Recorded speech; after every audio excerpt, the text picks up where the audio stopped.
Showtime in 60 seconds.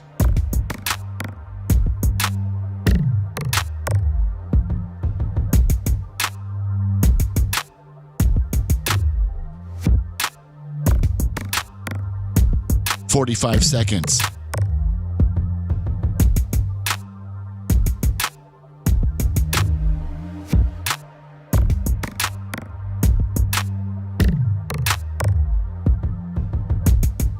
"30 seconds.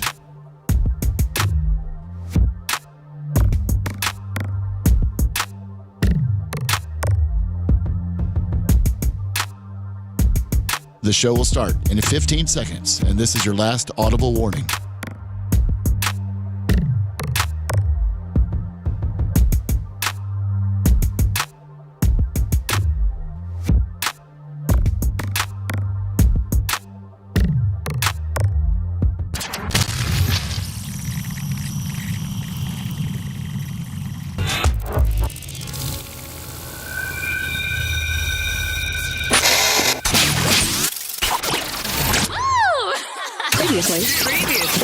Previously on the Bubba the Love Sponge Show.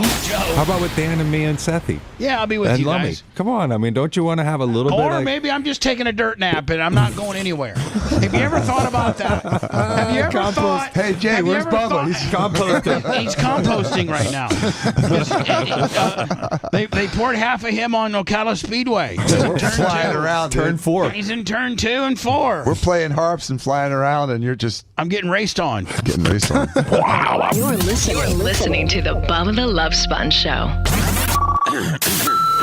Broadcast rights for the Bubba the Love Sponge Show have been granted to this station by the Bubba Radio Network and is intended solely for the enjoyment of our listening audience. Any rebroadcast, retransmission, or other use of this production without the express written consent of the Bubba Radio Network is prohibited.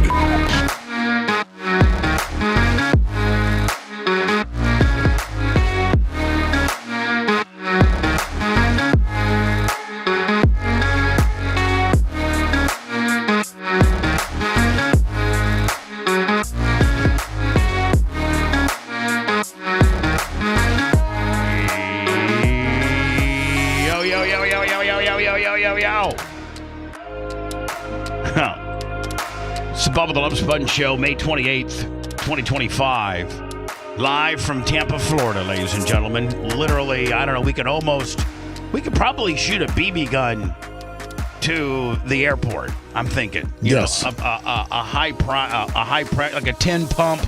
You know, like BB guns. Remember when you were a kid, your mom and dad would buy you a BB gun and you had the Daisy one cock where you just cock it one time and then you shoot it and it's spring loaded. Or the rich kids had like the pump ones and they could put like 10 pumps in them and really sting your ass. And those would actually break skin and sometimes stick. So when we started doing BB gun wars when we were like 10, and we'd put on these like these swimmer goggles, which at the end of the day, man, a 10 pump BB would go through this, but we never got. We always kind of had a rule where you had to be like neck on down. You couldn't shoot above the head. Like you couldn't aim for the head. You were trying to aim for like the stomach, or actually you were trying testicles. You're actually trying to hit the guy in the balls. Yeah, that's what we would do. Tuttle, how are you, my friend? I'm wonderful. We used to have pine cone fights, the ones before they opened up and they're real like hard and stiff. You throw them? Oh yeah, just nail each other right in the face with pine cones. Yeah. By the way, you look so much better today. Thank you for backing the camera off a little bit, because prior to today's adjustment, it was just like 82% too much head. Yeah, but you look perfect. Well, you look perfect, quite frankly. Thank you, Bubba. Lummy, did you see? Did you see my post on Facebook yesterday? Yes. A little sad. Yeah. A little sad. Moving stuff around. This is on our Facebook page. I got it up now. I said as I'm moving stuff around. This brought a few tears. I actually cried. Because I actually cried. Oh, hell. Because this was Tyler's very first, and this was a custom-made Stanley. That's the kind of chassis it was. Usually most quarter midgets are 78 or 80 inches long. That's the chassis. Well, the Stanley guy, my buddy Stanley, who owned the chassis manufacturer, he would occasionally make these smaller cars that were legal within the USAC rules. They're 76-inch cars, but you could only run them when your kid was teeny tiny. You know what I'm saying? Like you couldn't put, like a 11-year-old in there. You could put a 5, 6, 7. I think Tyler drove this until he was like 7. I actually saw Tyler drive in this car one time. They were doing like a little race at the Wide World of Sports out there in Disney. Oh, and he won that. Yeah, he won that one, and I think he was driving that one. No, he was driving a different one. But he was also, there was a big car and driver story on Tyler in the Car and Driver magazine. And it was when he was what were you doing at Wild World? Were you just out there for a soccer deal or something? And you happened to see a quarter midget?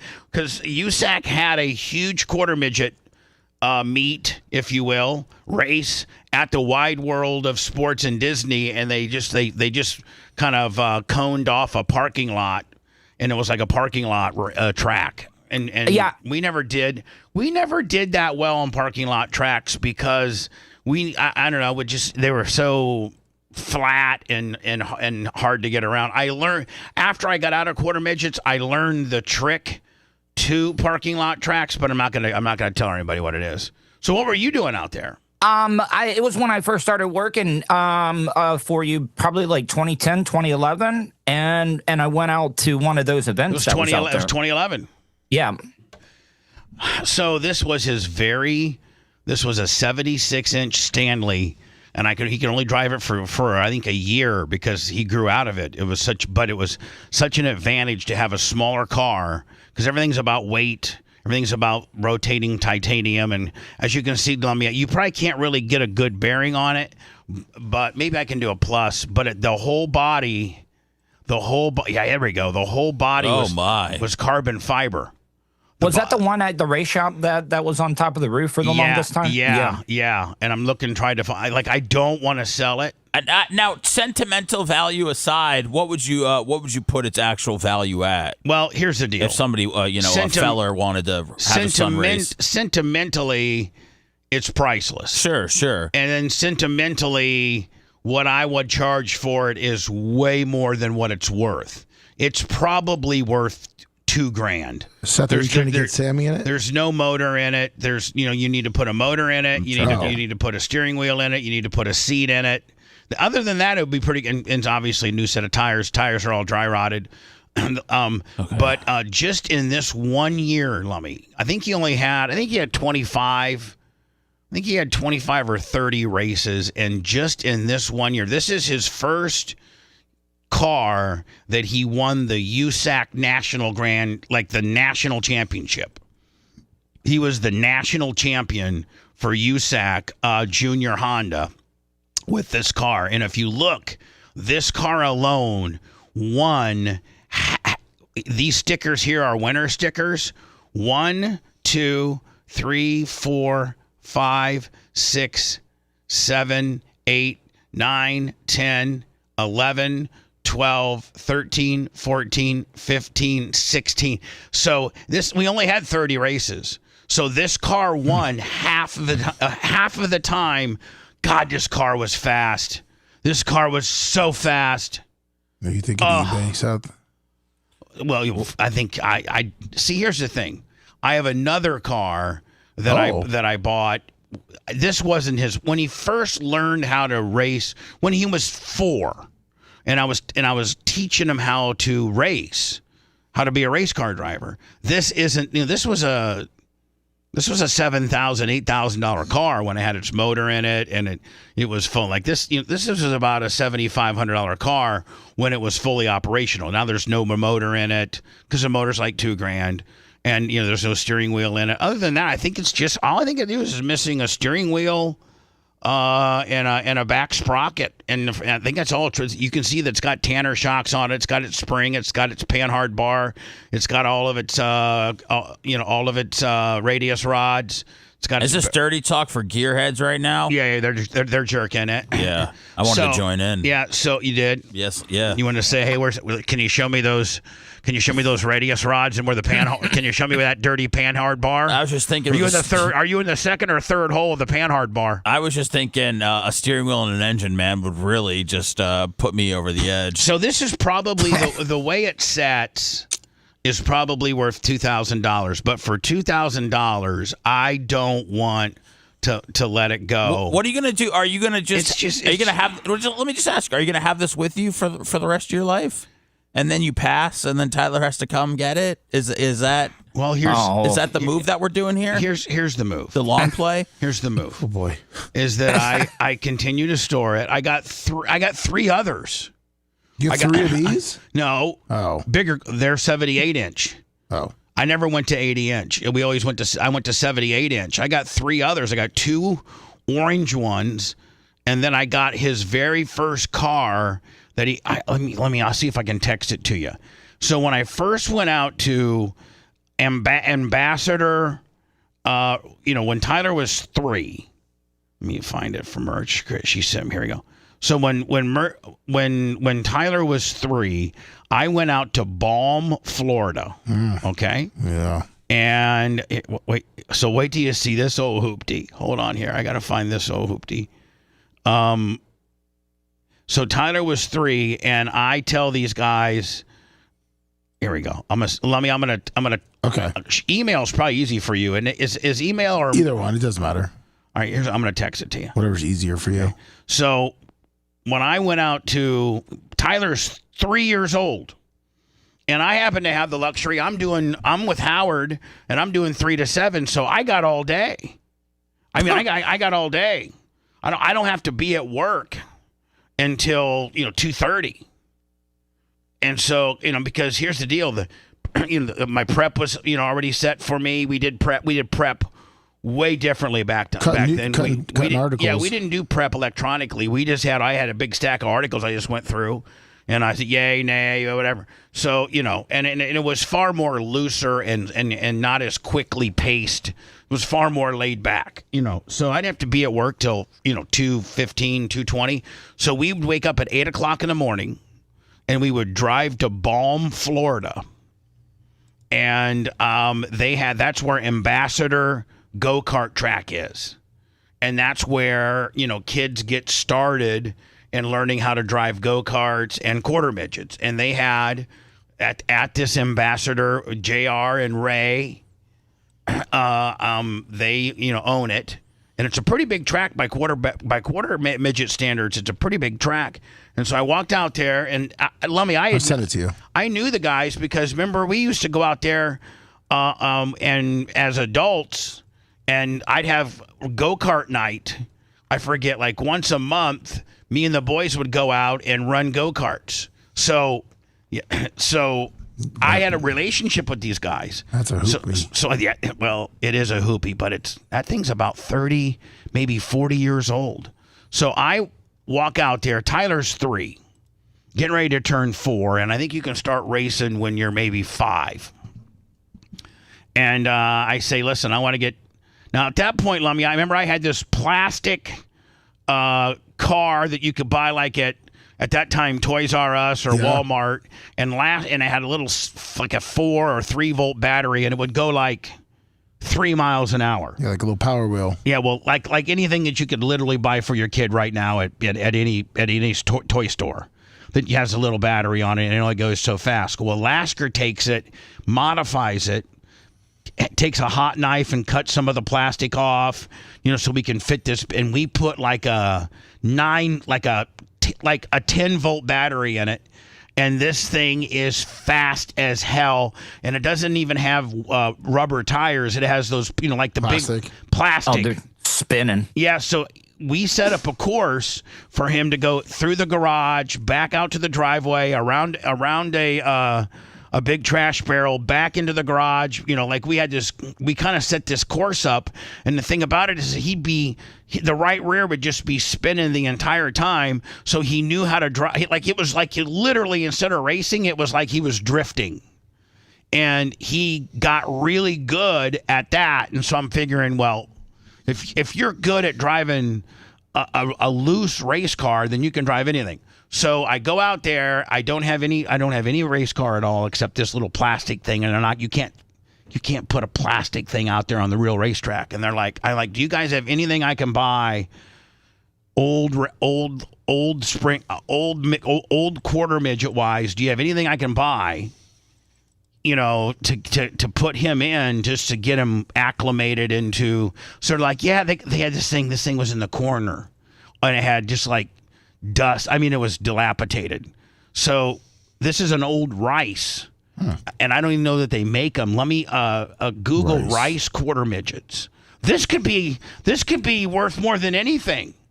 So I paid $2,500 for this car, fully equipped with a motor and a seat and seat belts. And the way that I taught Tyler, the first 2 months, the way we taught him was we didn't hook up the gas. The gas pedal was not hooked up. The only thing that was hooked up was the brakes. And we would adjust the speed with the idle screw. And all we would do is just have him drive around the track, and then we would like wave our hands or wave a red flag or something, and he would hit the brakes and stop. He knew how to stop. And we just kept increasing the idle speed and increasing the idle speed and increasing the idle speed to where we can finally, he got pretty good at it being, as fast as you could make it with the idle screw. And he could stop on a dime. Like, he was really good at stopping.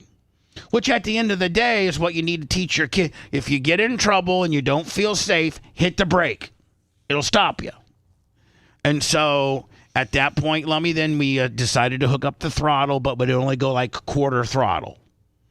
And then we hooked it up and it would go half throttle. Then we hooked it up and it would go full throttle. And then after he got really, really good on this hoopty, then this is, I mean, compared to what, compared to this. I sent you their website. It's pretty nice, from GeoCities. Oh, from GeoCities? Yeah, from 2002. Compared to that, this, I didn't want to buy this, and I still didn't know he was going to be good at it or not. I didn't know. So, before I put him in that, I had to put him in this for about a year to go hoopty around. So you sent me, so they haven't been in business since 2002? I'm not finding much here, but I'm still looking. 2000. Okay, here we Rice go. Cars. I mean, that's the only thing I can find right now. If you look at the history, it has like a phone number and AOL address. Yeah, sounds like that kind of might be a little bit. Yeah. I don't think they're around anymore. I really don't. If you had to guess, all in, how much do you estimate that you spent getting Tyler into racing, travel costs, equipment costs, racetrack? I bought a racetrack. I bought an airplane. Yeah. Can we guess? Do you know? Yeah. No, I know. I got a pretty good. So anyway, Lummy, that was his first car, wow. And I still got it too. So I mean, I don't know. Is this actually more sentimental than this? I don't think so, because I mean this was a grand champion. Like, this was a USAC national champion. So I think this is the more rarer car, maybe. I don't know. You guys can guess. Yes, go ahead and guess. As to all in. Now, see, clear up until I was participating in his racing, clear up until 2021. I was writing checks and building. I owned a modified, and a hauler. I had a hauler. I had Paper Towel Willie, $20. I bought a racetrack. I bought an airplane. I was, writing Wesley and Robbie Smith checks for him to be in a sprint car. All right, I say $950 million. No, 6.2 million. I'm going to say 1.7 mil. All right, my real guess is 900,000. 5 mil. You're closer. What the hell? 4. Whoa. Damn. 4.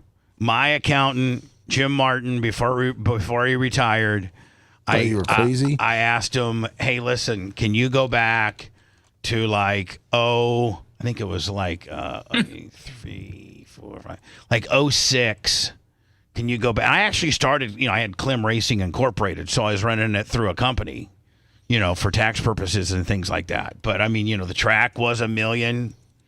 The airplane was, 500,000. Race shop. Race shop. I mean, the race shop was $3,000 a month plus. Jeez. Plus I had 2 people full time, Gilkey and one other dude that were Dumbass Denny. Dumbass Denny. Yeah. So yeah, right at 4 million. Whew. God, I'd be set. Now what do I have to show for it? 2 hoopies. No, 4. 4 hoopies. 4. I'll take pictures. I'm going to be at the track this weekend. And here's the deal. I still own the track and have to operate the track with Tom Bean, with the other racing, with racing in the racing community, which we love, by the way. And Tyler's nowhere to be found. Has he ever been close to coming and racing at your track since this stuff, or do you think he ever would? I don't know. I don't have any idea. I don't have any. I mean, he's invited. We have late models this weekend. He could show up with a late model. He has a late. I think he drives. I don't know if he has a late model ride or not. He used to have a late model ride with his stepfather, Augie. And Augie has the best stuff. And he did Augie dirty last summer for the Summer Nationals. Ooh. So Augie doesn't want anything to do with him anymore. He doesn't supposedly communicate with his mother. He doesn't communicate with me. He doesn't communicate with Tara. Doesn't communicate with my mom. And supposedly, I saw some kind of somewhere where he's getting married in July. Oh, wow. Oh. So, not a good topic. Not a good topic to open up a show that's supposed to be positive. Sorry. No, it's okay. So anyway, I did put this is fair game because I put it up on Facebook yesterday. As I'm moving stuff around, this brought a few tears. This was Tyler's first USAC Racing National Championship winning cars. He won 16 features in 1 year with this car. Whew, this car was so unbelievable. God, it was fast. Phew, the good old days. How many times did you have to get torn down because that car was so good? Was anybody like, they're cheating with that car? Every time. They'd measure it, make sure it was 76 inches because you can't be any less than 76, and it looked like 74, but it was 76. And then they would tear your motor down. And I got, for all the big meets, usually got tore down. But there's not a lot to tear down. It's a 5 horsepower.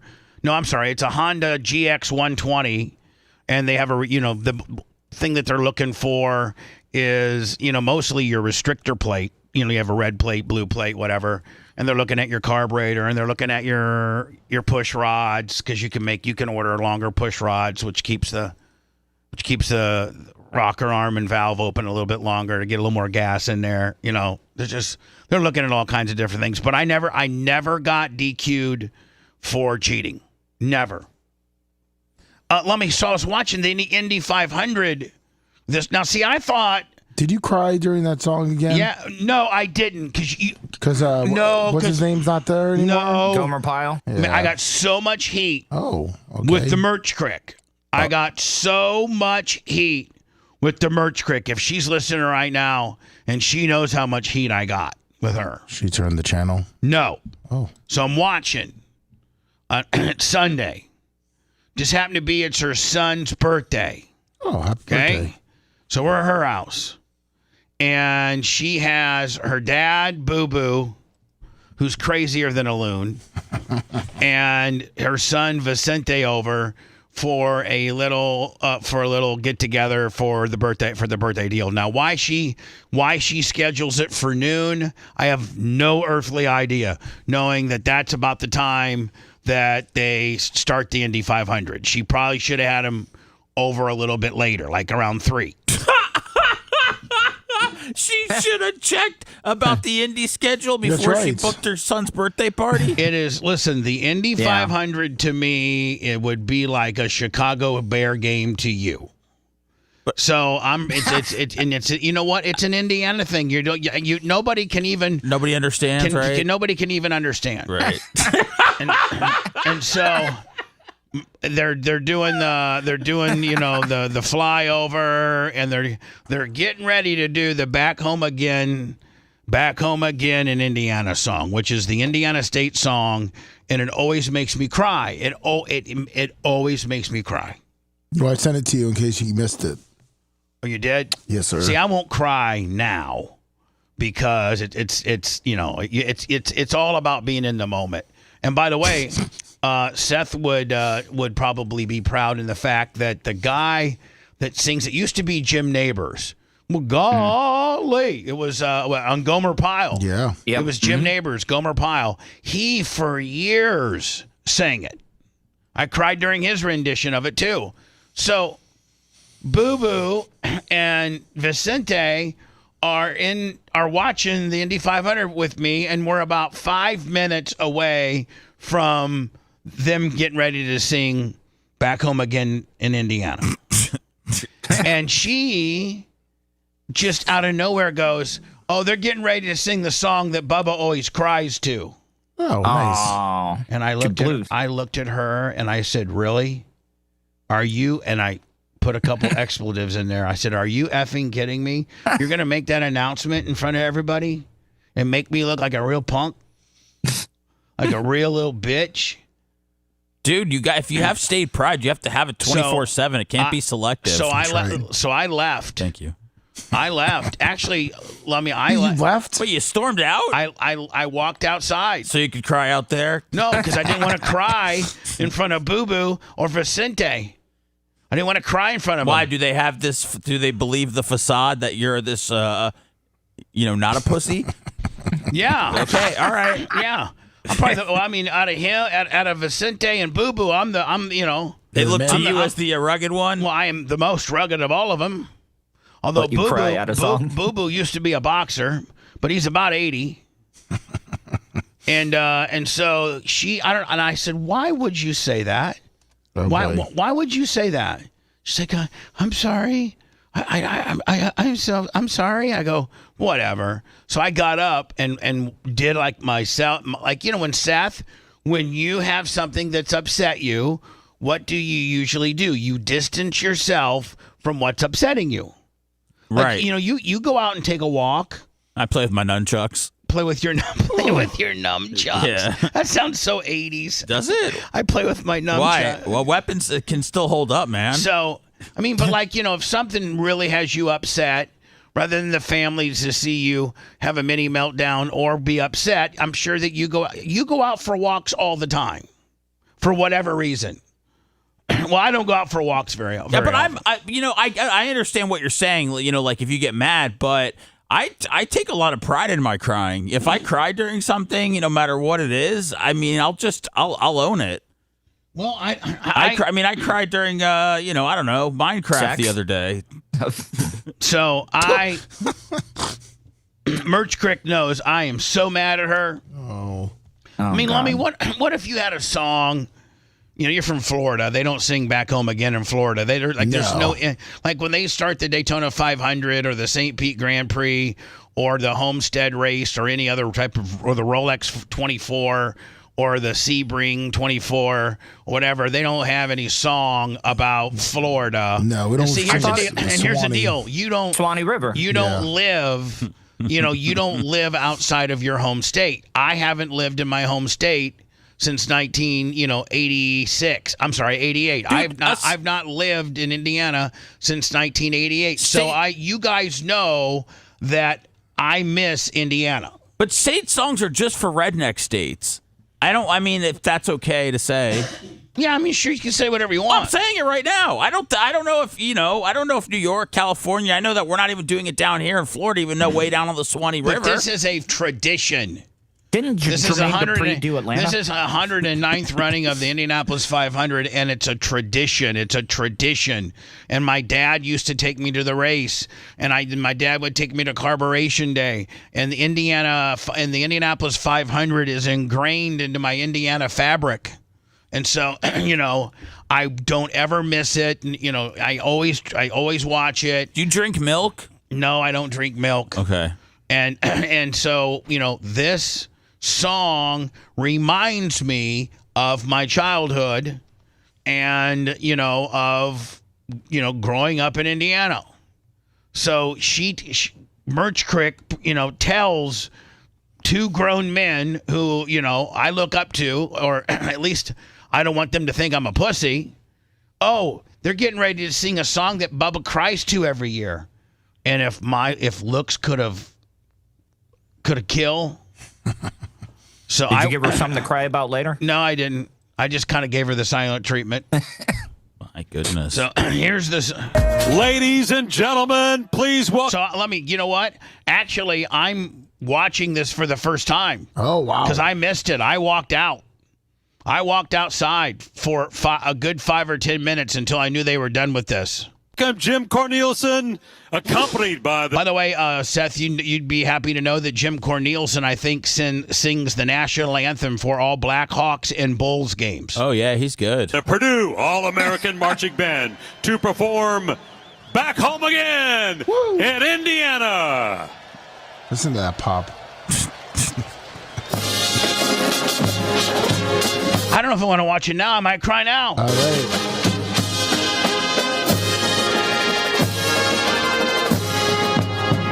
Back home again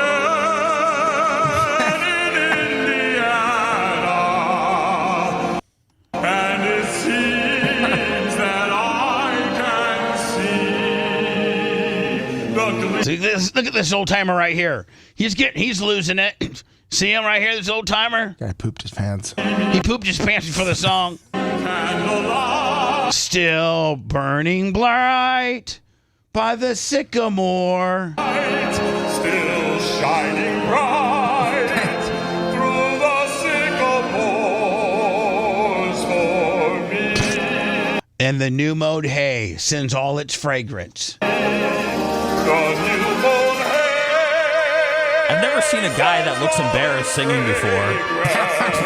Through the fields I used to roam. From the fields I used to roam.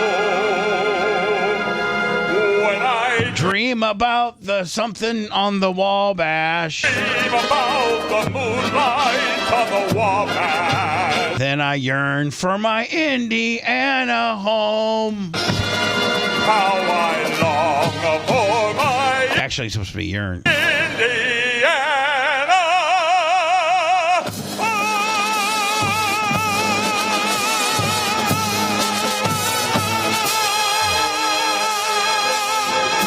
I can hang a note. Oh.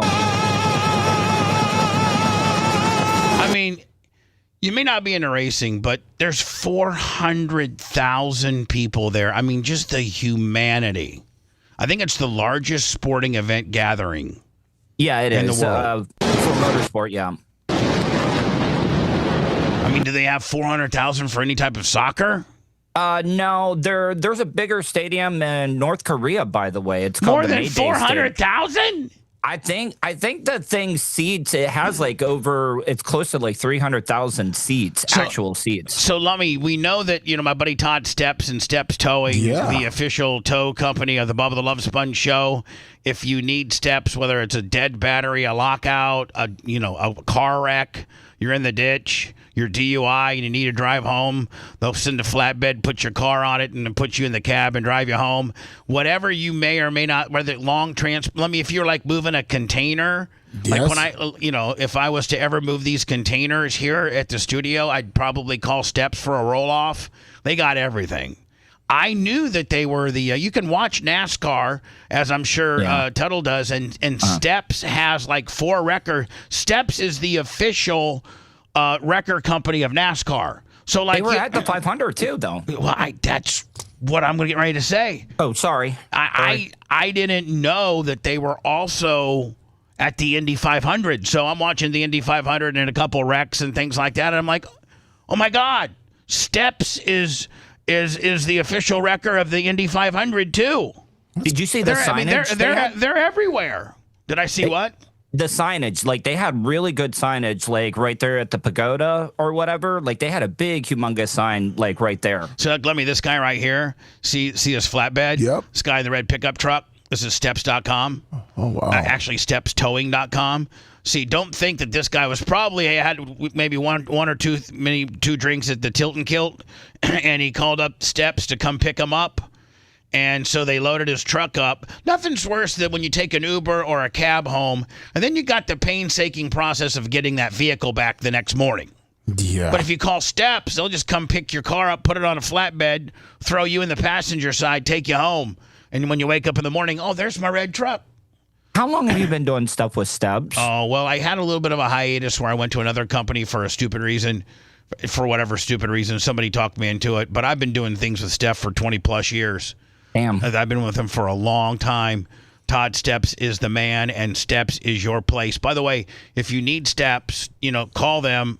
And once you call Steps, tell them Bubba. It's 800 330-8651. Is it 51 or 57? I keep messing. It's 51.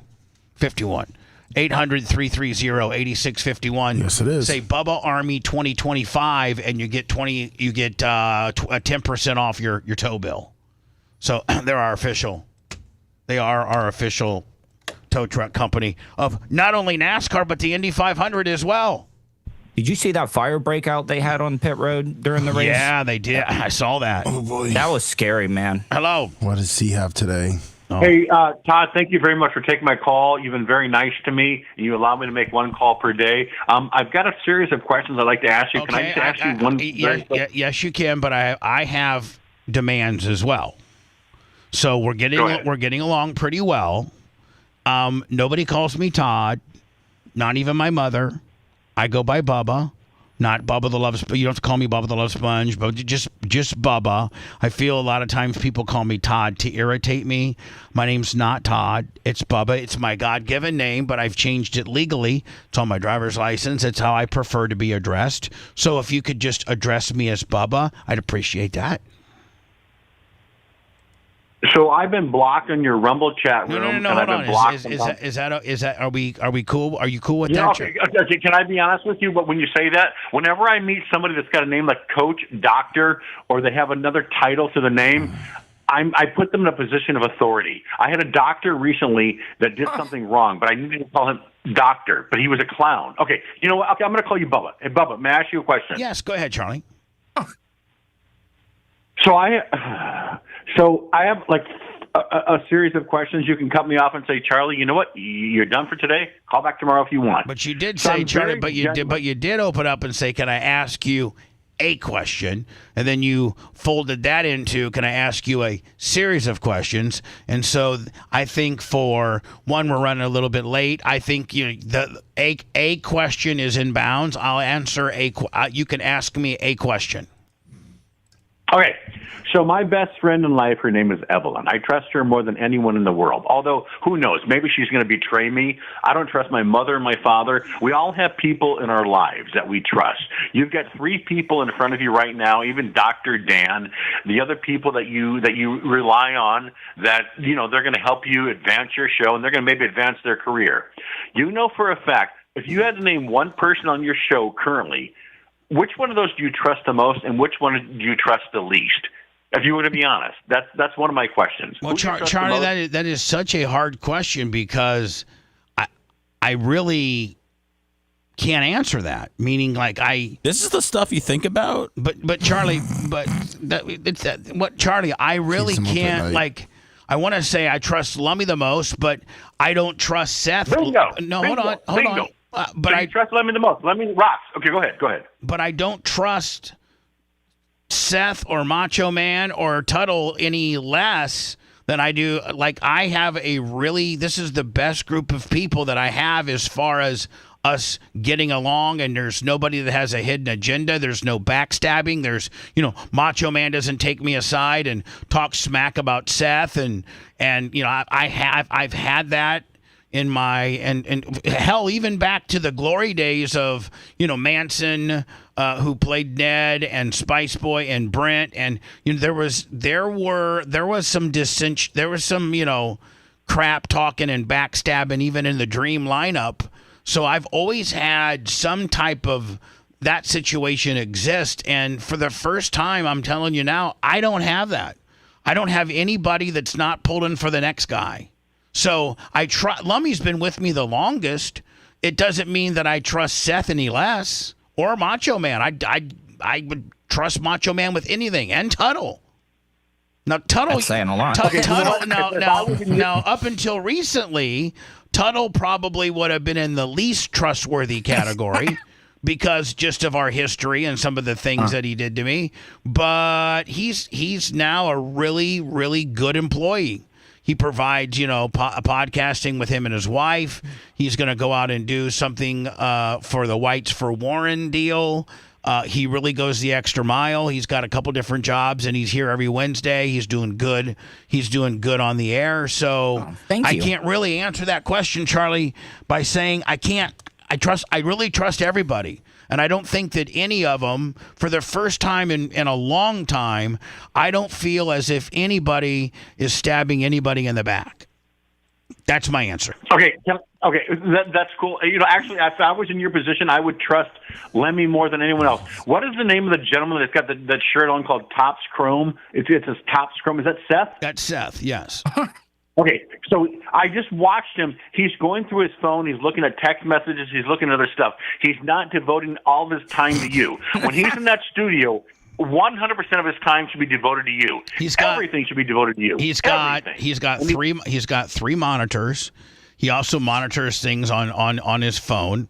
So if you have a problem with Seth, you're the only person that's got a problem, because I don't. And I don't question his attentiveness. It seems like you might have a little too much time on your hands, and I don't know if you necessarily know how our dynamic works around here. So quit trying. Respectfully, I'm sure he's great. My last question is to you. I called in last week, and you were very honest and sincere, and I actually like you. You talked about whatever the whole Hulk Hogan thing. I liked your honesty.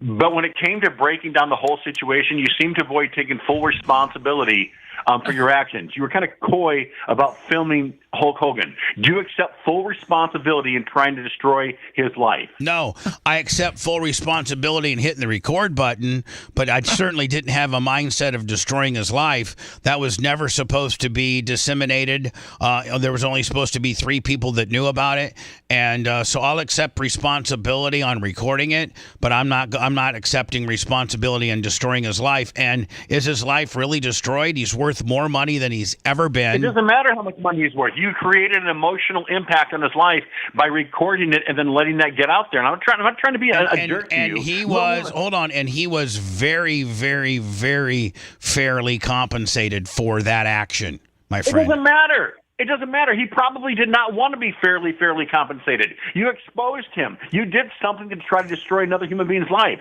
You have to accept responsibility and say, you know what, Charlie, you're right. I'm a disgusting human being. I never should have done that. I'm embarrassed. I'm ashamed. And I'm going to apologize to him. And that way I'm going to come back to you and say, you know what? Bubba, Todd, Clem, I respect you. I want to work for you. Bubba, can I ask a I want question? to replace all these idiots that you have on your show. Yeah, all on, these Bubba. guys are idiots. Yeah. They're all useless. Yeah, go ahead. Hey, Chuck, how come you haven't killed yourself yet? Who said that? Who said that? Who said that? Seth. Say it 3 times, Seth. Say it. Seth. Who said that? Who said that? I have a question. Chuck, how come you haven't killed yourself yet, man? What's the holdup? Because real people who want to kill themselves don't broadcast. Who's the person that said that? Oh my God. Seth. Hey, Seth, you know what? I'll make a deal. I'm very serious. Bubba, Todd, Clem, Bubba, whatever. You obviously have lawyers. Here's what I'm willing to do. I'll put up $10,000. You can say, you know what? This guy, Charlie's a nutcase. I'll do it within 1 hour. I'm willing to pay whatever your staff currently gets. All of them are they're inept. They're all idiots. They serve no purpose. I guarantee you, have your audience, have me on your show for the next 2 weeks. None of them are on your show. You fire all of them. I will pay their salary. I guarantee you your audience viewership will go up. Seth, by the way, Seth, you're on my shit list. You know, I don't like you. Watch your language, Charlie. I don't like you. I'll tell my daughter when I get home tonight that Chuck, the crazy guy, doesn't like me. You tell your daughter that probably no, she's not your daughter. Your wife probably had sex with another man, and you think she's your daughter. Charlie, I guarantee you. Do a DNA test. Charlie, you clown fool. Charlie, you clown fool. Charlie, go ahead. Charlie, go ahead. You didn't answer the question about not killing yourself. When you start throwing insults to a co-host of mine that involve his wife and daughter, when we're men and we can cut on each other all you want, you can tell Seth he sucks until the cows come home, because that's between you and Seth. But when you start involving his wife and his daughter, that's out of bounds, Charlie. And you know what, Charlie? I do accept full responsibility. I didn't have the mindset to ruin his life, and I never, ever thought in a million years that tape would be ripped off from me or stolen from me. But yes, I accept full responsibility, and if I had the opportunity to tell Hogan I was sorry and apologize, which I haven't had, he doesn't want anything to do with me, which I completely understand, I would. In fact, in my documentary that is supposed to be coming out here soon. I don't know when, but that's a big legal whodunit. In the documentary, Charlie, I state that I am sorry to Hogan, and if I saw him face to face, I would apologize to him. You are correct. I'm the one that hit the record button. It's on me, my friend. But as I let you go, keep families out of it. We're in bounds. Lummy's in bounds. I'm in bounds. Seth's in bounds. Macho's in bounds. Well, he doesn't have one, Bubba, so he doesn't really understand the rules. And I'm not upset at all. I just wish that he would answer. I just wish he would answer my question. Seth, I know that you're not upset. I'm not trying to stick up for you, but just genuinely around the phone, I'm not going to allow people to get our significant others involved. So, Charlie, I'm gonna. Well, I think this guy and his character have really run its course. Like I said, I think he jumped the shark with the suicide thing. Look at you. So you're basically saying that I'm contrived. You're basically I'm just saying you suck. Yeah? I'm just saying you suck, and your act is worn out. Let's have a normal conversation. Let's have a conversation where there's nothing contrived. You ask me a question, then I'll answer it. Charlie, let me ask you a question. Charlie, your time is up for today. You can call tomorrow. Okay? Thanks. Oh, no. Appreciate you. Bubba, it's just... Yeah. Bubba, he's got a sense that he's so important that he wants everybody out of your studio and you and him. But it is a joke. The joke is on him. For him, that would be like if I called the Triple H show every day and talked bad about all the workers, the Roman Reigns and the John Cenas and the Cody Rhodes, and told, Triple H that all these guys suck. It needs to be him and I'm the best. Everybody else sucks. It's laughable. It's absolutely laughable. And the more he talks, the more of a joke mark for him. He's a mark for himself. First of all, he's a mark. First of all, he's a mark for the show. Secondly, he's a mark for himself. Thirdly, think about this. Take a step back. Think about how much of a loser do you got to be to watch a radio show by whatever means he watches it, whether it's Rumble, YouTube, X, Facebook, Twitch. He's on all of them because he started off the call. He keeps getting blocked from them. And so, yeah, exactly. And every aspect of the show for the most part. You call to be irritating, and you try to, you try to infuse yourself into, what? For those that like the show, you can call every day and infuse yourself in a good way. Hey, it's Bubba. I mean, hey, I love, yeah, like, you know what? A person that does it right is a prime example of LH. Now, LH, Seth, you would be the first one to admit that LH doesn't always call and tell us what we want to hear. He's very critical of the show, what he likes and doesn't like, but he's in and out. He's not nearly long form. And two, he is actually a great caller. he's infused himself into the show where he's got some constructive criticism or something that he likes or something that he saw. He knows all the characters. He doesn't pick on any of the co-hosts in a personal type way. He doesn't try to get heat with anybody. I think he only gets heat with me, which is perfect. And so I'd as many phone calls as I can get. The crazy bitch from Fort Myers. Lumby, I think the cops might have picked her back up. Yeah, she disappeared pretty quick. Yeah, when she called, I wrote her number down. Yeah. And it's disconnected. Because she was making some pretty crazy allegations the last time she called. So crazy callers are great. But Charlie is so much a rookie. Listen, Seth, you've been doing radio as long as I have, and a good chronic caller is good for the show. Somebody that knows how to dance, somebody that's funny, somebody like B Fudd. Well, he's kind of jumped the shark too. But I guess it's really kind of rare to find a good chronic caller that does it the right way. That's why there's not a lot of them. Most people can't do it the right way. So anyway, Charlie, listen, continue to live your life. Don't throw up the suicide warning because you're not going to do it. And it really, really takes for those that are. And by the way, if you're having problems and you're thinking about hurting yourself and you need a friend, you can always dial 988. That's 988 and get help. But when Charlie comes on here, and Seth, you're exactly right. He's not going to do it. Because people that are going to do it don't call their favorite radio show for a month and threaten to do it. They just do it. And again, before you do it, dial 988. That's not him on the phone, is it? No, it is not. Maybe we'll go to the phones next. If not, I predicted last night that the team that won game 4 last night, Seth? Yeah. For the Pacers-Knicks. I predicted whoever won game 4 was going to win the series. It looked like to me, I didn't watch the game. Did you watch it? Yeah. You did? Of course. I didn't watch the game, but it looked like the Pacers were kind of back to their run and gun kind of deal. And then it looks like to me, Halliburton shot the ball more. He had 38 or something. I know he had a triple-double. Yeah. Halliburton had a triple-double in him. And I think that's one of the reasons why they lost game 3 is because Halliburton was passing too much. I'm not trying to be an expert, just from the game that I watched. Last night, I looked at the stat line, it looks like he passed the ball half as much and shot that much more, and that might have been the difference. So we'll get into that. Pat McAfee, who's from Indianapolis, his claim to fame was he was a longtime Colt. Yes. And then stayed in Indianapolis and started doing stand-up, and from stand-up turned it into a podcast, and from podcast turned it into a show, and now pop culturally he's everywhere. Very popular. Making a ton of money. The Pacers gave him the mic last night to stir up this was I think, Seth, this was the beginning of the fourth quarter.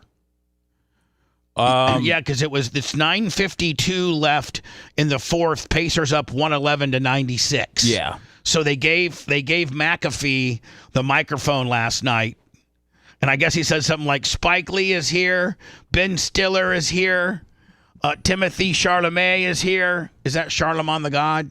Yeah.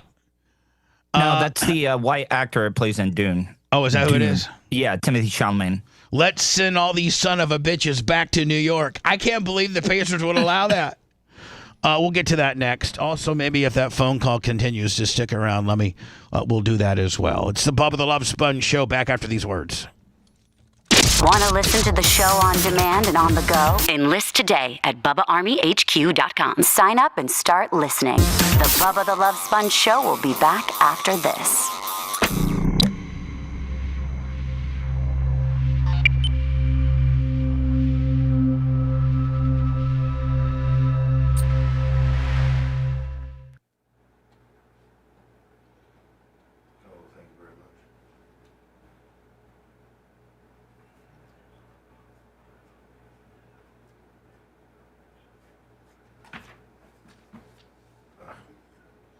What's up, Rumble? Jesse. Let's see. The app is. I'll try it again. Hopefully. Our app is not done yet. Hold That's on another 1 second. thingy. You know, 5 minutes. Hippie short strokings. All right. Jay Fish. Jerkism. Pedro the Pool. What's up, Andy? PayPal, Venmo, Cash App. Trying to pull the nose up for the month. Pippi. Let me check my gimmick here. Thank you, Paper Towel Willie. What's up, Cable Dog? Is that Cable Dog? Cable Dog on Twitch. Indiana Hoosier, say it. Indiana Hoosier. He was crying during that song. I was so mad at Erica. You have no idea.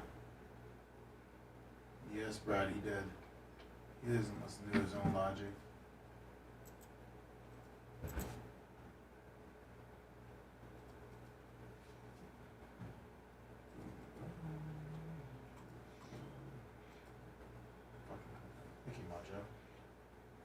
Seth, are they going to investigate the Brittany Griner gimmick?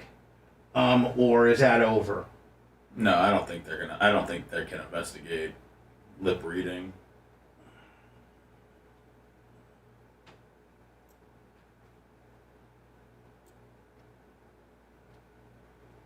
To me, it seems like that the WNBA needs to get away from all this racial overtone bullshit and get to fucking playing the game. Because every fucking week, they got some kind of racial shit going on. What's up, Yenzers?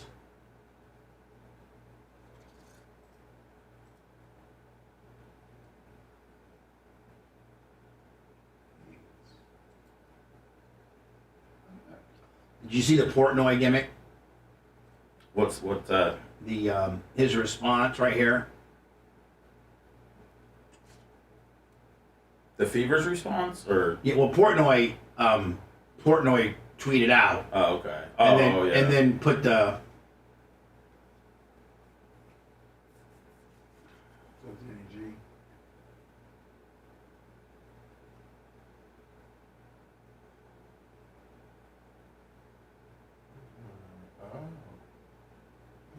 Get dressed. We're going to kill Kid Cudi. 2 P's. What? No, that's what Diddy Are said. you on the P. Diddy Hit Squad? That's what Diddy said. What did he say? He told his assistant. He goes. He said, "Get in the car. We're going to kill Cudi." Get dressed. We're going to kill Cudi.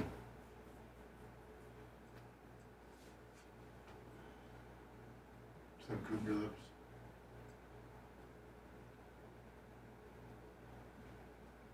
Huh? That's right, Scott Starboard. Wish could Xerxes 69. 2 P's. Watch.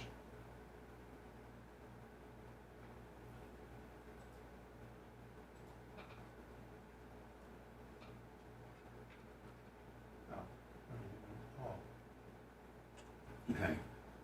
I'm ready to go. Rumble. Watch. Jesse Eat Grouper Lips. Snooks Liz. What's up, Patty BK? Snook Slayer, you gave me some PayPal money last week, and you're nothing this week. Send me a little something, something. Pedro the Pool. What's up, Fan in Orlando? Tuttle, you look so much better. Your microphone position.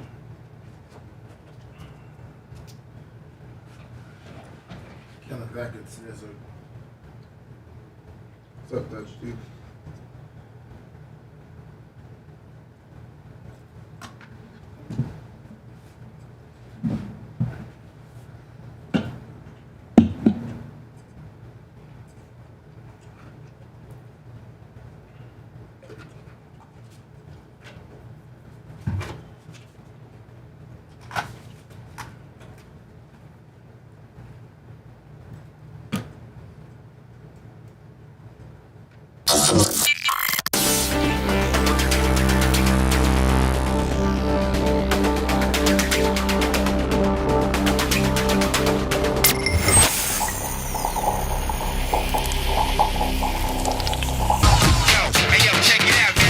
Bubba the Love Sponge Show Unsigned Band Thursdays. If you or you know someone in an unsigned band, get off your ass and submit a demo to show@BubbaArmyHQ.com. This could be the big break you're looking for. That's show@BubbaArmyHQ.com. A stadium full of millions of listeners could give you the break you're looking for. Now back to the show. 813-90 Bubba. The phone lines. Not a lot of shows you can call in and be on the air. This one you can be. Whether it's terrestrially, you're listening to us like on a great radio station, Florida Man Radio, Fort Walton Beach, 50,000 watt flamethrower.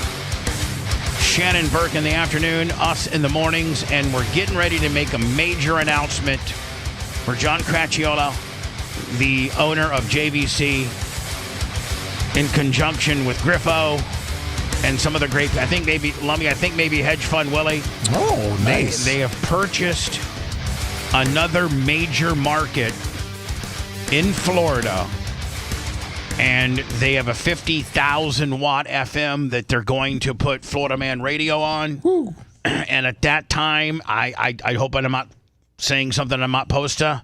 But I think at that time they're going to try to bring the great Don Miller back, who I don't know if any of you guys ever really listened to Don Miller's show. I was driving to Ocala one day, and I had Florida Man Radio on, and I was listening to.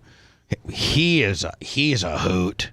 He's an African American man who's MAGA, and he literally calls African Americans out, like African Americans that play the race card or the Black Lives Matter or the George Floyd or just all the different things that trigger African Americans in whatever way that a lot of people can't really have an opinion of. Most radio personalities that are not African American can't really pull that. You can't really peel that onion back too much, right? I mean, you can't. You just can't. In today's cancel culture, you can't say, well, you know what, man, George Floyd had, lethal amounts of fentanyl and other drugs in his system and was going to die. Well, maybe that's the case, but that's not the case that they presented and sold down the river, and so you just sit there and take it.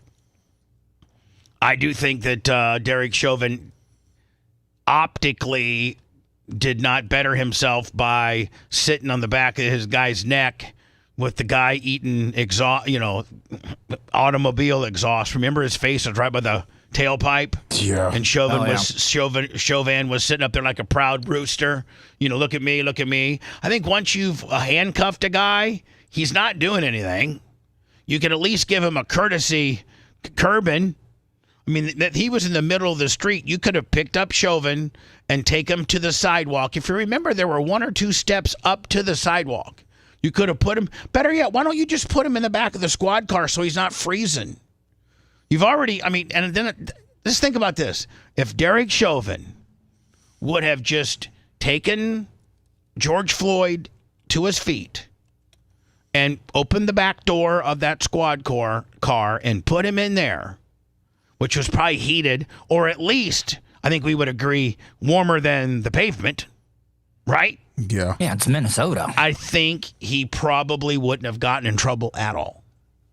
Because I think the whole problematic issue was the fact that he stood or he kneed on Derek Chauvin's back of his neck for, was it over 7 minutes? It was like 9. Yeah, it was 9 minutes. And George Floyd was saying, I can't breathe, I can't breathe, I can't breathe. And boom. Now Derek Chauvin's in federal prison for probably, I don't know if was it 17 years he got? I think it was 15 to 20. Yeah, 15 to 20. Hello, who's this? Hey, what's up, guys? It's Brandon the Quad. What's up, Brandon the Quad? How you been? Pretty good.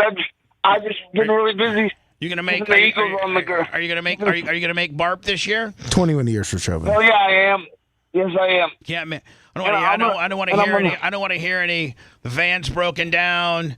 You can't afford it. Can't afford. Yeah, I don't want to hear any of that nonsense. I don't want to hear it. No, even if the van broke down, I'll just start driving today so I can make it there in my chair. Barp's just, there was two people, there were two sets of people that were missing from Barp last year. Actually, there was about 4 people. Todd McCabe. Yes. Scotty Landers. Yes. Brandon the Quad with Mom. Yes.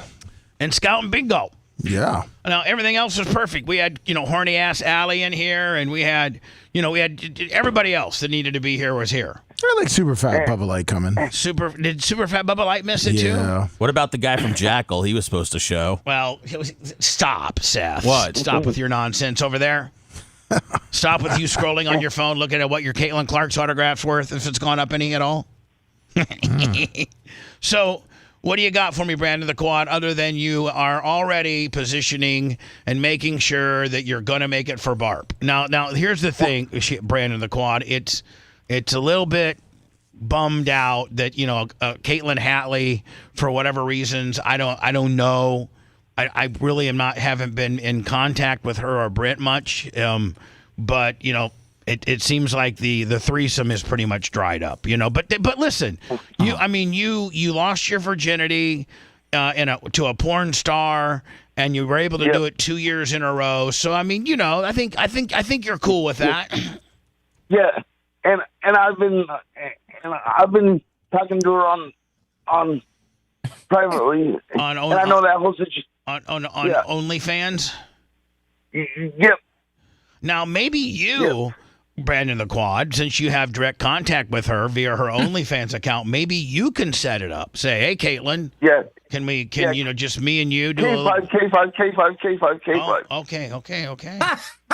Wow. How about that, Sethy? K5? I don't even know. I don't know what that means, but it sounds. K5. K5 is a K5. I'll tell you later, but I can't tell you under high mic. But does that mean it's going down? No, K5. Yeah. Yeah, K5 on that. Damn, dude. Right. So what else you got for me, Brandon the Quad? Back shot. But I just wanted to tell you that I've been working hard at the Eagles, trying to keep it open. I go in there like 7:45 in the morning and lock myself in there until the bartender comes. So you go to the local Eagles and wait for the bartender to get there, then you start drinking? No, because my mom drops me up before school, and then I just lock myself in there until noon. At the Eagles or at your home? At the Eagles. So the Eagles Gentlemen's Club, the Eagles, they have like the Eagles, the Elks, the Moose. Yes. These places for you to be for people. It's a strip club called the Eagles? No. No, Eagles. it's just a guy's club. It's a members club. It's a guy. It's kind of like a guy's speakeasy. Yeah, like American Legion. Like guys smoke cigars and stuff? Yeah, smoke cigars, drink beer, play pool. Okay. Gamble, a lot of gambling going on in there, a lot of cards, pulling numbers, just guy stuff, There's always a pot of chili in the corner. Oh, yeah, exactly. So you go to the Eagles every day till noon. What show are you promoting the show? Is that what you're saying you're doing? No, I go there until 8 o'clock at night. I just say I will walk myself in there until the bartender comes. All right, cool. So you go to the Eagles and you lock yourself into the club. And do they give you a key to the Eagles? Yes, they do. Wow. Yep. Man, I'm the vice president. Oh, you're the vice president of the local Eagles chapter there in Bum F, Iowa. Perfect. Place has gone downhill. We, the Eagles, need to get an able-bodied person to be the vice president. This guy can't do nothing. Who's the president? Is he a good boss, or do you think that we could take him out and have you be the leader? No, actually, the vice president and the president don't have any say. It's the trustees and the trustees that have all the say. By the way, for those who are scoring at home and aren't familiar with the program, Brandon the Quad is a quadriplegic man from Iowa that is regulated down to a quadriplegic wheelchair, and he's a big fan of the show, and he listens to the show daily. He's Bubba Army Royalties in the Hall of Fame. So last year he couldn't make it for transportation reasons, and now this year he'll be here. So there you have it. Yep. All right, Brand. All right. Anything else quickly? and we'll be down in July doing the summer too. Are you going to be in July as well? Yeah, he's going out to the beach. He's going to jump into the Gulf, float around. Really? I guess he's not technically going to jump in, but Lummy's going to throw me in the Gulf, and we're going to see if I can float. yeah. Are you gonna have Lummy get you out of the chair? I don't think that you're gonna float that good. Wait. Are you bringing the chair in, or is Lummy gonna like hold you like a baby in the water? I don't think the chair does too good in sand, so I think Lummy's gonna have to carry him like a baby into the water. Yeah, put him in there and Almost just see like if he floats. like he's baby Jesus. When didn't they put baby Jesus in a? That was Moses. Oh, okay. They put Moses in a little basket and had him float up the river or something. We'll put 2 like little floaties on him. Walker has one we can give him. Exactly. All right, Brandon the Quad, we gotta go. We love you. Guys, I love you. Bye. Bye now. We let those like fish come up and eat his toes. So and Tuttle, stuff. so Tuttle, I got to get an update on you. Do you have a canned ham segment in the box? I have a scheduled filming session on Friday. I will have it to Gary this weekend, and you'll have one early next week. All right. I've just been super busy Did at work. you get Mark from Tarpin's like 50 things he sent? Or has Yes, that I haven't opened okay. it yet because I was going to film myself Opening it. unboxing. You Yeah, just want to make sure you got it. How about you and Krista's podcast? it's going well. It's going really, really well. Right? Have you been getting that to Seth efficiently? Yeah. I got it to him on, I think Sunday I got it to him. Yeah. Or And then Tuttle, something. I think Merch Crick put in the mail yesterday. The Whites for Warren shirt is now official, Lummy, as you can see. Yes. We made it. We made it. I wonder if we should send one to Sap. Didn't you, Bubba? What? Is that too much? No. I know you texted him the other day, and I'm assuming you didn't hear back. You sent him the song. Yeah, and you know who? And do you know who sent me back a response? Warren Sapp? Dion. Oh, you sent the song to Dion too? I sent him to both. And Dion goes, "You're crazy, Sponge, LOL." And Warren sent nothing back, ignored me. Oh, boy. So, I mean, doesn't he realize, Lummy, or does he think that maybe our side show might hurt his case? I can't imagine it would hurt his case. I think maybe. And Tuttle, what is your angle on this? Like, what is just initially, what's your angle on this? Well, I mean, and secondly, I think you need to have the song. And then I think you need to have like a little Bluetooth speaker, because I think one of the things that Alex Stein makes a mistake is when he goes and plays things on a song or he raps or whatever, they make those little Bluetooth speakers that are literally the size, like not much larger than your iPhone, and it really has a pretty good sound, like the JBLs and things like that. If you brought that and put that into the microphone, I think having an external Bluetooth would make a big difference if you plan on using the song. Well, the angle, I mean, I really didn't know, because you guys said you were going to write the questions out for me because you wanted me to be clear and concise. Like, whenever we were doing this, like, I thought Lummy was going to get some questions together. We probably, I think the questions could be like, "Hi, I just want to let you know that I have started a new club called Whites for Warren, because I think the county or city of Okeechobee really violated Warren Sapp's rights. And it seems like this entire board is made up of white people. And the problem that we have here in itself is that there's no black or African-American people here to stick up for black or African-American people. This whole thing is just a big racial whodunit. And I'm proud to be white and support Warren Sapp. You clearly violated his think of, we can think of all the amendments. Yeah. You clearly, I feel the county of Okeechobee and the city police department or county sheriff's department clearly violated Warren's rights. And I have a new group, which is denoted by my T-shirt, and I have a song that we're playing on various outlets, platforms. Yeah. And I'd like to share the song with you. All right, something like that. And is 7-Eleven coming down to film me? Well, I mean, he doesn't drive, so it would be we'd have to get him a ride. Well, no, I mean, I think could you get Kristen? Probably. I mean, I can if ask, I pay her. If I pay her. I can ask, but I'll have to Does she get not back like? to you. Does she not like confrontation? No, it's just I mean that's you're not going to get arrested.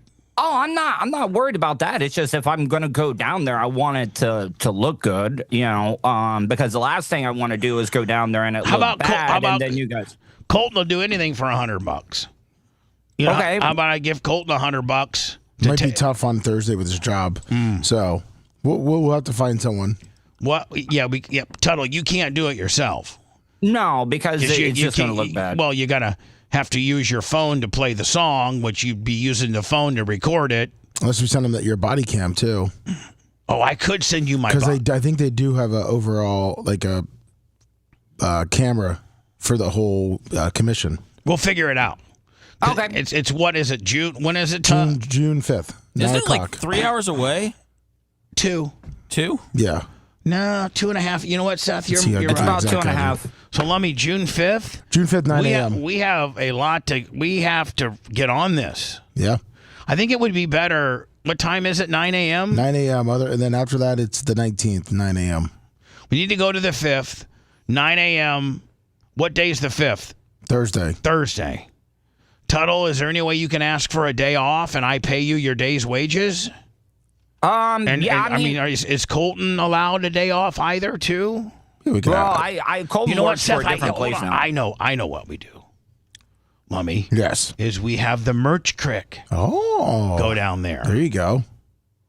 And she has a Whites for Warren t-shirt with her big jugs hanging out. And she is Tuttle's cameraman. Can you roll down in the Crown Vic? She can roll down in the Crown Vic. Yep. Lights are going. That's right. I'll have to ask her. I'm going to have to be super nice to her this weekend. Ugh. That's a big ask. It is. Especially as mad as she made me when she proclaimed she her. owes it to you now for making you Yeah, look... I'm going to say, you know what? You owe it to me because you told your father and your son I was a pussy and that I cried during Back Home Again in Indiana. Speaking of which, Pacers up 111-96. Aren't the quarters 10 minutes long? 12. So, just about 2 minutes and 8 seconds into the fourth quarter, there's a timeout. And is it Gamebridge Fieldhouse give the PA microphone to Pat McAfee to get the crowd going.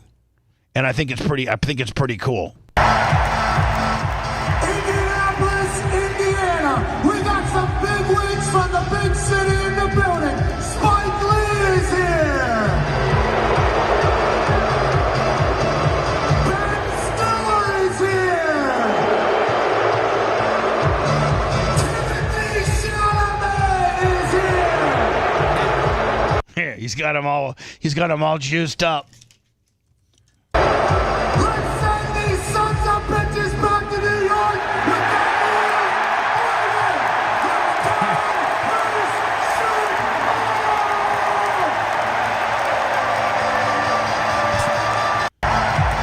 I mean, pretty good hype guy. That's right. Dude, the Pacers were getting hyped. I haven't seen that before. That's cool. Exactly. Speaking of Pacers, we'll go from the Pacers to the Fever. The WNBA found no evidence of racist fan behavior directed at Angel Reese when she played Caitlin Clark and took the flop. Is the WNBA ever, like, the Brittany Griner deal, she's now supposedly being investigated for calling Caitlin Clark a stupid white girl or something like that.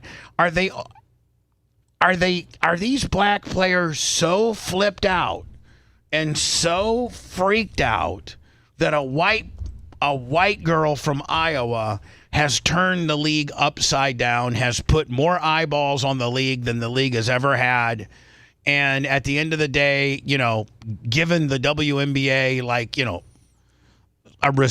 not a resurgence, but all new popularity that I never watched the WNBA. I never did. I never found myself wanting to watch a WNBA game ever. Caitlin Clark joins the Indiana Fever. Now I find myself going to my ESPN app and finding out when the Fever play. Although Caitlin's hurt right now, We find out, I find myself seeking out the games. I think a lot of people are. I mean, I know I was at Big Reds over the weekend, and they were talking about the WNBA games, which I've never heard them talk about before. So Dave Portnoy has infused himself into this as well. I think the WNBA needs a stronger commissioner, and I think the Brittany Griner, and I think the Angel Reese, and all these people that are playing that are so nonchalantly playing the race card, it needs to go away. What would you do as Commissioner Bubba? I'm gonna say I'm first of all, I would suspend Brittany Griner. Oh, because it was clear as day as to what she said, and turn that around to Caitlin Clark. What if Caitlin Clark fouled out of a game, and she called Brittany Griner a stupid black girl? Stupid black girl, read her lips plain as day. What would she be facing right now? A hell of a lot more than Brittany Griner is. Who is their, I'm going to go to words. Find me out who is their commissioner. Okay. That's the problem. Some pussy. We'll get to that, and the fact that I am so mad at Donald Trump right now for pardoning these shysters, these Chrisleys. You didn't like their show? Hated it. Oh, absolutely hated it. It is a vagina. It is Kathy Engelbert. Can you send me a picture of her? Say it is a vagina. Yeah. Kathy Engelbert is the problem with the WNBA. I'll get to that, and the fact that Trump pardoned the Chrisleys. That makes me sick to my stomach. Oh. He was the dad was supposed to do 12 years. 12 years. If you've done something so egregious that you're supposed to do 12 years, don't you think the president of the United States needs to look at all the facts and not the fact that they were just some? And I don't even know why their reality show was popular, because it was stupid. The hot daughter. And he's pretty flamboyant. Yeah. Yeah, dude, I thought he was the whole entire time. He probably is. Nothing against that. But you know what? The show would have been better had he be gay and his wife would have been a beard and he'd shuffle in a few of his boyfriends every once in a while. That would have made it a little bit more maybe watchable. That and more next. Hold on. If you liked that segment, then you'll definitely like the new redesigned BubbaArmyHQ.com. We'll be back to the Bubba the Love Sponge show after this.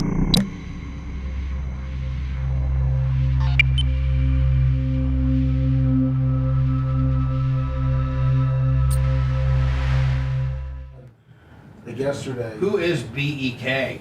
They have a sponsorship. That's what I was told.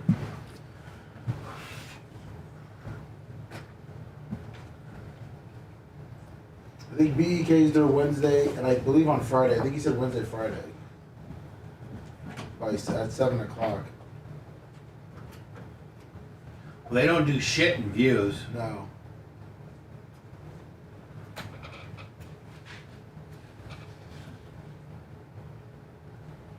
Hey, yes, Brett. Rumble, we're at 9,000.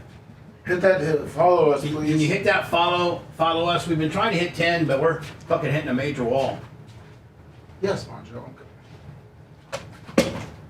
Let me get full hot.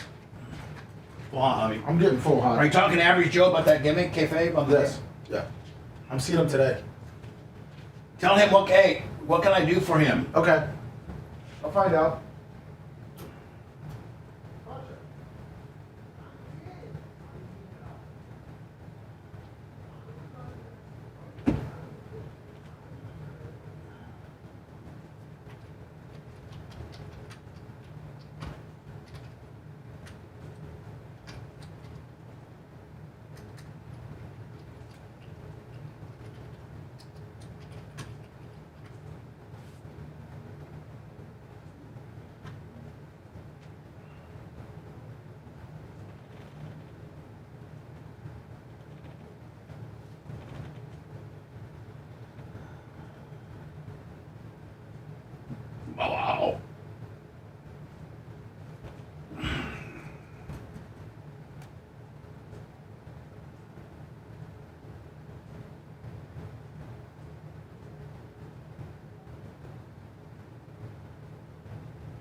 First impressions start at the curb, and we know the power first impressions can have.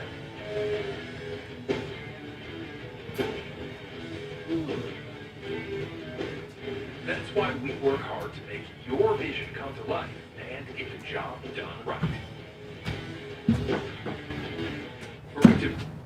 Hi, sir.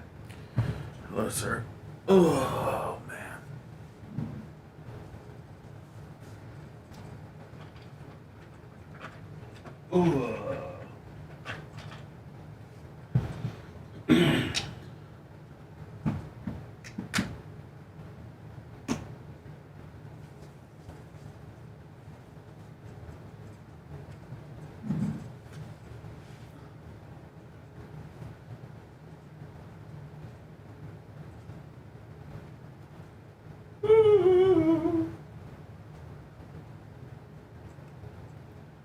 What's up, Thomas? What's up, Pickleville?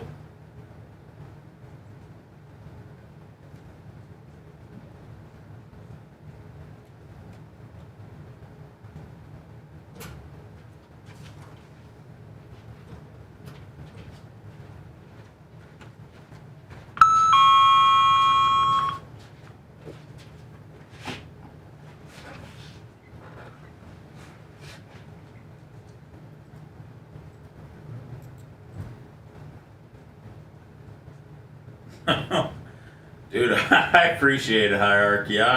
He doesn't... Charlie's comments don't bother me. He just bothers me. I think the suicide thing is just weak. It is. What's up, Ray? I'm good, Pickleville. Just gonna go home to my illegitimate child today. And love her like my own, damn it! Good job, Seth.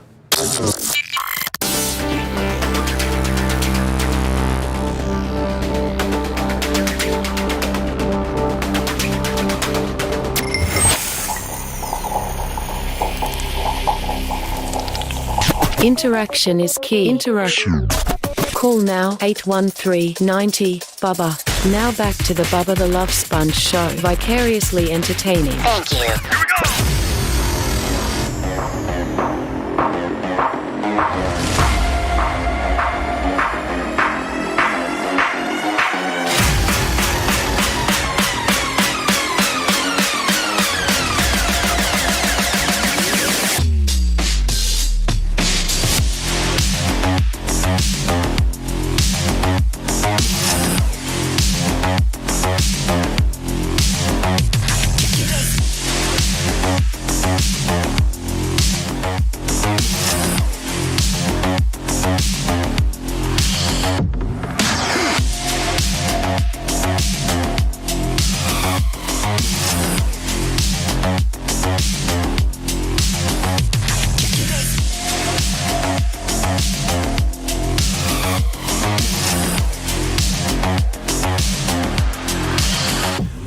Our official landscaper, and let me know, is Aaron from Average Joe looking for new clients, or is he all cliented out? Because no, I heard he bought like another landscaping company out, and he's got like, I don't know, maybe 3 or 4 more crews.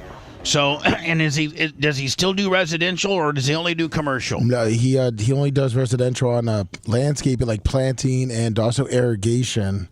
Most of it now is commercial.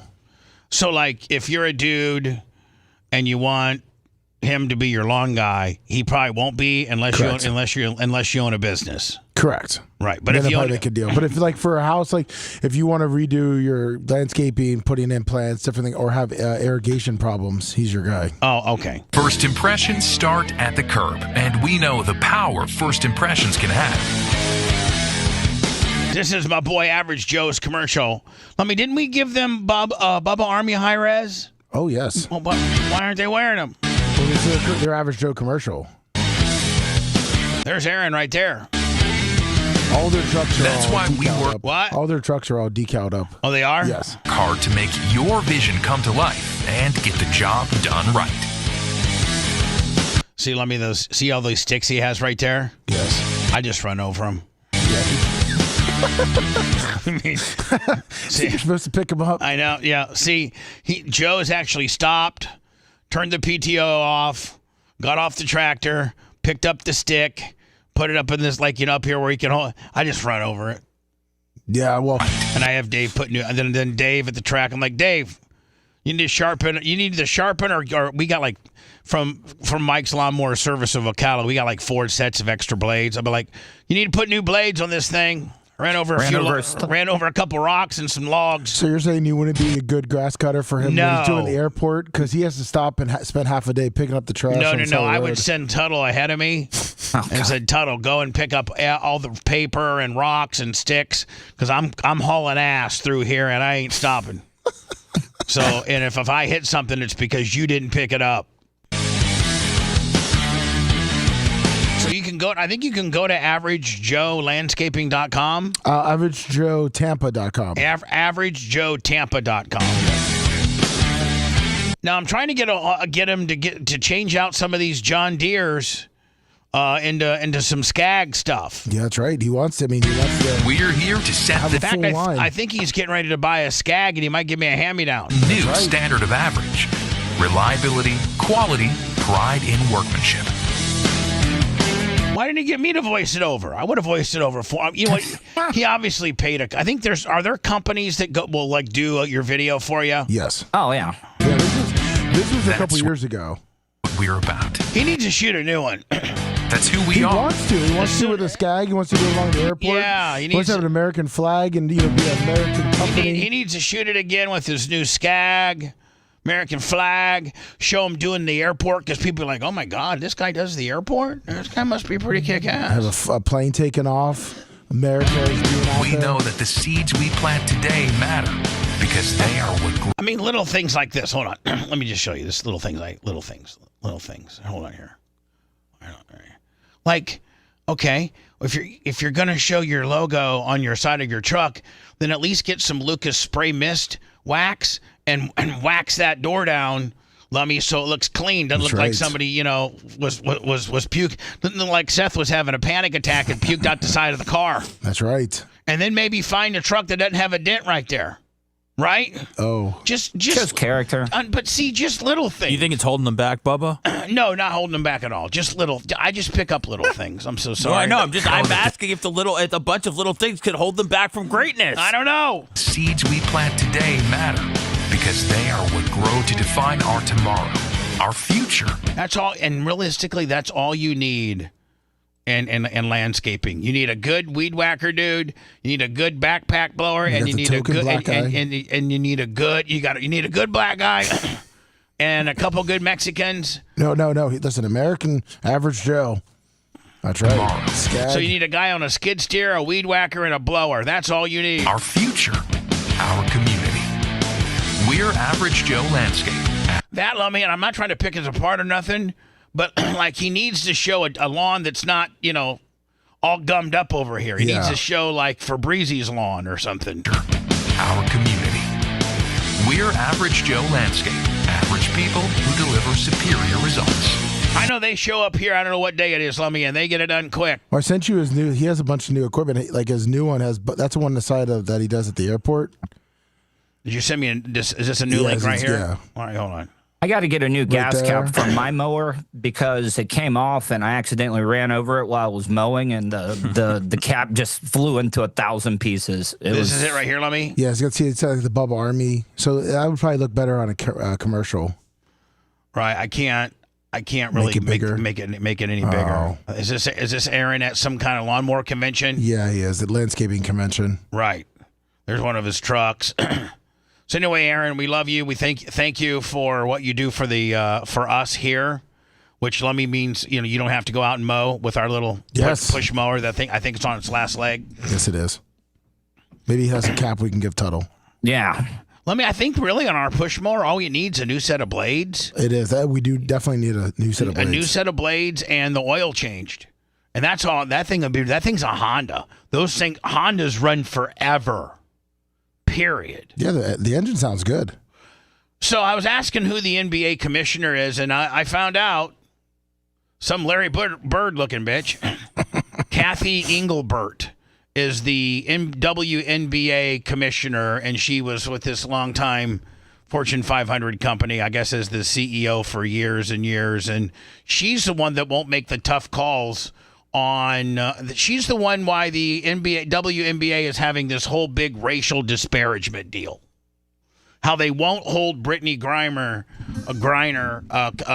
accountable for calling Caitlin Clark a dumb white girl. How they won't hold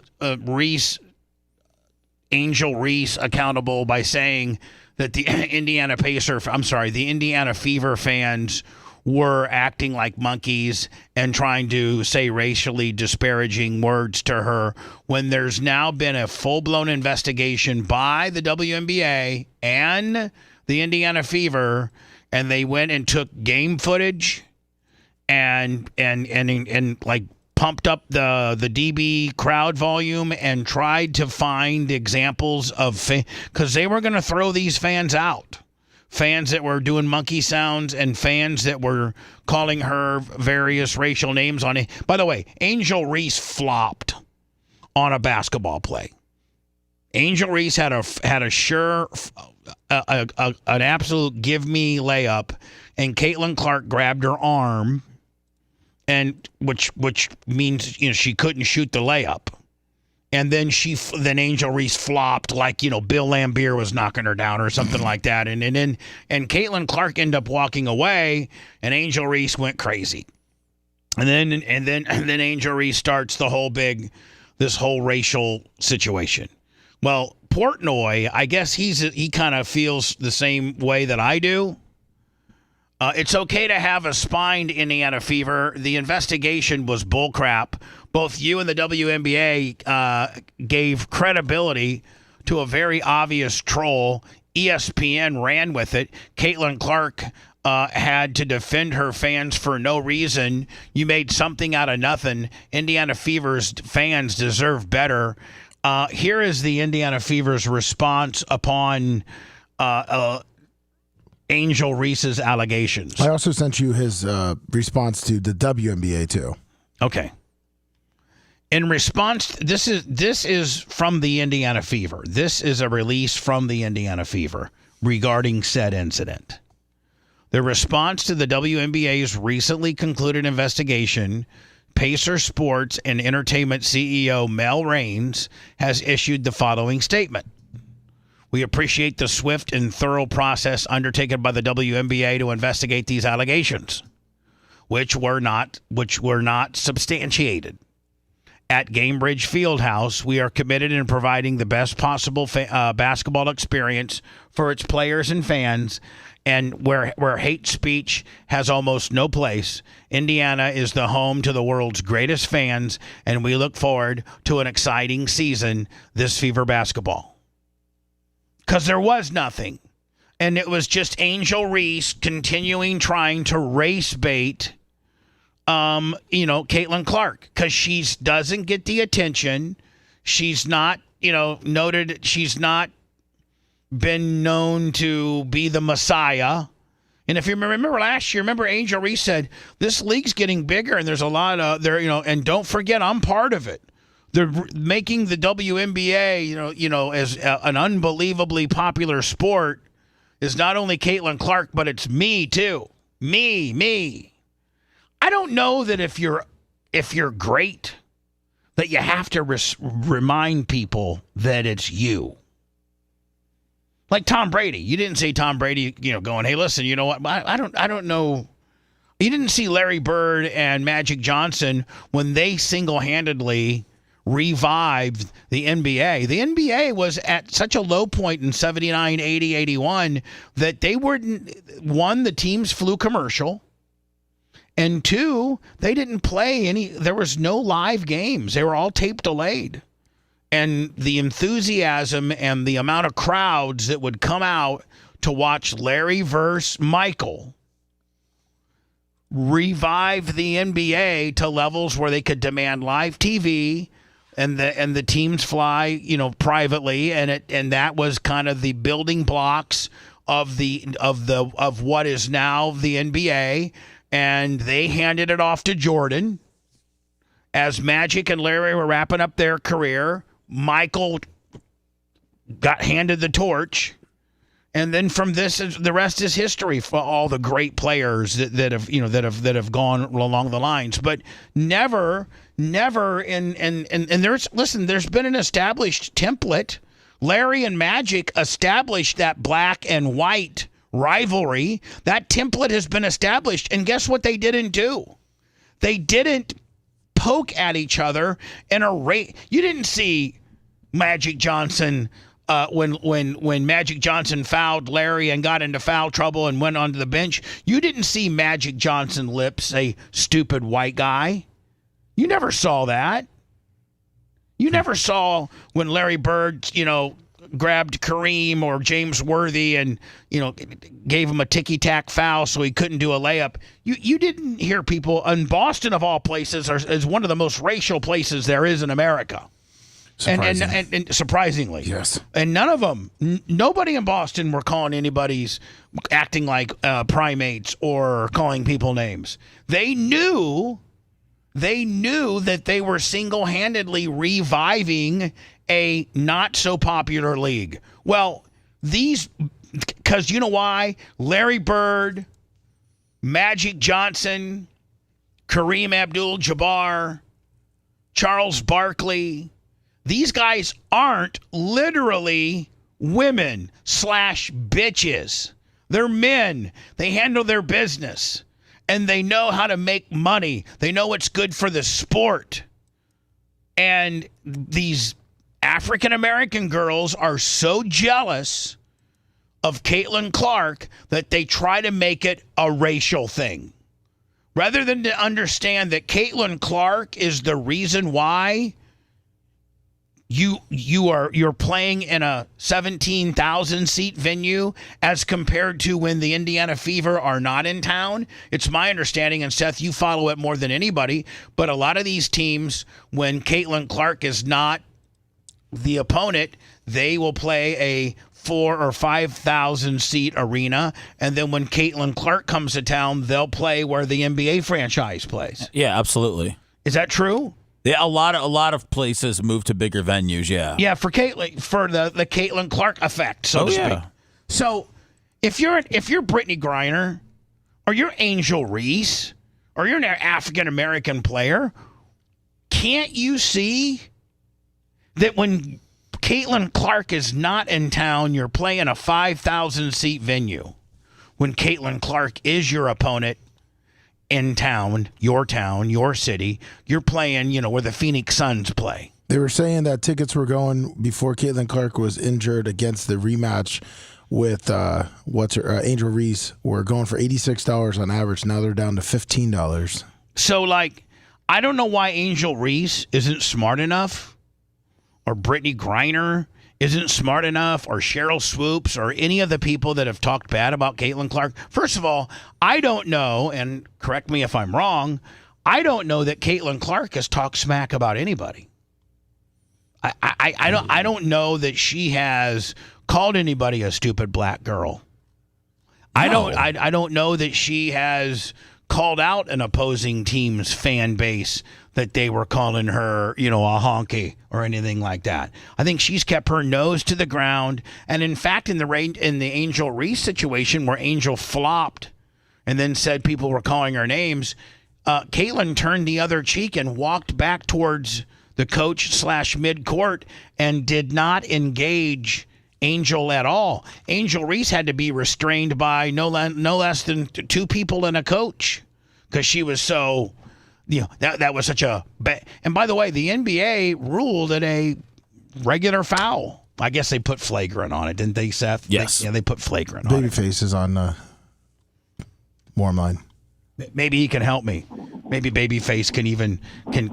I don't know. He's either going to object he's going to shove it up my ass, or he's going to co-sign with me. Hard telling. I don't know which one it's going to be. Babyface, take it away. Hey, buddy, how you doing? Good morning to you. Yes, you back at you. I look forward to seeing you tomorrow, my friend. Yeah, long-time listener. Just wanted to chime in on this. Hold on. Long-time listener and long-time caller, too. Yeah, long-time caller. wanted to chime in on this. You know, when Tiger Woods went to the PGA, there was some of this that happened with him the other way. Yeah, you know? yeah, and and this also existed when Hank Aaron was getting close to beating Babe Ruth's record, and they were, they didn't want an African American man to beat a white man's home run record. And the things that I saw a 60-minute special on Henry Aaron, and he's like, I'd be out there in left or right field, and these people would just say the most unbelievable things, but I just kept my nose down and played the game. And that's what Caitlin Clark ultimately has to do. I mean, we live in a social media age. The news stories, the clips. I mean, look at your own clip. You know, which clip that you've put up that Gary's posted has gotten the most interaction over the last 2 weeks. I'll tell you right now, it's the Caitlin Clark one. It's the yeah. 100%. And so the WNBA knows this. ESPN knows it. The players know it. I think they've been told to lean into it. I think that some of this is theater. I think that we're being the stooges that are getting sucked into this, because as long as you're talking about the WNBA, there's more eyes on it. There's more interest in it. You know, Caitlin Clark's out the next 2 weeks with a quad injury. What are people still talking about?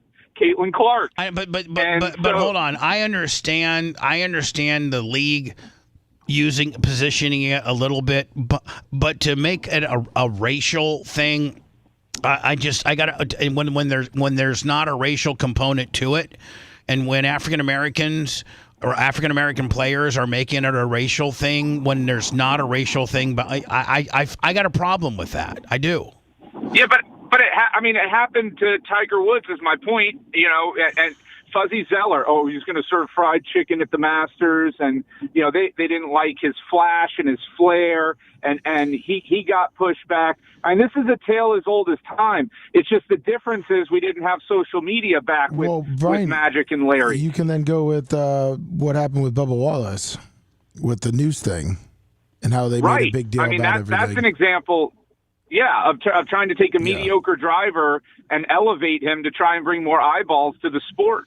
Hold on, that seriously backfired on NASCAR.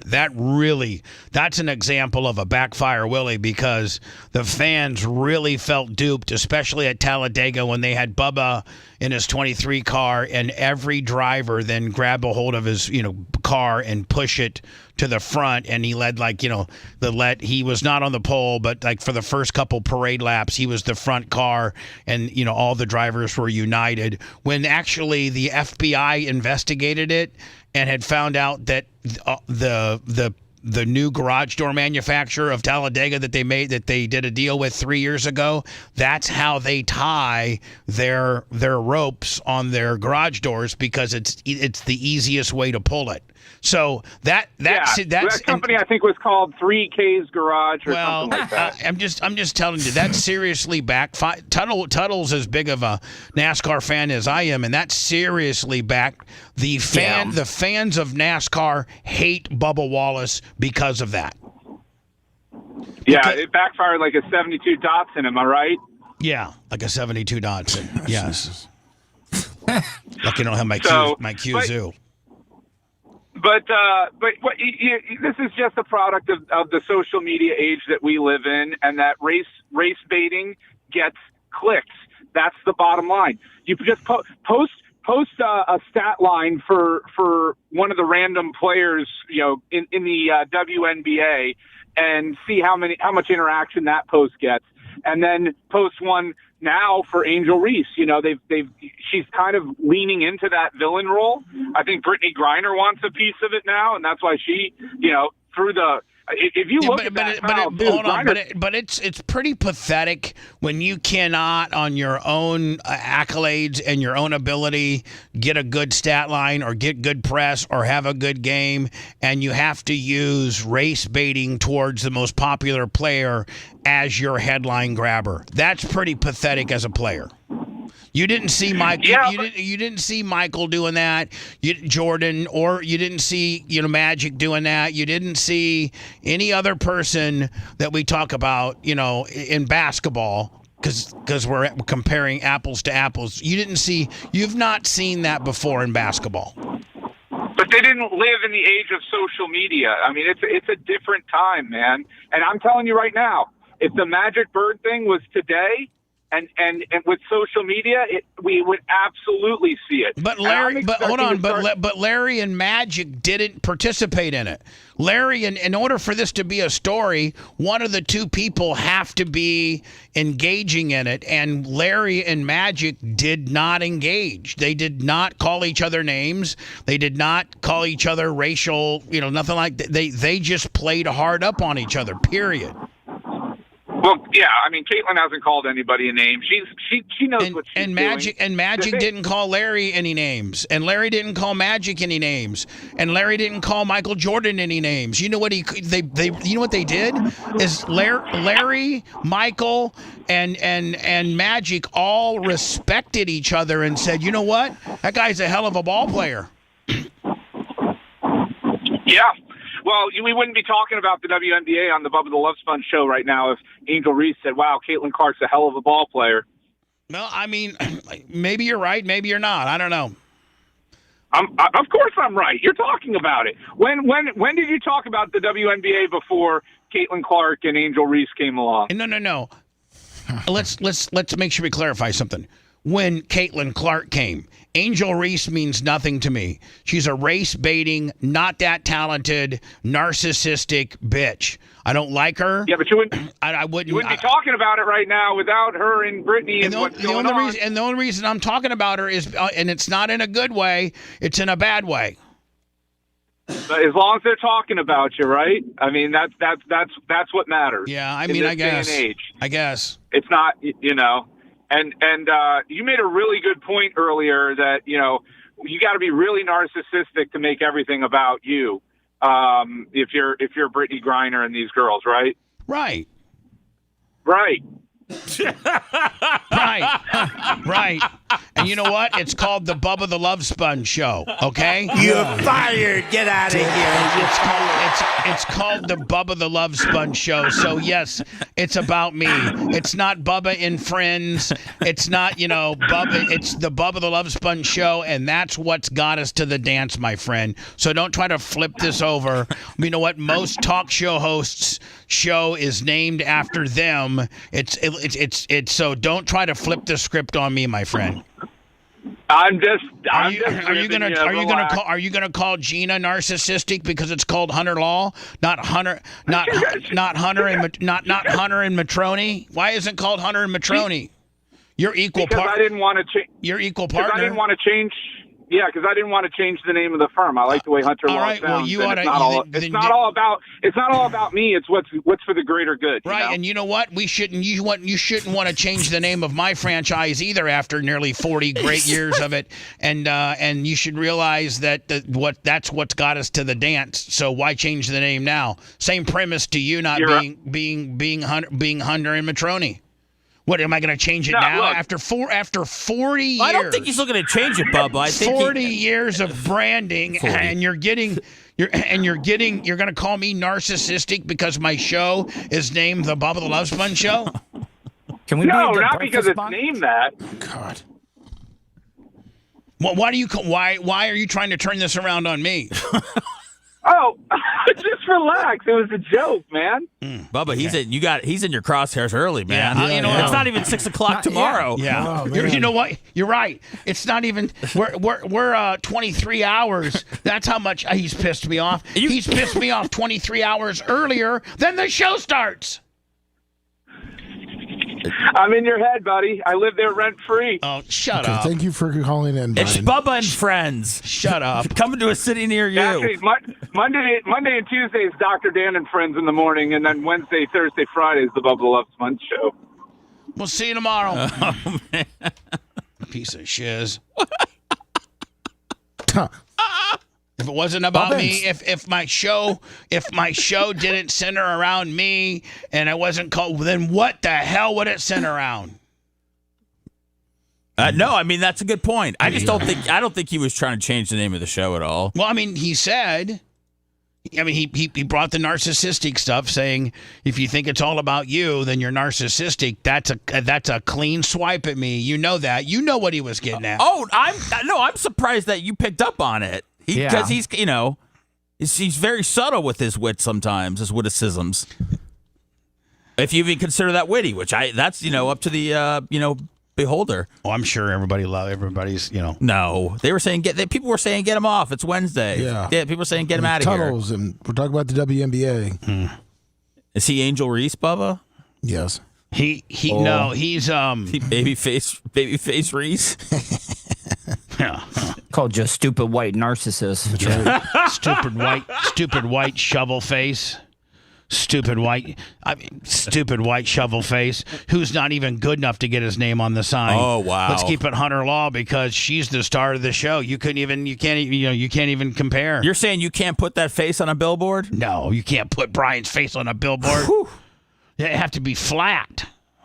Well, billboards aren't. They're not. They're not a globe. Well, I mean, like you'd have to have it actually perfect. Indented. Like a braille billboard? Well, I don't even.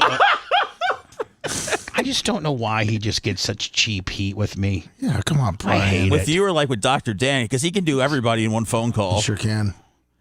Hello. Bubba. Yes, I'm sorry, I didn't hit the button correctly. Go ahead. You're on the air. Turn one time. You're from Michigan. Tony, met you 2019. 2019. Where at, my friend? Weird angle. Never knew nothing about your radio personality ever. And where did you meet? Bubba Raceway Park. Okay. I was scooping dirt with a fellow Michigander that was randomly down there during Winter Nationals out of your Bobcat. Okay. Wow. All right. Absolutely. And then Just wanted to call in for the first time. after that time that you met me at my track with a fellow Michiganer. Oh.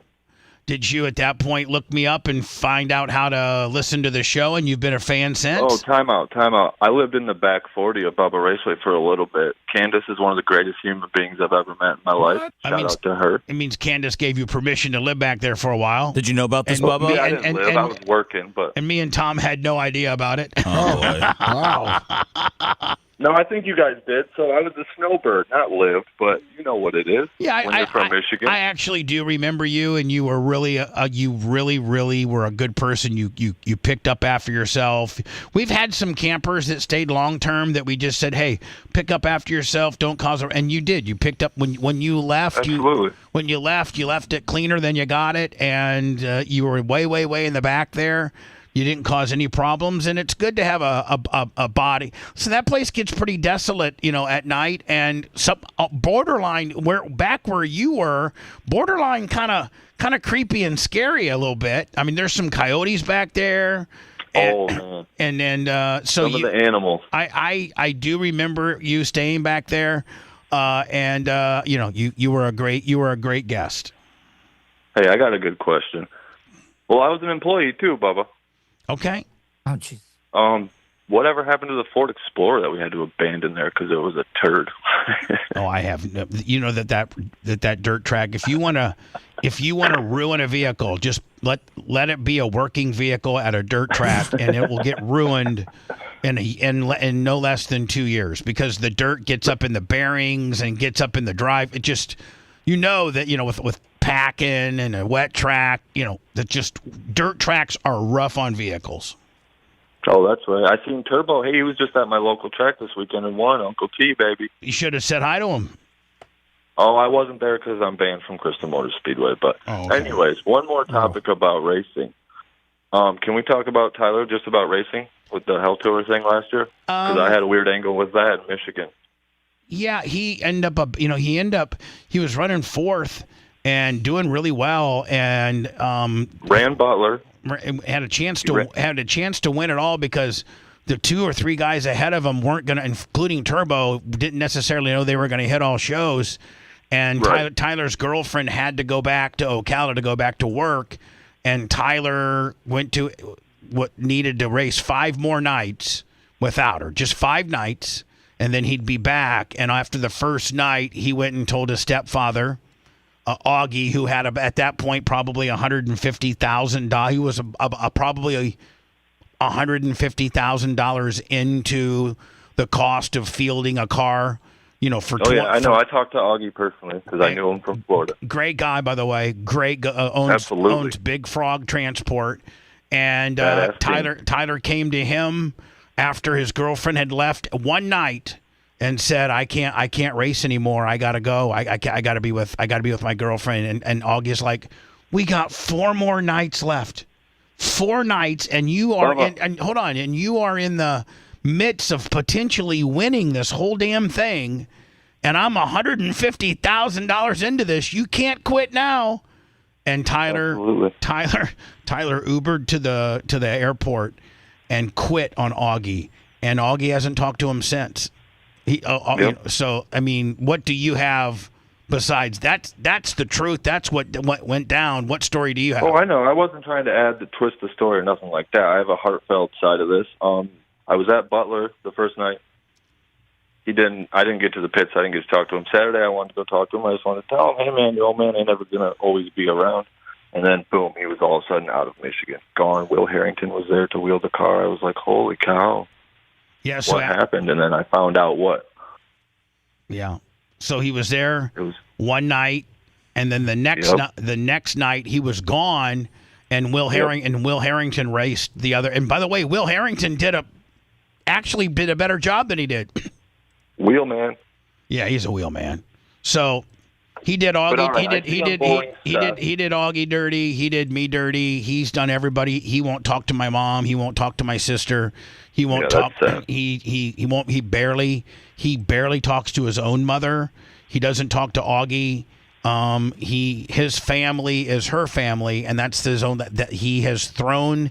How do you throw your biological mom, your biological dad, your biological grandma, your stepfather, who Augie probably put $500,000-$600,000 into Tyler's racing? You know, how do you just throw those people away? How can you not control your girlfriend and say, babe, I love you and everything, but you cannot treat my family like this. I can't. Bubba, what if she's sitting in between gold bars? I don't know. I mean, I don't know. I don't know. I mean, you know. So anyway, I really don't want to get into all that. Yeah, there is. Amen. I don't want to go down. Hold on. There is an explanation. It's called being pussy whipped, and it's called having no balls as a man and no pride as a man to stick up for yourself. I mean, you know, Seth, how long have you been married? 10 plus years? I think 15 this year. 15. Let me. How long you been married? 5. You know, there's times where you gotta. There's times when you get into little disagreements with your wife that you gotta stand your ground and be a man. And you know what? Deep down, they appreciate that.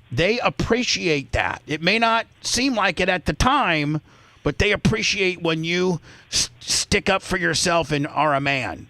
And you know, he needs to learn that. He didn't learn being a pussy from me. You know, I've been probably overly strict with my girlfriends, but you know, but you know, it's such a very unfortunate situation. If something would happen to his mom, or something would happen to me, or something happens to his grandma or his Aunt Tara or Augie or all these people who have invested so much time and effort into, you know, loving this kid, and he doesn't care. He doesn't care because his fiance, has made a rule that he cannot have a relationship with us. Period. How long before your grandfather? Career in racing. What's that, sir? No, what? Oh, wow. What did Tuttle say? I couldn't hear. Okay. I hate some smart-ass stuff that I don't want it repeated. Yeah. Okay. All right, listen, buddy. I got to get going. Love you. Appreciate you. Way behind. Got to get into the Trump pardons the Chrisleys next. Yeah. Trump, what are you thinking? Like, nobody likes these people. Well, I mean... And listen, you know, I mean... A federal judge or even a local magistrate. I don't know if this was a federal. You know what? I think it had to be federal in order for him to step in, because the president can't step in on the state level. If you get arrested by the state of Florida and it's a state charge, the regardless of the president being the highest ranking person in the law, he can't do anything. The governor can, but the president can only pardon those that have been, on the federal level. You know who's taking it the hardest is Joe Exotic. He thought he'd be the first. You know what? You're right. Yeah, he thought he'd be the first TV movie guy. So here's the deal, man. If you're going to pardon the Chrisleys, you better pardon Joe. For real. I would be. Joe who? Joe Exotic. Yeah. Oh, Joe. Oh, sorry. I thought we were talking about Joe Biden for a second. You better pardon Joe. He might need a pardon, too. We'll get into that. Trump announces pardon for Todd and Julie Chrisley after reality TV stars fraud and tax evasion. Chrisley Knows best stars Todd and Julie Chrisley are currently serving 12 and 7 years sentences for bank fraud and tax evasion. Jeez. And Trump, why? This is the kind of stuff that he does just when he starts kicking ass. But wait, how come it was, if it's okay if I ask, well, how come it was super cool that he let Roger Stone off the hook? Because Roger Stone didn't do anything wrong. But what was he? Roger Stone didn't do anything wrong. What was he facing? Let me ask you. Alexa, good morning. Good morning, Alexa. Alexa, hi. You got to give it to her all 3 different I'm not ways. quite sure how to help you with that. Okay.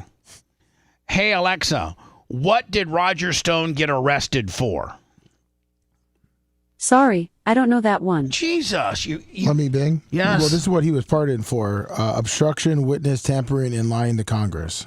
And here's the deal. Lying to Congress, when we had Roger on, he didn't lie to Congress. He just didn't tell them. The information they were looking for. Well, maybe they didn't do a tax evasion. Maybe they just left off a zero. I don't know. To me, It looks like their TV show's coming back, too. Oh, my God. Oh, Trump's got to have a piece. It's going to be the hottest thing on TV. Oh, yeah. I hate him. Like even when they were not in prison, not in trouble. You hate the show? I hate the show. You hate their daughter? I hate their bitch. Why don't you scrape off half that makeup? Let's see what you look like when you wake up in the morning. Who, Savannah? All of them. Oh, my goodness. I hate all of them. He probably wears makeup, too. Oh, I'm sure he does. Little pillow-biting bitch. We'll do that next. If you want a deep dive into the Bubba the Love Sponge show from the past, go to BubbaArmyHQ.com. We'll be back after these words. How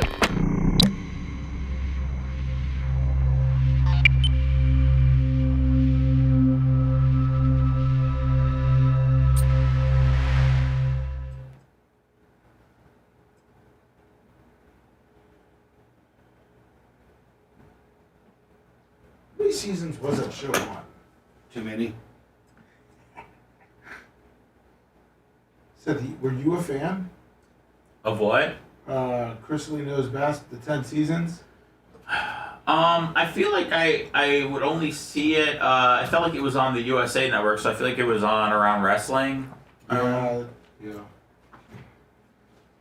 I mean, I think he was entertaining at first. 10 seasons. Holy shit.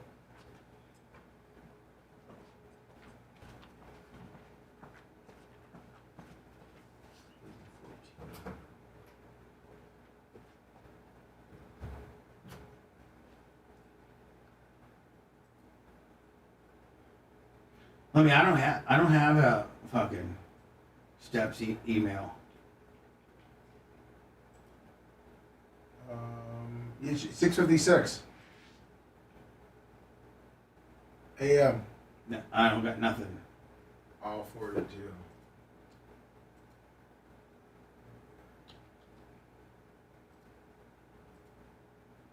I just resent it to you.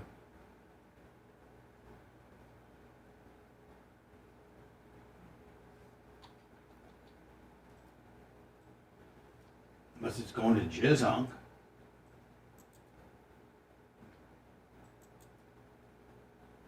I sent it from my email. Before it was sent from our. We have a. Yeah, email it's going to junk. Oh.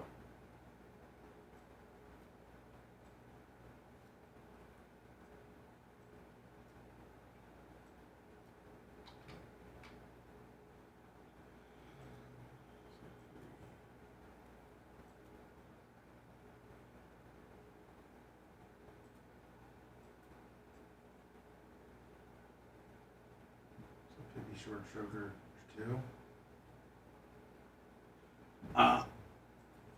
What's up, Rumble? Let's fucking be Rumble. We're getting. I don't know if we're back on the front page. Yeah, they put us back in number 1. But not in a big box. No. We're not a big box. I don't know what they did, but we're number 1. We're number 1.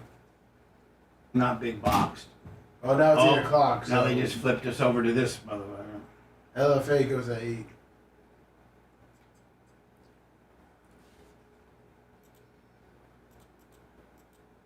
What's up, Creeds and Travis? Semi-autographs, Travis. This is a nice size box. For the second box, say it. Yeah, I like this guy that's on right now. You like LFA? Yeah, it looks like Steve Eiserman. He's got good economic data.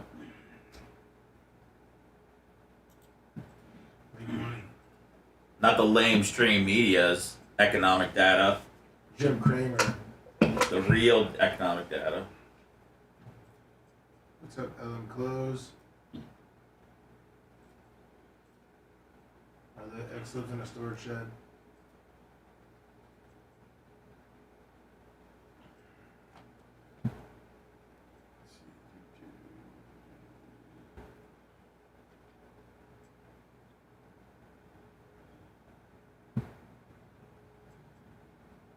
Josh Briley, $20. Venmo. Thank you. So did the president call him?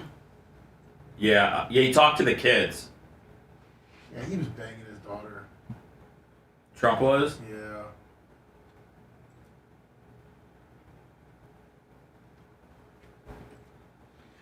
Venmo, PayPal, Cash App, at the Bubba Army.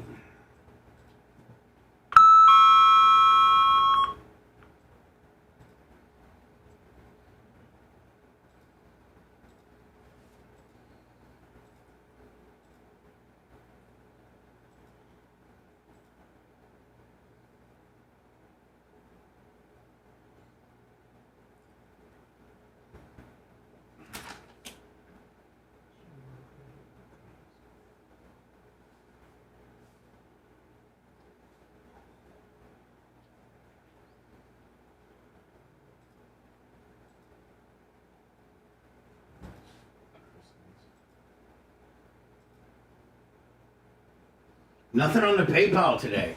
Slow as fuck. Slow as fuck, Bubba Army. Let's go, guys. Somebody goes Travis.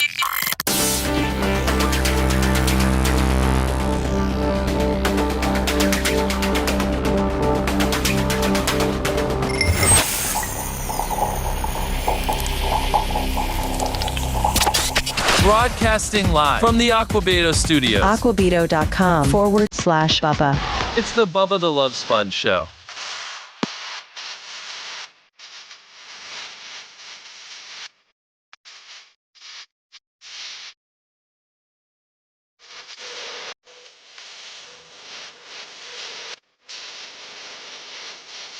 Want to show that you're Bubba Army, you can go to our shop, our store, or merch, all by typing in Bubba Army merch, Bubba Army shop, Bubba Army store. And yes, you get, a couple stickers with all purchases. Hopefully you're not putting those on your dashboard of your white utility van and then brandishing a weapon at grandma on a road rage deal, and then it being national news and the body cam footage of the police officer that's investigating what's inside the white van, plain as absolute day, shows the Bubba Army sticker on the bad guy. The bad guy.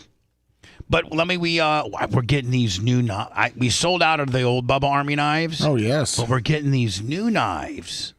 Do you remember at Bubba Got it in my truck. Well, do you know what I'm going to say? Yeah. What? The Mark from Tarpon knife. Yes. Yeah. LM Clothes. What?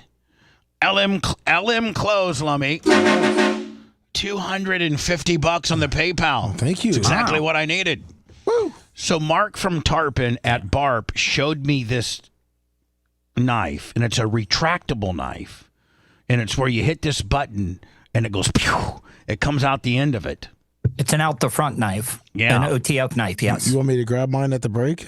Yeah, grab yours at the break. Okay. And the only difference between probably yours and the one that we're getting is that it'll say Bubba Army on the blade. Now, they couldn't do Bubba Army on the body of the knife, but they're going to be able to. It's going to say Bubba Army on the blade of the knife. I'm like, listen, they're so cool. I'll take it. Perfect. We had to reorder straw hats because it's summer and people love these straw hats. I mean, they are a must if you're working outside. I think we reordered backpacks. We have a little bit of alpha left over. Oh. And the Fat Man Dunk 3s, my third shoe in my ongoing shoe series under the Fat Man Dunks logo, which is a fat guy denoted as me dunking a donut. They should be here in 3 weeks.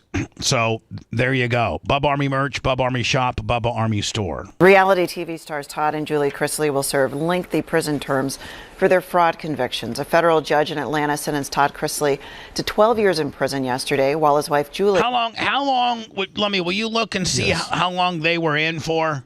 He was supposed to serve 12 and her 7. They got 7 years behind bars. The judge sentenced their accountant to 3 years in prison. The couple, known for their show Chrisley Knows Best, were found guilty earlier this year. Now you watch. They'll get a second chance. Oh, they had been in since like 2023, I saw. But they'll get a second chance. Well, they're just reality TV stars. Well, I'm just a radio personality, and I can't get a second chance. Terrestrially. But no one has to. But they'll get one. But no one, but people, they're fresh out of jail. I mean, so people are going to want to watch that. Of defrauding banks and the IRS out of millions of dollars, all to fund a lavish lifestyle. Reality TV. Hey, I mean, I have IRS issues, but it's not to fund a lavish lifestyle. It's to pay rent. Ever since the Here we go. So this is the actual. That was the story. 2023 was when he went in, January 17th. 2023. Yes. So he's been in 2 years and 4 months. Oh, he's probably been holding a lot of pockets. I bet Conviction he's in of white both of collar her jail. parents for financial crimes in 2022. Savannah has not only become the guardian of her young siblings, but also a vocal advocate for criminal justice and prison reform. She's seen our system's pitfalls firsthand and is passionate about improving the conditions for those trying to reach. So he went in January of 2023. When did she go in? I'm looking that up. So that means he did 2 years and 4 months. Now, when the president pardons you, do they literally let you out there? Yeah, I think once he signs it, they're gonna let you out. Yeah, I mean, do they literally does he hang up the phone, sign a few papers? I gotta think so, man. I can't imagine there's much red tape to get through after that call. Once the president calls, right? You probably just want to make sure that the TV cameras are there to get the first episode of your new show that's back. Rebuild their lives. Well, Savannah, you have transitioned from being a reality TV star to a prison reform advocate. Yes. That's quite a lot in the middle there. Tell me how you got there. So obviously I was on TV for 10 years and it was a scripted comedy for all intents and purposes. People think it was this big reality. Hold on. Duck Dynasty, the Kardashians, Hogan Knows Best, all of that stuff. No. None of that is reality. Oh, no. I would be, Pink Sneakers were the production company of Hogan Knows Best. I would be there in the morning, and they literally would go through a script. Okay, Hogan, you get out of bed. You're all miscombobulated. You walk down the stairs. You find a big pile of dog poop. You then yell at Linda that her dog pooped on the deal. And you go down to work out. Linda gets pissed off because you didn't pick up the poop, and all you wanted to do is work out. So she's got to pick up the poop, and then she picks up the poop and flings it outside. And then Nick, it's all it is. It's just situational living in your big ass mansion built around stupid, contrived, written drama. None of which is organically real. None. Reality show, but it was really a scripted comedy. I was on one episode of Hogan's Knows Best. Playing tennis. And I got thrown off because I was hitting. They wanted us to play tennis, but I can't play tennis, but I can hit home runs like Dave Kingman over the fence. Yeah, I think you pissed Linda off at that I did. episode. I think I got pulled. Yeah. What do you mean they didn't put it on? They dropped. They cut it. No, it was on. Oh, okay. It aired. It just said I never got to be on any more of them, and nor did I want to be. It was stupid. It was like literally. Did you get paid? Brian Knobs, his real best friend, showed up. Yeah. It's really hard for me to break away from that mold into what I'm doing now because people look at me as this like ditzy, dumb blonde, and they don't really give me a chance to prove myself. And it also. You don't need to prove yourself. Wah. I can't get an acting job. Wah. I was on TV for 10 years on a scripted comedy, and my dad embezzled $30 million. I sent you her Instagram, too. I can't get an acting job. Started with obviously both my parents going to federal prison 2.5 years ago, and I knew nothing about prisons. I thought bad people go to prison. That is. Yeah, and your mom and dad are bad. I don't know what the hell. I'm really mad at Donald. This is a big mess up. Who the hell got to you, Trump, on this one? Well, do you think that it's possible that they might have been big supporters of his, potentially financial? I don't know how these things work. I would just guess there's some sort of tie in there. Potentially, yeah. You might be right. That's what it is, and that's so. Half the money they embezzled went to his campaign, so he felt as if he had to, far from the truth. So tell me what you want people to know about your parents' story. So our case was in Fulton County, Georgia, and originally they were not going to prosecute because they said it was very weak. They didn't have the evidence that they needed to prosecute, that it wasn't a case. It took 9 years to issue a federal indictment. Both prosecutors were Democrats. They have donated to Democratic candidates, and at trial, we knew it was game over. So, I mean, I could go on about the corruption in the case, but they referred to us as the Trump. Oh, I got corruption. You want to hear about corruption and the fact that, how many times, why Mike Calta and Matt Lloyd never did a day of jail time. You want to talk about corruption? Trumps of the South at trial, the prosecutors did.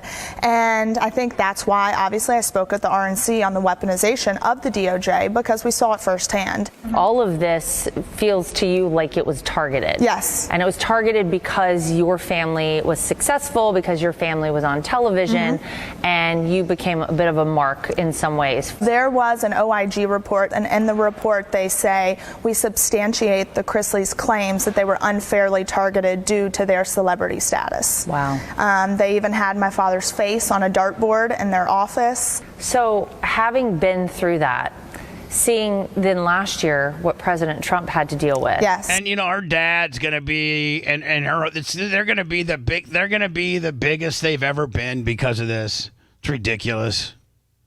Let's take politics out of it.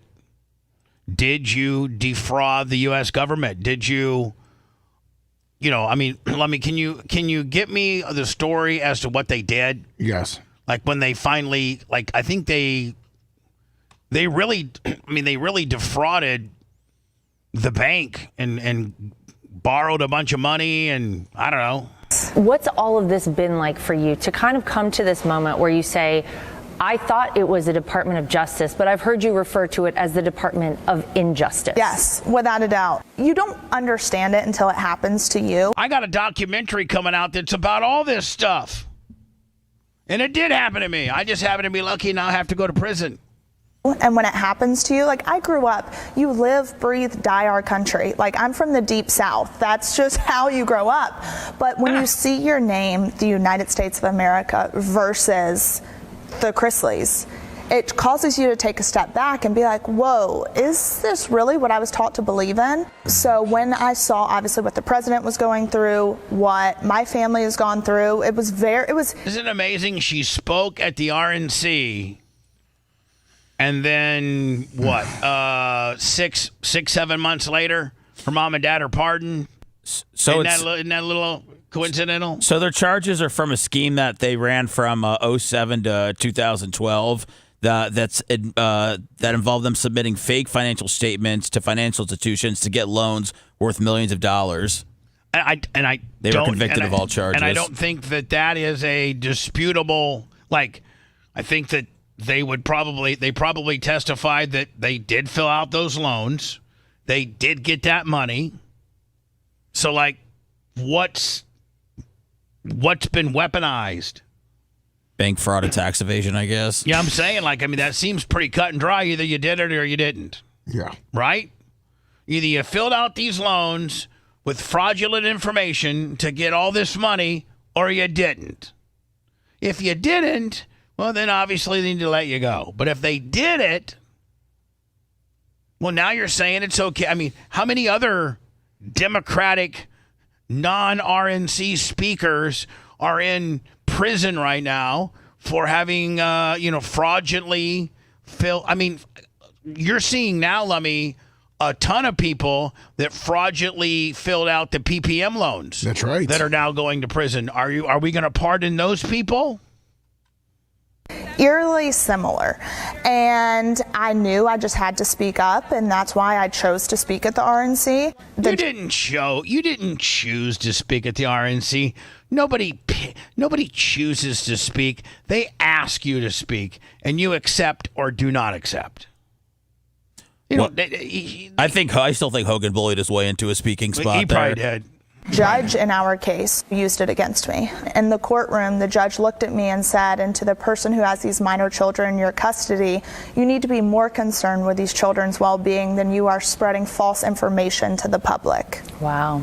And this was right after I spoke at the RNC. And, speaking of... And I can see where that is a political weaponization of the government, and I can see where that judge is a piece of shiz. And I can see where they have a point there, where if the judge is going to lambaste you and giving guardianship of underage children now for you to watch and say you need to worry about these children more so than speaking at the RNC, that's kind of a dick move from the government. And that is the weaponization of the government. But the actual, and that's very biased, but the actual filling out the forms to borrow money from a financial institution, if you didn't fill them out correctly and you filled them out fraudulently, well, I don't know if they should be letting you out or not. Of Chloe and Grayson. Yes. These are your siblings. Yes. And now you, Savannah, are in charge of their lives. You have been tasked with... Now, how do they make this kid?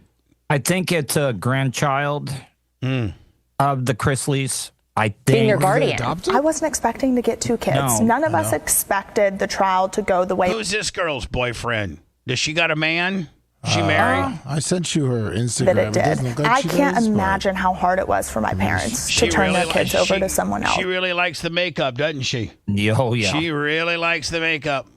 My mom literally just yesterday I got in the mail a Mother's Day card from my mom that just said, I will never be able to repay you for what you've done for Chloe and Grayson and us. I'm so proud of you. You are now this huge advocate for prison reform. Man, talk about a set of jugs on both sides of the fence, left field and right field. But what would you like to see happen in a perfect world? Where would you like to see? Is that Laura Trump? Yeah. Yes. And she's no longer a Trump. She divorced out of the family, did she not? Did she? I don't know. What Trump is she with? She's married to Eric Trump. Was or is? I thought Eric Trump is still married. All right. Hey, Alexa, who is Laura Trump married to? Laura Trump is married to Eric Trump. All right. They have been married since 2014. Did that answer your question? Yeah, thanks. Now Thanks for your feedback. Yeah. See more fairness, more transparency. No, she's still a Trump. She's still a Trump. Yeah. Well, first off, obviously these prosecutors, they have to be held accountable. My dad got 12 years. My mom got 7. That sentence is just extremely harsh. And to waste taxpayer dollars to... Well, listen, just thank your lucky stars. They're out now. You probably got all kinds of networks falling over themselves to sign you. Let it go. Let it go, my friends. Don't try to circle the wagons back around and get the heat on them. Well, you know what? Trump probably will do that anyway, federally. That's right. So let Trump do your dirty work. House them in these camps. I mean, there is no rehabilitation whatsoever. I did a town hall with RFK Jr., and he spoke about wanting to turn these camps into like actual working farms to where people learn a trade, to where you're growing your own food, you're actually learning something and rehabilitating yourself, and I love that. The thing about it is this Chrisley bitch, Savannah, she's attractive. She's a very attractive woman. She's got a great body. She didn't have to wear all that makeup. Like the picture with RFK, she looked a little more natural, and she looked way better. He probably licked that makeup off her face because it was organic, made out of beef tallow. It probably had like a red dye number 6 on it. He had to get out. How are your parents doing? They're okay. It's extremely sad to see how these individuals are treated. I mean, my mom, she's in a facility in Lexington, Kentucky, to where there is no air conditioning. Regardless of what someone does, I think you should have basic bare necessities. And it's just heartbreaking to see that my mom is in conditions like that. How often do you talk to them? Every day. Do you? Yeah. Wow. So I talk to them every day. It's short because they only get an allotted amount of minutes a month. So I do talk to them. They're always calling, checking. Let me neither one of those. Can you find me a story where they actually said that he's there? I didn't see a story. I saw. I sent you for what they did. I sent you. Send me, but ago. I don't think I saw. I don't think there was a story about them. Now to the latest on Todd and Julie Chrisley. The reality stars received a combined 19-year prison sentence for bank fraud and tax evasion of $30 million. These were very serious crimes. The fraud was extensive, and there was really no remorse being shown. What we will not do is we will not break, because God didn't bring us this far to drop us off. They sought out the spotlight right at the time that they knew that they were not paying their taxes. I haven't seen a story yet where all the pardon stories are just that. What I just played was the most extensive one, and it really looked like it was shot prior to the pardon, right? Yeah, like I've not seen a bona fide pardon story yet. In a year, we probably spend $300,000, sometimes more, just on clothing. As for where Todd and Julie will serve time, the judge recommended Julie be sent to this federal facility in Tallahassee, where Ghislaine Maxwell is serving time. And Todd goes to Pensacola. Hot bench judge Rachel Juarez says it's about as good as it gets. It's a low security prison with less than 1,000 inmates, and one of the places that is sort of widely recognized to be a little bit easier for criminals to do time.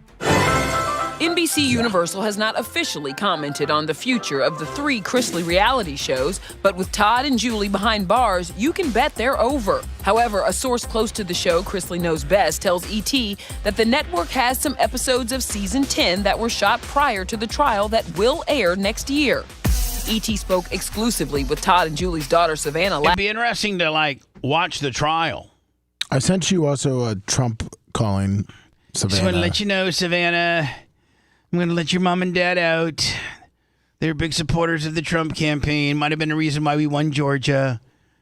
Just want to let you know they're going to be home tomorrow. Get that turkey out. Have a good family thing going on. I'm going to go ahead and let the war in Israel continue on and worry about this nonsense than do real presidential stuff.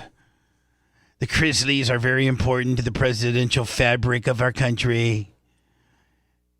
That's a terrible thing. It's a terrible thing, but it's a great thing because your parents are going to be free and clean, and I hope we can do it by tomorrow. Is that okay? We'll try getting it done tomorrow. So wonderful. Give them, I don't know them, but give them my regards and wish them a good life. Mr. President. Yes. How are you? I just want to say thank you for bringing my parents back. Yeah, well, that happens. He's like, all right, buddy, put your sister back on. Savannah, I don't want to talk to your brother that's on the spectrum. Rather speak to you, the matriarch of the family. Given a pretty harsh treatment based on what I'm hearing. Pretty harsh treatment. Yes, sir. Was your brother fighting also for this release, right? Hey, I go to the University of Alabama, and I saw you speak, and I said, that's the greatest presidential speech I've ever heard in my life. Oh, that's good. I was just there. I gave the commencement. What a great group of people. If you were in the audience, you have to be good. What a good school it was, and I love Alabama. You know, I love Alabama. What? I love Alabama. I love Alabama, but not quite as much as I used to when Nick Saban was there. He's a hell of a coach. Nick Saban is now doing, I think, college game days. What he's doing now. I think he's going to be working with the Trump administration on NIL stuff. Oh, Saban? Yeah. Oh, okay, yeah. really? That'd be great. That school is that was very impressive when I was there. Yeah, I think I did a good job. I got a lot of good comments on that one. Yes, I did a good job. It was a really good speech. Just ask me how good it was. I'll tell you. So that's good. I love doing that with great young people. Kicked out of class. Yeah, he got kicked out of class for defending you. It was pretty interesting. Gee, I'm surprised because University of Alabama, if we took a vote, I'd get 90% of the vote, right? You would. Exactly. God, maybe more. what is going on? But anyway, well, you keep fighting. Congrats. It's a big ass kissing fest is exactly what it is. I do like watching him have regular phone calls, though. Yeah, they're just making regular small talk. That's small talking with Trump. I'll just call you up, see how you're doing. Not going to be able to let you get a word in edgewise because I like to talk a lot, hear myself talking. It was so uncomfortable when the Florida Gators the basketball team went to go visit him, and he could not stop talking about that tall Canadian kid, the Oliver Ryu or whatever. Oh, this kid at 7'9". Yeah, like he's in there taking a picture, and he was like, "You're a big, beautiful boy, aren't you? Oh, bunch of great-looking guys here." And I'm just like, "What is going on?" So anyway, the Trump pardons the Chrisleys. I can see where... I guess he doesn't know them, man. He said, I don't know them. Give them my best. I mean, when something like that happens, does he really, really extensively look at the file? And I'm sure it's somebody important to... Somebody close to him's making a case for them. Right. So somebody probably gives kind of lays it all out for them. They've already gone through it front ways and back ways, and then they kind of lay out maybe the high and low spots for it, right? That's probably what happens. I just don't think you can just, somebody needs, you know what? Oh, listen, that's what that black lady was doing. She's the pardon czar. Oh, she's the pardon czar. She was the one that he pardoned her, right? Yeah, early on, and then he made her the pardon czar. She goes through all these cases. Well, Joe Exotic needs to get a hold of her. That's right. I saw somebody just emailed me something that we can get Joe on. Well, we can get him on anytime. Let's get him on next week. Okay. Let's get him on next week saying just, right freshly from the Chrisleys. This is a tough time for him, Bubba, because not only is he not getting out of jail, but they deported his boyfriend. See, we need to get into all that. Oh, no. That's sad. Let me line it up. We'll do. Okay, we'll have Joe Exotic on next week. You're listening to the Bubba the Love Sponge Show. If you want 24/7 on-demand Bubba and the crew, go to BubbaArmyHQ.com. The Bubba the Love Sponge Show will be back after this.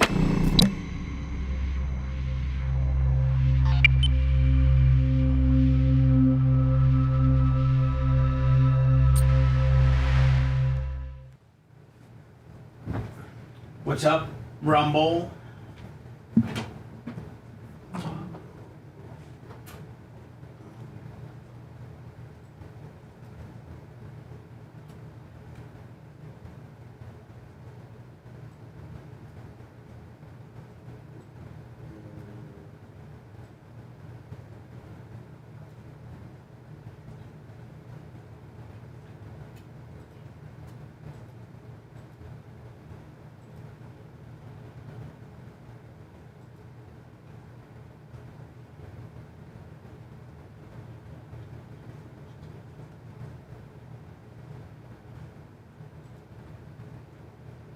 So, Cracker Chris.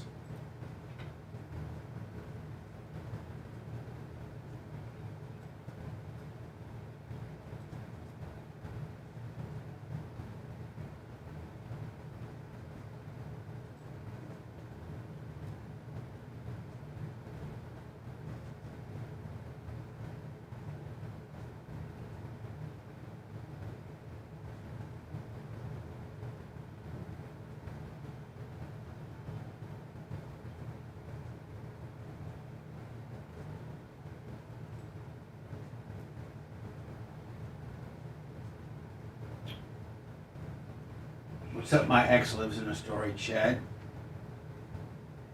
Cracker Chris.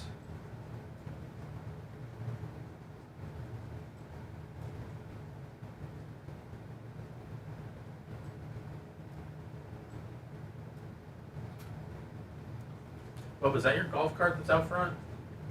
That's Merch Cricks. Merch Cricks? Okay. She's selling it. I just didn't see anybody around it, and I didn't know if it was like some work. Yeah, I think she just washed it. Okay.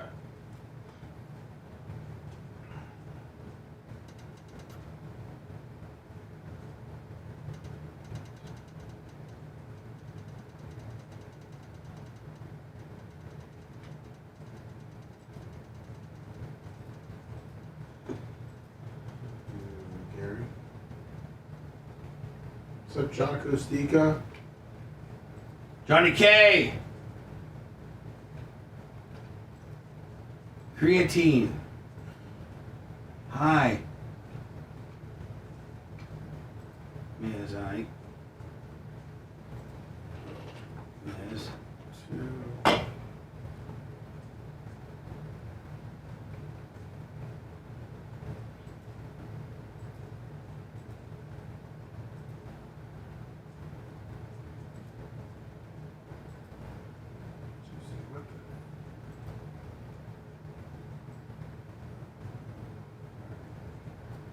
What's up, White Iced Tea? What's up, Birdo?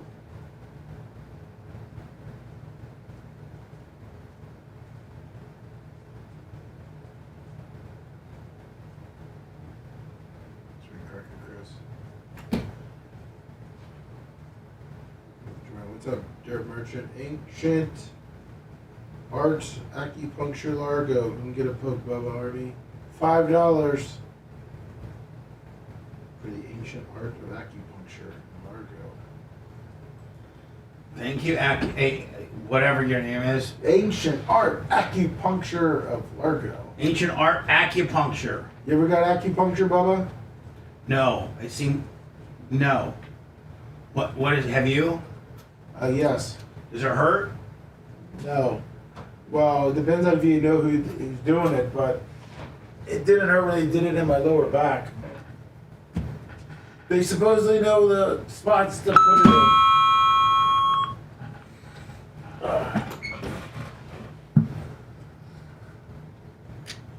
How's my Twitchies? Golden egg layer. You're feeling good. TJ Brown, Cable Dog.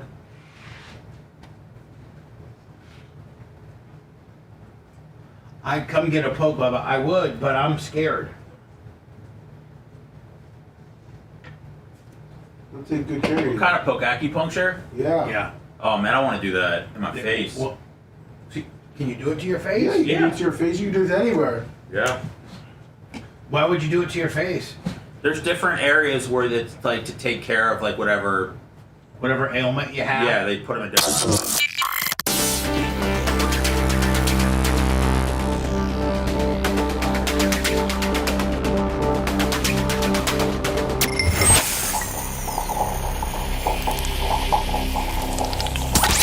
Broadcasting live from the Aquabito studios, aquabito.com/Bubba.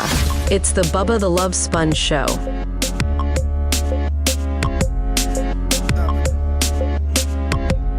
Tuttle in with us today. Look at Tuttle. Is Tuttle a little behind? Is he? I wonder where he goes off to when you leave. You know, now you're supposed to be interacting with the fans a little bit, Tuttle. I can't though. Like I'm not a part of Hot Mic, so it's hard for me to do that. I mean, I guess I could go in the chat room and chat with them. No. Like, so you're not. So they can't hear your Hot Mic. Yeah, no, they cannot. But I so go. Where do you go? I go in my smoke shed, where maybe I partake on a smoke break. Not like cigarettes or anything, but like just hit off my bowl. Walk outside your house and go to your little lawnmower shed and then fire it up. Yeah. Oh yeah. So what you do? Yeah. I mean, is that okay? Like, I mean, yeah. I don't have a problem. I don't care. All right. I just didn't. I wanted to make sure. I just want you at that June 5th Okeechobee meeting. Even if I got to send down the Merch Crick to meet you down there as the camera lady. Okay. Yeah. I mean, she's always fun to be with. Well, don't act wow. down there. Don't act like you're Hogan and you were with her or nothing like that. No. What I meant was, she's just great conversation.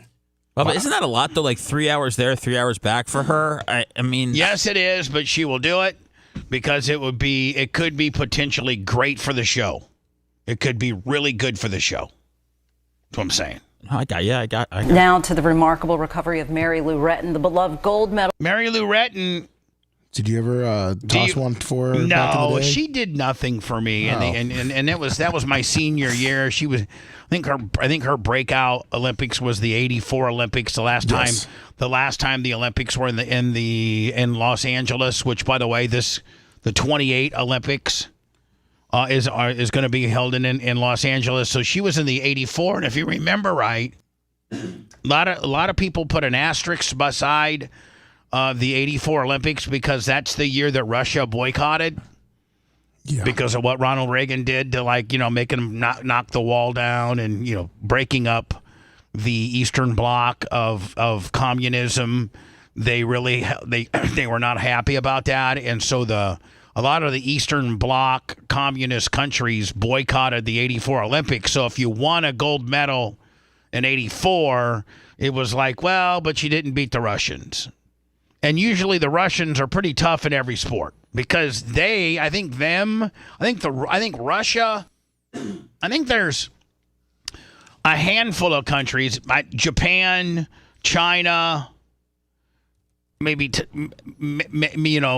definitely Russia, some of these other. France, no, but they literally, the athletes, their jobs are to right out of when they're in when they're in third or fourth grade, they start training for their particular sport. They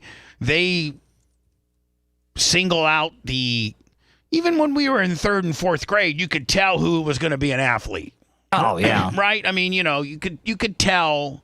Now sometimes you hit a growth spurt and you ended up being a little bit taller, and maybe you kind of came into being an athlete. But at a very young age, a lot of these countries, they take these kids from their parents and put them in these training camps. And that's all they do, but train all day. They do a little bit of homeschooling, just enough to maybe, read and write their name and, be able to communicate like a caveman.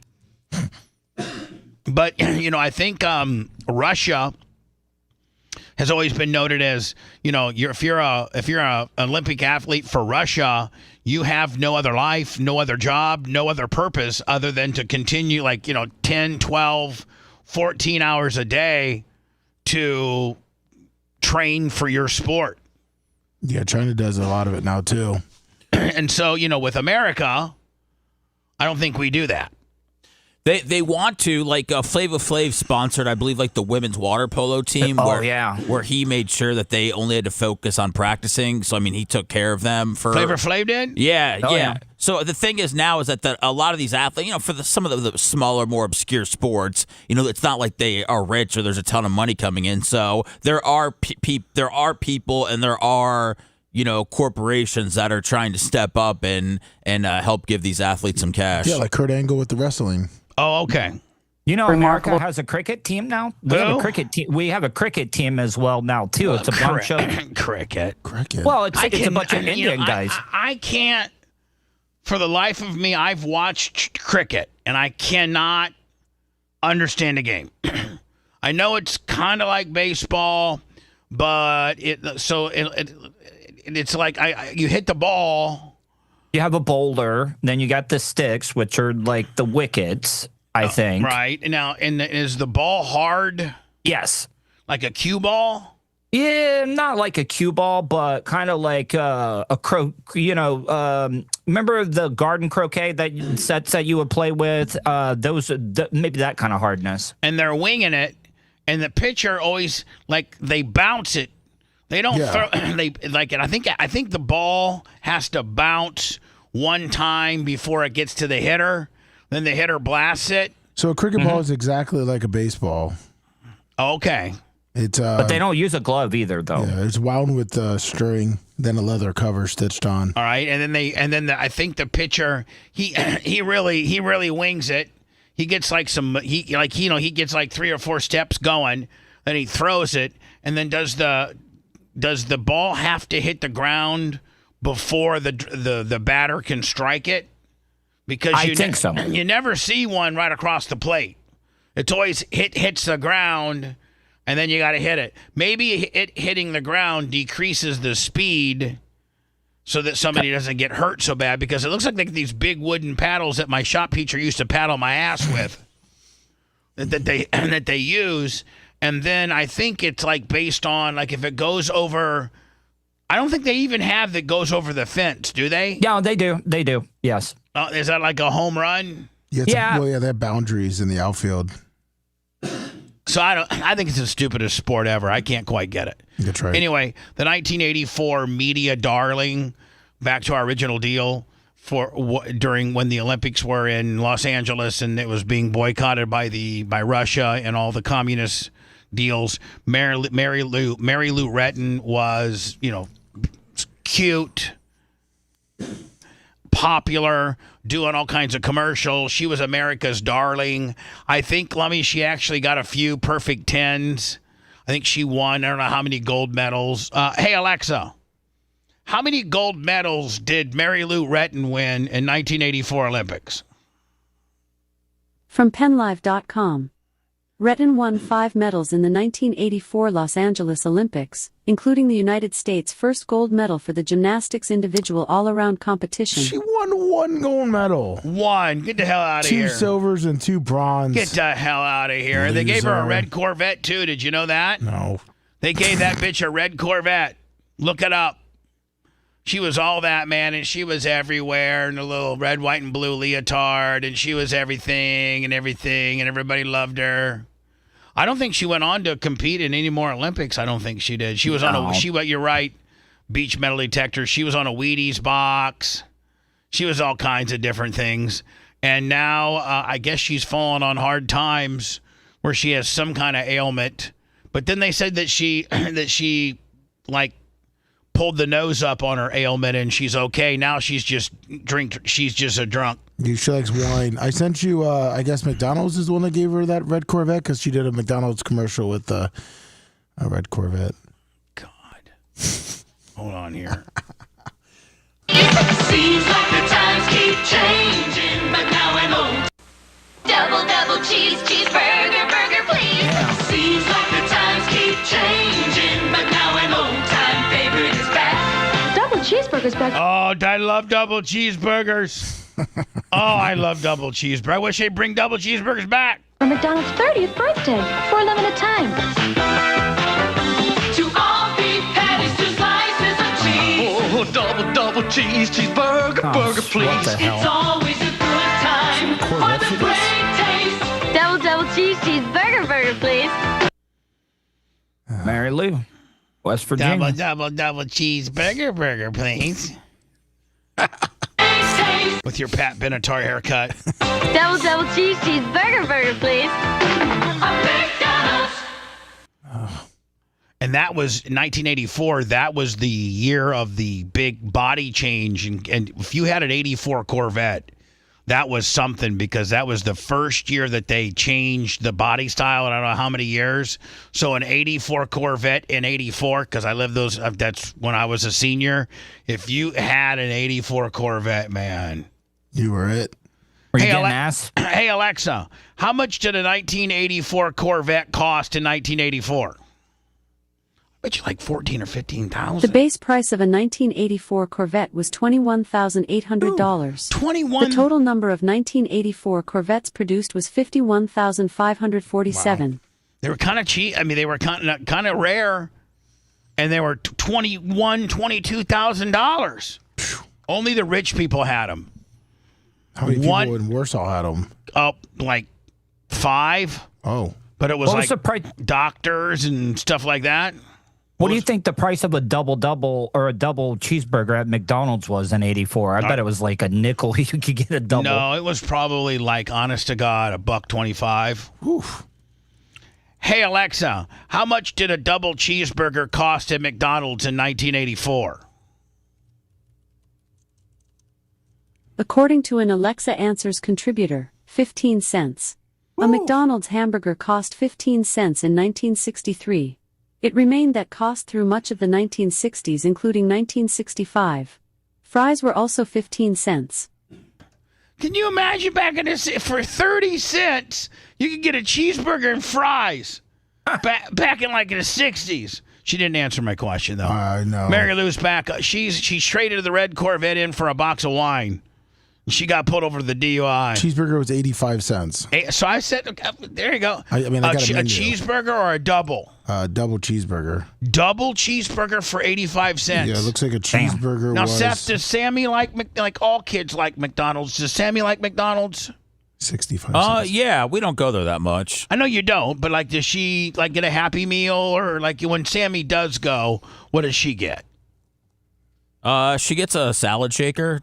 Oh, really? No, I don't know. If she gets probably chicken nuggets. I don't even. Yeah, I don't know. I don't that's know. Last time she went to, she likes Chick-fil-A. But you're right. Chicken nuggets is that's what Tyler got, was chicken nuggets. No hamburger, chicken nuggets. Straight on the chicken nugs. Mm-hmm. And as he got older, he started out with 4, and then as he got a little bit older, you got him up to the 10. Up to the 6. then that 21's just waiting for you. No, then the 10. Mommy, does Walker go to McDonald's? Yeah, he likes chicken nuggets, and then we only get him a cheeseburger if he hasn't pooped in like a day. Oh, because that one. It really makes him poop. Really? Yeah. Now, does he like a cheeseburger? Yeah, he likes a cheeseburger. All right, but he likes the nugs the best. Yes. Now to the remarkable recovery of Mary Lou Retton, the beloved gold medal winning gymnast, speaking out for the first time since I mean, she ain't looking so bad. Would you? No. Was hospitalized. Absolutely not. 4'9" with a rare form of pneumonia. Eva Pilgrim is here with the. By the way, so she had this rare form of pneumonia, and it just like her oxygen level got really low. They hooked her onto some at the hospital oxygen, got her oxygen levels back up, and it was it. It wasn't even. It was a rare form of pneumonia that she overcame. Yeah. When did the DUI happen? Did it just happen? Yeah, like a couple days ago. This morning, American gymnastics icon Mary Lou Retton speaking out for the first time since being hospitalized with severe pneumonia, saying she is blessed. The Olympic gold medalist taking to Instagram writing, "I am overwhelmed with all the love and support from the world as I fight. I am forever grateful to you all. I'm with family." Man, I hope, Lummy, I'm never in the hospital and I have to release messages and you guys got to go on the air and give an update of Bubba's in the hospital suffering from whatever the hell he is. She did raise $460,000. For what? She was for sick. Herself? Yeah. Was it a GoFundMe? Yeah. People were mad. Probably getting in the hospital. See, Seth, people are mad too. Well, I think people that have this misconception that everybody that is on their TV is rich. Yeah, I don't know. I think that Olympic money dries up at some point, especially if you just win one gold medal. Right, exactly. Continuing to slowly recover. The 55-year-old now home after a scary battle with a very rare form of pneumonia landed her in the ICU earlier this month. Her daughter saying she wasn't able to breathe on her own. I can barely breathe on my own when I go up a flight of stairs. Mommy, I need you to release a press, or Seth, a press release immediately. Bubba can barely breathe on his own after going up to the Clem gym, up to the Clem's clubhouse. That's a serious complication of pneumonia. I got to tell you something, I do not know how old her daughter is, so do not take this in the wrong way. Mommy, you should be researching how old her daughter is immediately. Yes. But she looks kind of cute. She looks cute. There are patients that take longer. Holy big face coming right at me. This guy looks like a big-faced Vince McMahon. However you look at it, they're all over 21. All right, perfect. This guy's a young, big-faced Vince McMahon. In several weeks to be He's had the Botox, right? Oh, he's had everything. This guy here has had everything that Dan offers. Yeah. I mean, he's got the filler, the PRP, the laser. His face looks like a mask. It does. Be like, sir, you Botoxed your face so much that it looks like, Jim Carrey in The Mask. He headbutted a wasp nest. In several weeks to be weaned off a ventilator, or who may not ever be able to be weaned off a ventilator. So she's okay. She's at home in her robe, and she raised $300,000. $460,000. She raised $460K. I need to get pneumonia immediately. She's a lucky lady. Pneumonia is responsible for more than 4.5 million ER and clinic visits every year. Those 65 and older are at highest risk. I got a while. The Hall of Fame gymnast capturing hearts and the gold medal at the 1984 One, Simone Biles rolls up. She wipes her ass with her extra gold medals. Oh, she's younger than you. Simone Biles would ruin her entire Olympic experience if she only took home one. Simone Biles would be like, I quit if I got one. She was the first to do it. I'm just going to continue to have sex with my Chicago Bear safety. Do you think that we should, I know that we're trying to do a better job of looking after the military after they've served. Do you feel like we should look after our Olympians as well, Bubba, and not forget them? And let's forget them. They served. I mean, she served I don't our care country. about Michael Phelps. I don't care about Mary Lou Retton. I don't care about any of them. The only Olympiad I care about is Kurt Angle. That's it. That's right. Summer Olympics. And you know who else I care about? Remember that one dude from North Dakota, and he looked kind of just like a regular farmer, and he wrestled this Russian who had never been beaten in his entire life, and Roman Greco. Oh, yeah. His name was, I forget, and he looked like literally he just got off the farm from baling hay.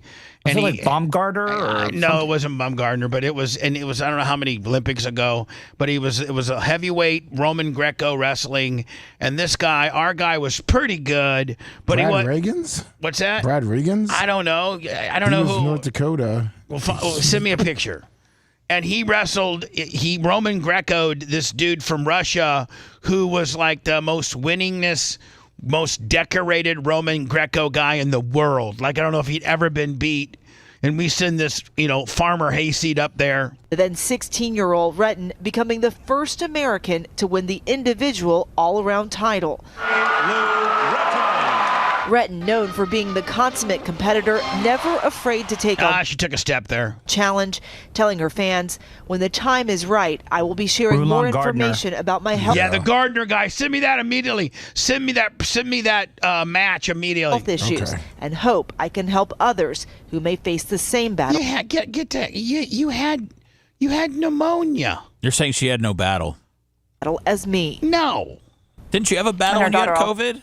Me? I thought you flatlined for about 5 minutes. Every day's a battle for me, buddy. Yeah, that's a good point. I don't know. And you know what? I'll tell you one thing right now, and you can mark these words. I will never get pulled over for a DUI. I will never, ever get pulled over because I don't drink. If we send this to you, we might get copyrighted on the show, though. Do you want to see what Gardner looks like now, though? Hold on, let me just find the. I want to see what he looks like in a singlet. Lummy immediately. Let me just end the Mary Lou. I'm a drunk deal. We're also posting on social media thanking the doctors and nurses. Listen, they have gotten away from what this story is supposed to be about. She got pulled over and arrested for a DUI. And how does Good Morning America turn that into a warm and fuzzy, she just recovered from pneumonia deal, and barely mentioned that she got, she spent the night in jail for being a drunk. She's an Olympic hero. And all the people who have shown their support for her mom. We're all wishing her the best. It's just amazing how they pick and choose on how they frame you. Either you're a bad guy, or like, what if I got a DUI? You don't think they wouldn't be anything about Bubba the Love Sponge has donated over $1 million to fallen police officers' charities. Bubba the Love Sponge is a good guy. No. Bubba the Love Sponge is a cheater. He allowed his wife to blast Hulk Hogan, and now he's got a DUI. He gets on the show every day and tries to get people to... He's a grifter. He's a fat ass. He's just a bad person. And you know what?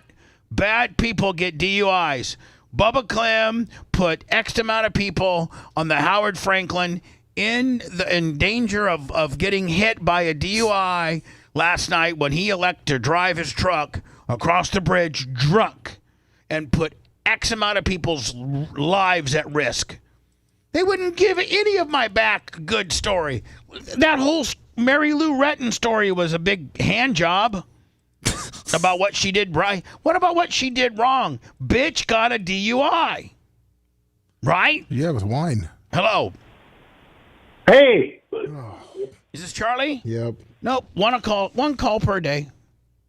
What did you send me, Lummy? Oh, I just sent you what he looks like nowadays. One call per day.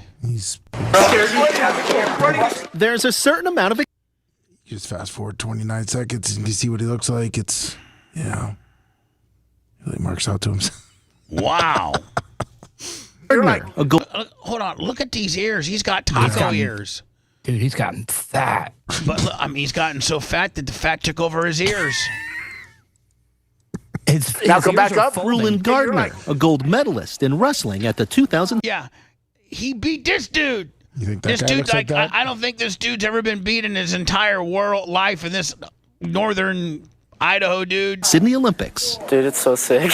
Gardner was recently named the head wrestling coach at Harriman. It's one of the things I haven't done that I wanted to originally do. All right, enough of that nonsense. What happened, dude? His ears are full, like he got spocked out.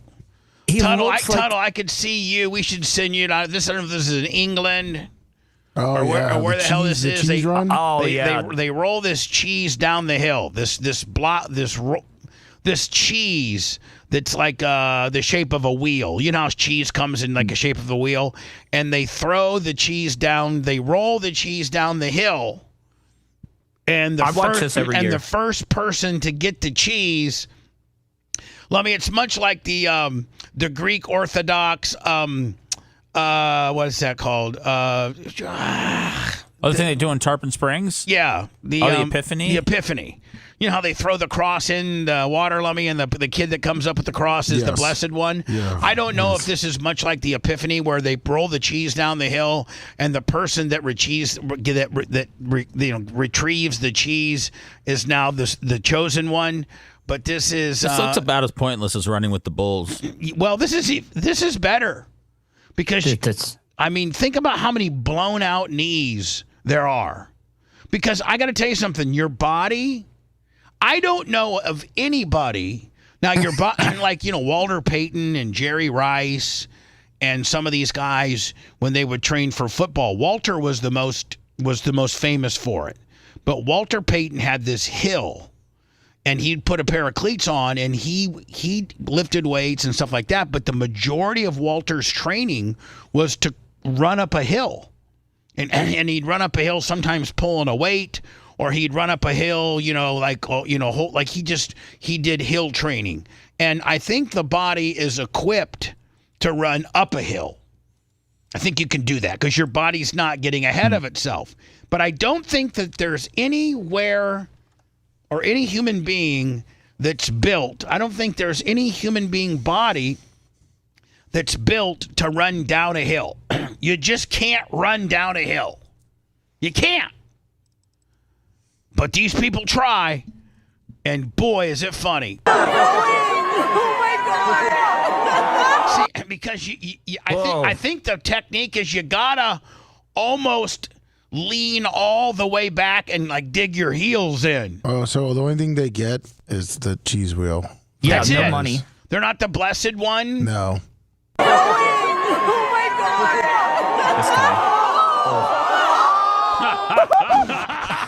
I can watch this all day because I mean, you should be. Look how steep that is. Oh, and look, this guy's doing full 100% flip gainers. Watch. Oh my God!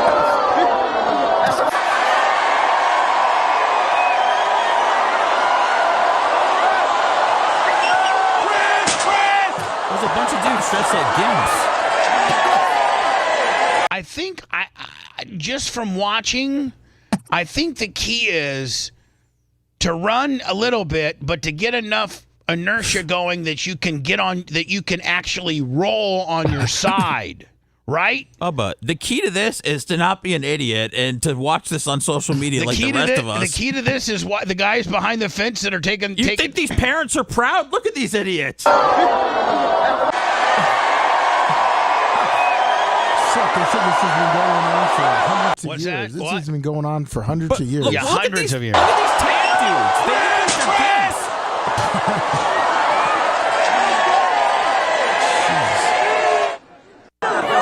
See, I get a big kick out of that. Let me go to words. I got 2 people on the phone lines, and I got a kid that got its face completely bit off by its puppy. 1 month old, fatally mauled by family puppy while parents slept.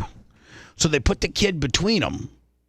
And I guess they had, I don't know if it was a pit bull puppy or what it was, but you would think that, the kid, listen, you know what? For all you white, black, Asian, Hispanic trash out there, kids, especially infants, are supposed to sleep in a crib.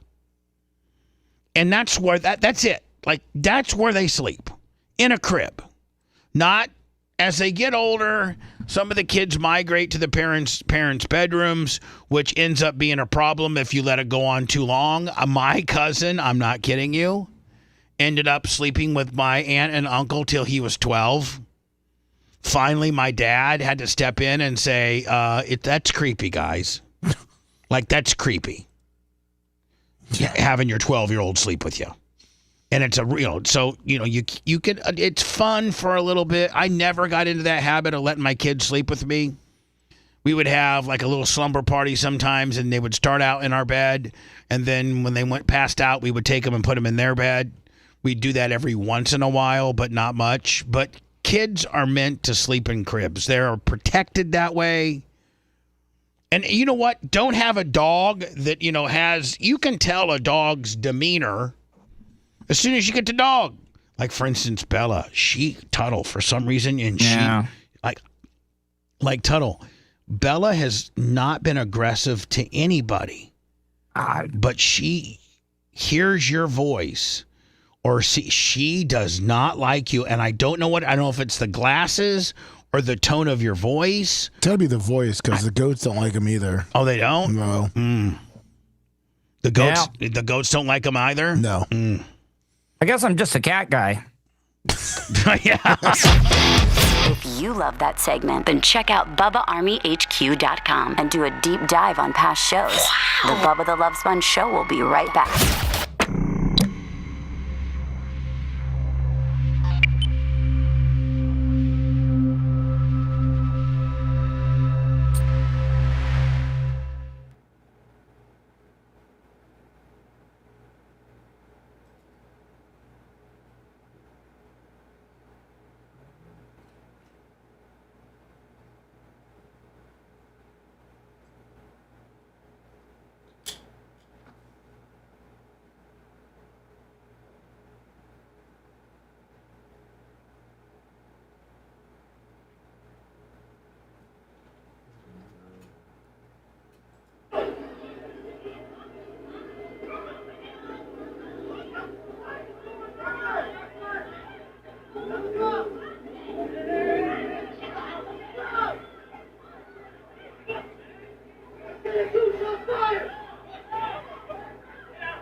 Did he shoot him? He was on his, there. What? He was on his car, shooting him.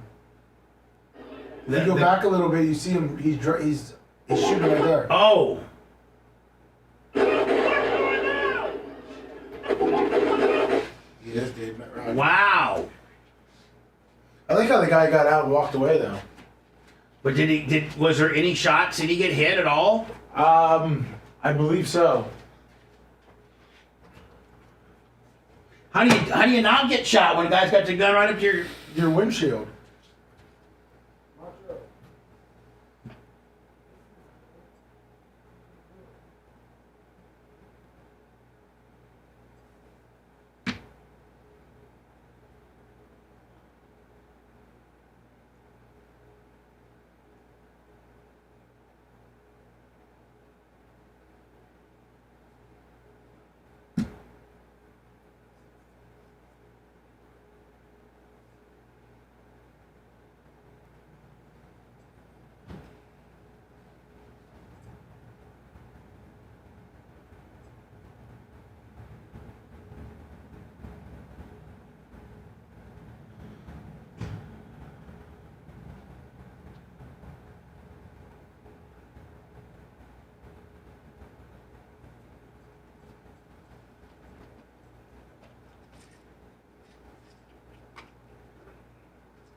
up, Michael Ramis? Senior. What's up? I gonna call you the police? Think so?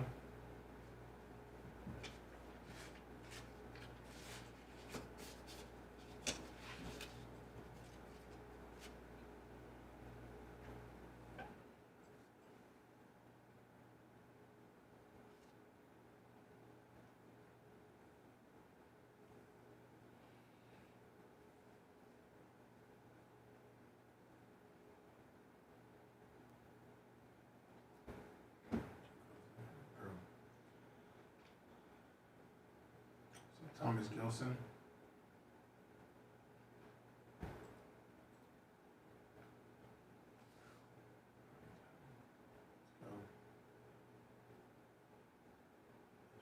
Dry.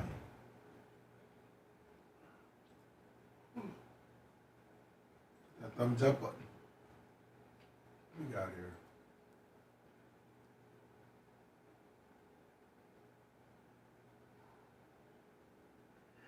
Let's get that going. Hit it.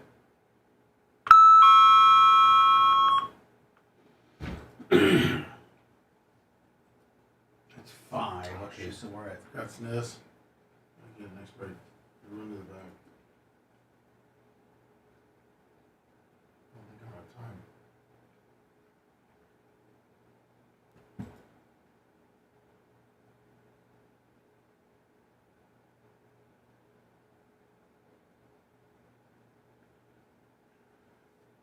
Goriness.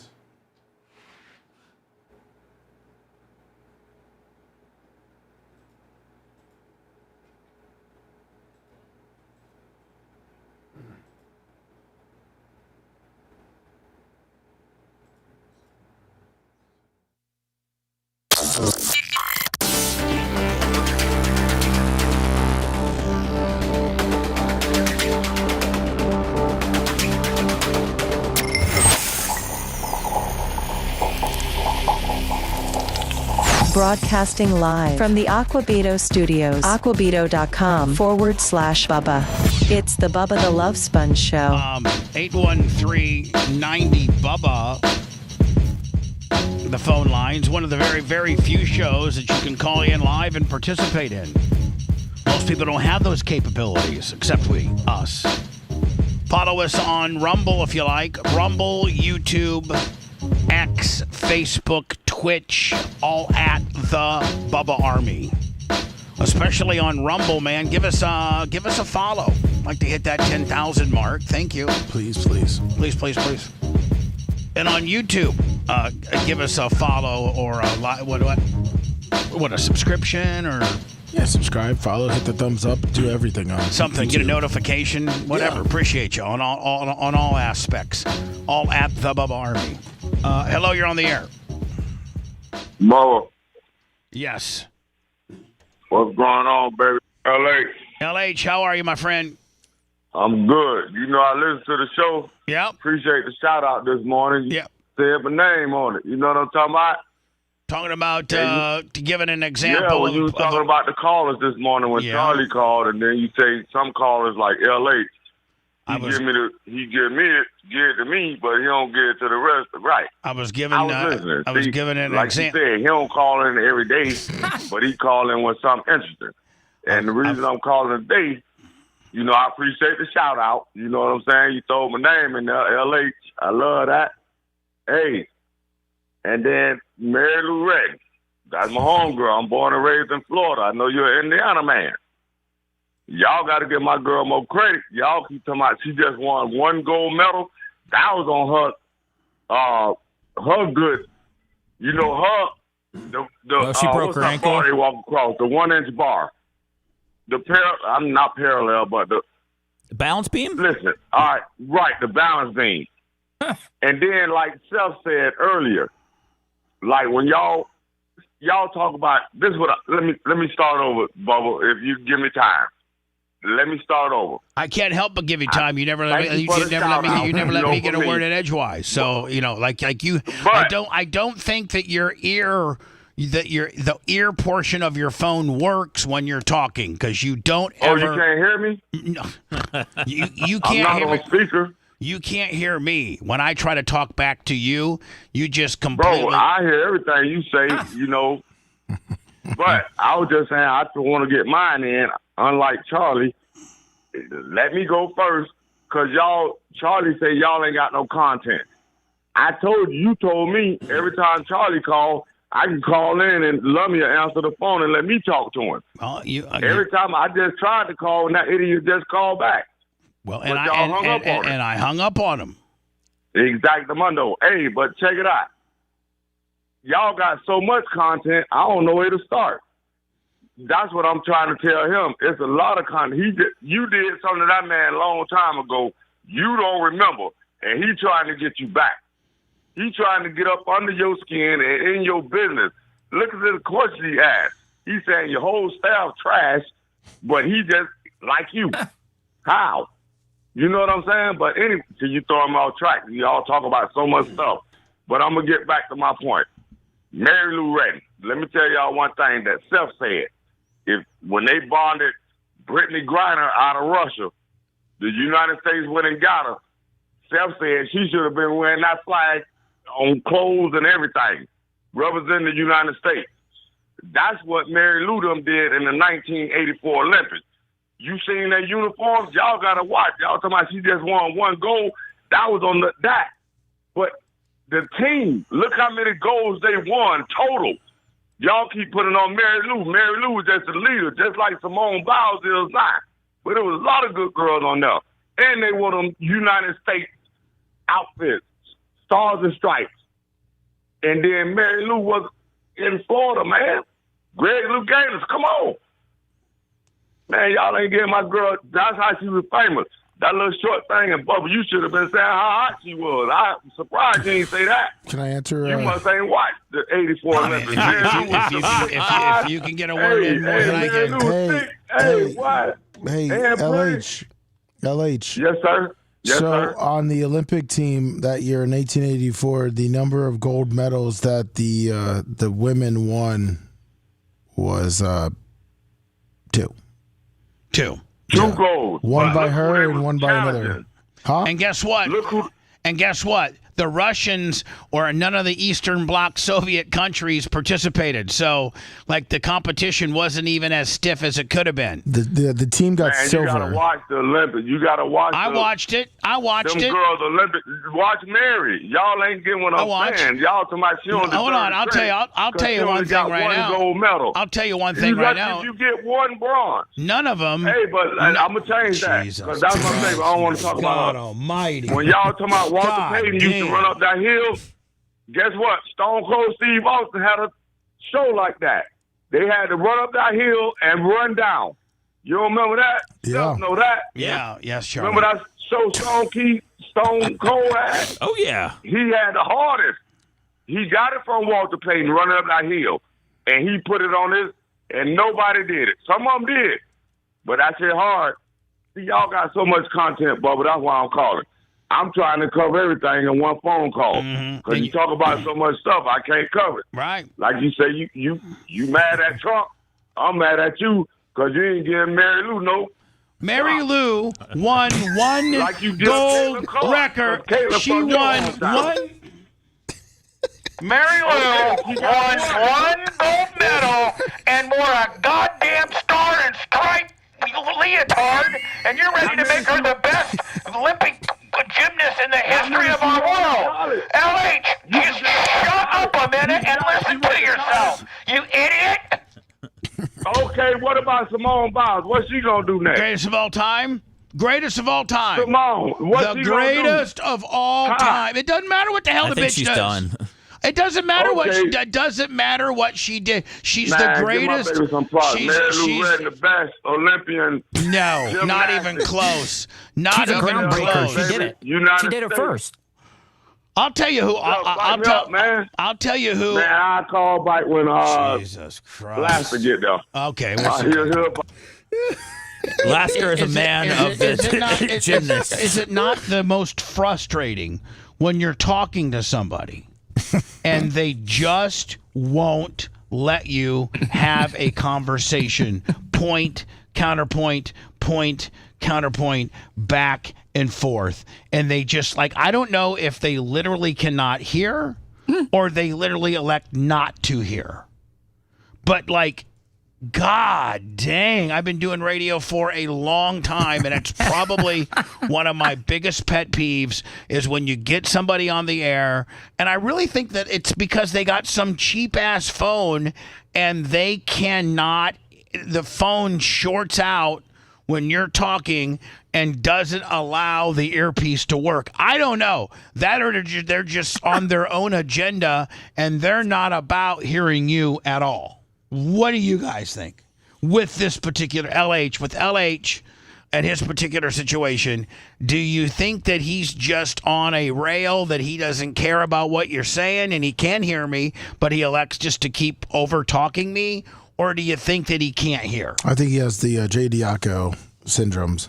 Yeah. It's just God, it's not good radio, LH. I'll tell you what's good radio. You bring up a topic. We talk about it. You talk. I talk. Seth talk. You talk. Lummy talks. I talk. You talk. Tuttle talks. You talk. Seth talks. I talk. You talk. You talk again. I come back at you. Lummy comes back at you. We have a conversation amongst each other. Not just, I'm going to start calling you LH one way. It's one way LH. Because the conversation goes one way, your way. You don't care.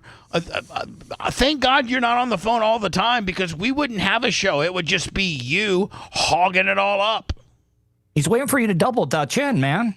The Olympic gymnastics. You can't double Dutch. And Mary Lou Retton was a flash in the pan, a 1984 patriotic flash in the pan. OlympicGymnast.com has Mary Lou Retton number 4, the top U.S.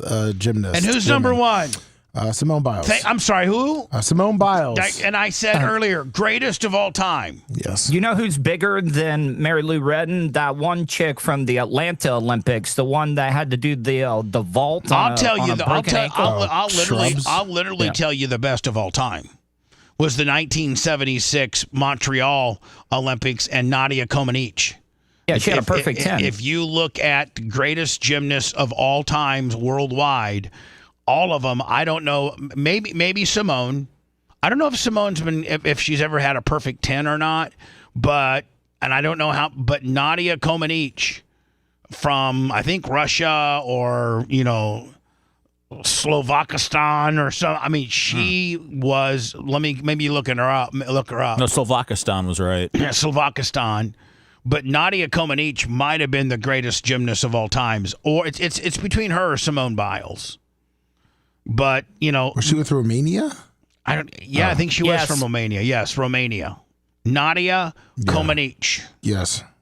Okay, and are you looking her up? I'm trying to get her. K-O-M, C-O-M. Oh, is it C-O-M? Yeah. Nadia Comaneci. She had 5 gold medals that year. Yeah, 5 gold medals. How many did Simone Biles have? I would have to go back to that. I think she had, 7 or 8? I don't even know. Lifetime, but this was 5 in 1 Olympic. Right, 5 in 1 Olympic. Oh, yeah, perfect 10. Yeah, and a perfect 10. I think I might have been on the balance beam. It looks like that, yes. Hello, who's this? That's how good of a memory I have. That's when Bruce Jenner was a man and won the decathlon, which is it's all the sports combined. So you are genuinely the greatest overall athlete in the world, and that's when Bruce Jenner had a penis and was a man in the Montreal 1976 Olympics. That's with Nadia Comaneci. Go ahead, sir. You're on the air. Good morning, Bubba. It's Longwood. I would just like to say, man, I would thank you guys for 50 years of my life, 30 years you've been a part of it, and for every up and down, you've been there for it. And on Friday morning, I had the pleasure, if that's what you want to call it, of witnessing the Elvis Duran show live. And I don't understand how people take a crap on your show when I've probably seen the worst cheese penis live in person. Now, how did you see it live in person? Okay, so Z100 does the official kickoff to summer on the Jersey Shore, and they take over a town for the weekend. and they broadcast live from 6 to 10 at this club. And then afterwards, Little John performs and all that. So they did it live on stage. Razzle dazzle, $10. So you had to sit there and watch Elvis Duran do his show, which is just probably a glorified morning nut hut. Oh, that's all it was. And then on Sunday night, I went to an Insane Clown Posse concert up here at the meet and greet. I said to them, hey, Bubba the Love Sponge says hi. And Violent J goes, that's our boy. And Shaggy said, yeah, man, it's been a minute. So I told Lummy, man, you might want to reach out to them because they're big again. It's crazy. TikTok has made them huge again. Perfect. We'll reach out to him. I did. We'll reach out to him. We're also reaching out to who else? Joe Exotic. Joe Exotic as well. So, was this Longwood's way of saying that he turns 50 today? No, his birthday was last week. Oh, okay, Yeah. okay. Yeah. He was just saying, I think, how bad the Elvis Duran morning show is. Okay. And you know what? Just goes to show you how blackballed I am because my show runs circles around. Quite frankly, I can't think of a morning show. Charlemagne the God puts on a pretty good show because he's it's pretty much all black and he gets all the black entertainers and rappers to parade through his. Is he Hot 97 or is he? I think he's Hot 97 through his New York studios, and then he does he actually kind of speaks the truth. Like he doesn't he calls out people that are race baiting. He called out Joe Biden when he was not fit to be president. So I think Charlemagne the God is probably the best morning show in America terrestrially. But I would put us up, the next level below him before anybody else. There's nobody else. I mean, like those bozos that you decide to work for at KLOS.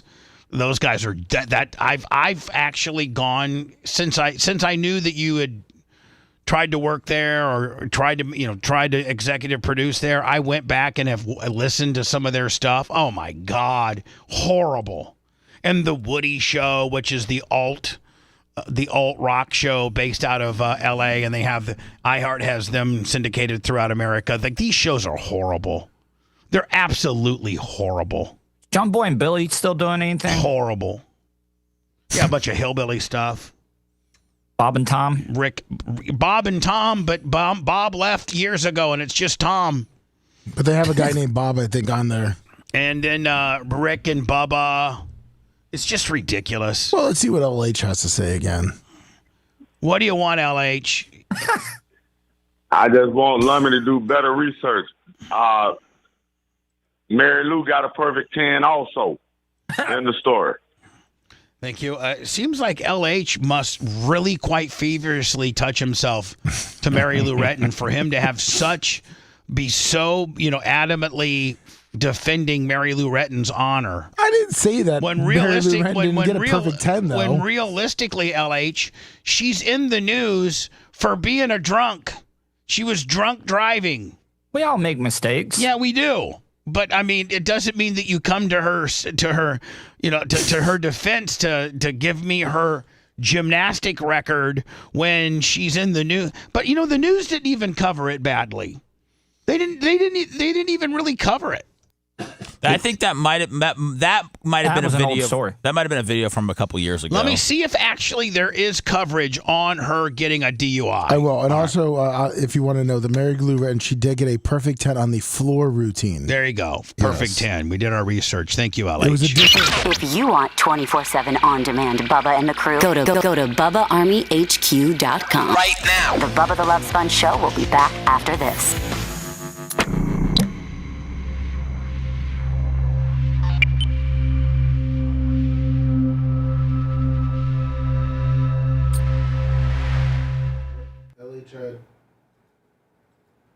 Mary Lou Retton posters. Yep, launch. Yeah, that's nice. That's a good one. It's just another day for you and me in paradise. Did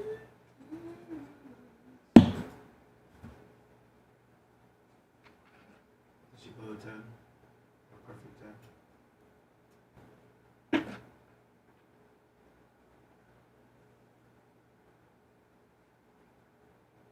See if CBS covers it better.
I sent you the Entertainment Tonight coverage on it.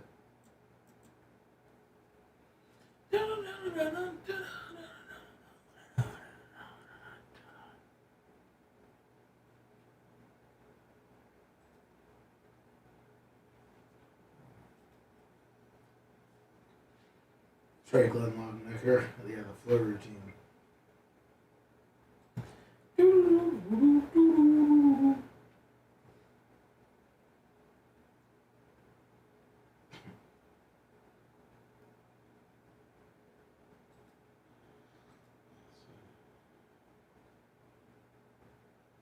What's up, Wheeze? What's up, Kabuki? What's up, Fan? And our Liz Ando, Glenn Long Nizecker. Power Piccolo and Bernie. I don't know what you do with it either, super bad human. Oh, let's hope not.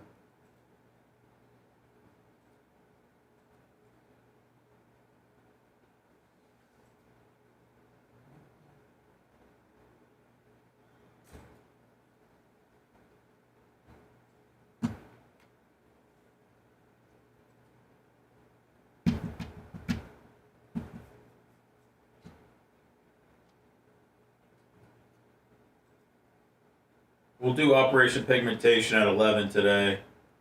Oh, you are? Yeah.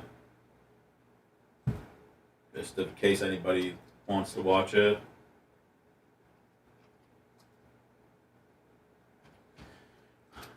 We 76 $20. What's up, paper towel, Willie? Wheeze.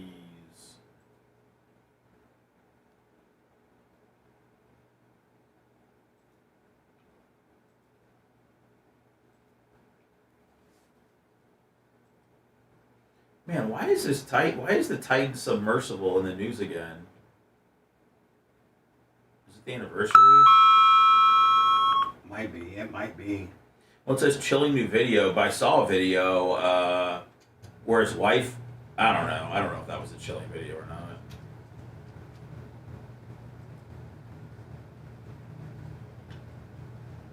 Oh, Ziggy, Tubble's an Orlando guy. He's got a guy. Oh, they did a simulation of it. They did a simulation? Yeah. Like That seems like a complete waste. brand new doc looking into catastrophic failure. Yeah, I heard that audio, Chris. That's why I didn't know if that was the chilling audio or whatever. Nothing's more chilling than going down and completely fucking getting it blown to smithereens.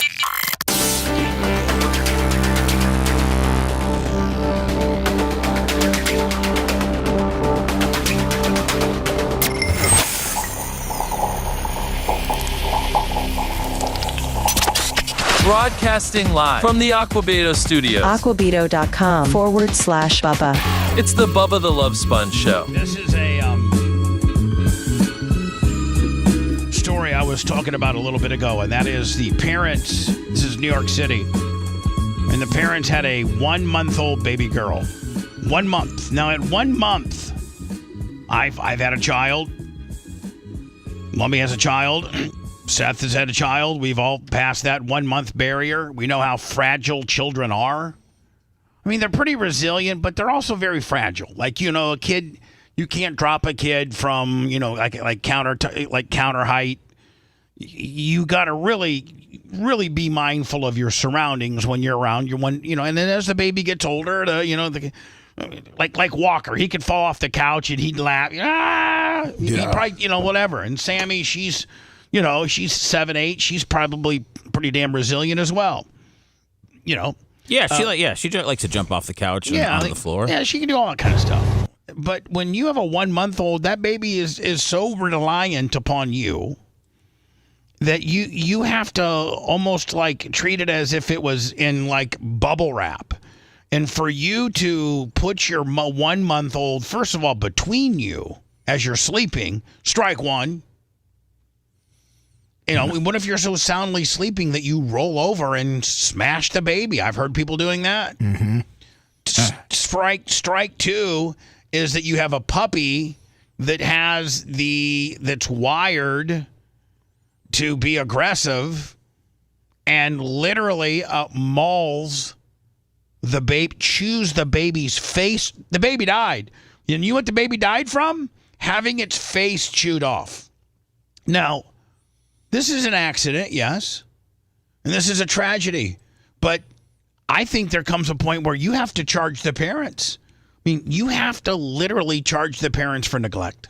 Oh, man, I think that might be punishment enough. Police outside the apartment where a 1-month-old baby girl... I'm sorry, let me go back here. Where a 1-month-old baby girl was fatally mauled by the family's puppy. 1-month-old puppy. And this is obviously the area they lived in, which doesn't necessarily look like the best of areas to live in.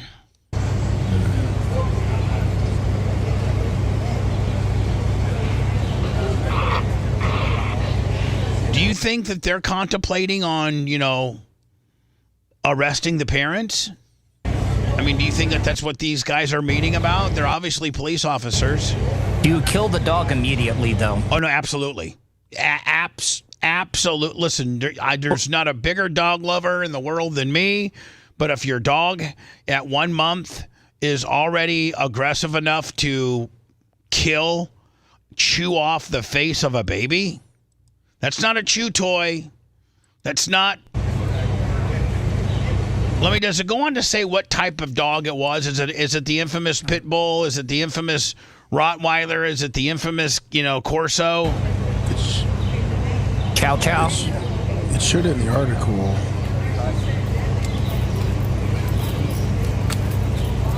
I mean, it says the 1-month-old Queens girl was horrifically killed when the family's puppy chewed off part of her face as she slept between her mom and her stepdad early Tuesday, cops and sources said. The baby's mother, 27, called 911 after 6:30 a.m. to say that her newborn had been lying between the couple in the apartment. And when the pair woke to find the 6-week-old German Shepherd pit bull mix. Mm-hmm. German Shepherd pit bull mix gnawing on the infant's face. The dog bit a substantial portion of the face of the baby who had just been born April 13th. So, 6 weeks old. Jeez.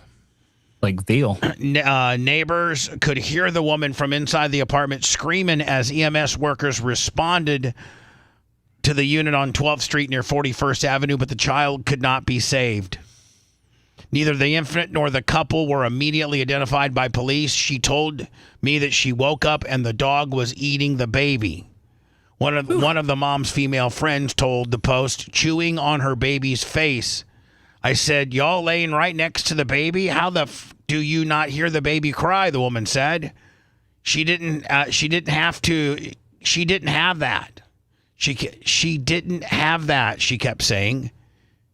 We was, and I'm illiterate, but I'm not reading this incorrectly, okay? I'm illiterate, but I'm not reading this incorrectly.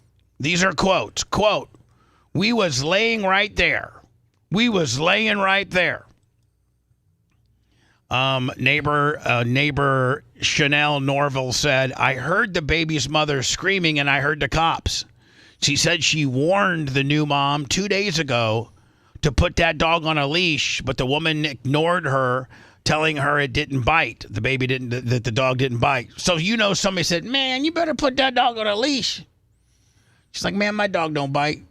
It won't bite you, but it'll bite my baby's face off." I saw the baby 2 days ago. Mother was standing right here holding the baby, waiting for an elevator. Then she went back, forgot something, and the dog, which wasn't on a leash and is never on a leash, walked under the elevator by itself and went down and got on the same floor. I told her that dog needs to be on a leash. She said, "No, this dog don't bite." I said, "All dogs bite." And they do. Listen, my dog, Bella, does not bite. She does not. No, hold on. She does not bite, but she'll bite Tuttle. That's the only person that she will bite, and I don't know why. Well, you either bite or you don't bite, and so that's a bite. So my dog bites one person, Tuttle. I mean, all it takes is one attack, and I mean, is that wrong? Is that racist to say one bite makes you a biter? You know, one of these days, because when merch, yeah, well, I mean, you know, you suck one D, and now you're a D sucker. Well, yeah, I concur. And That's so experimenting. you get your dog bites you.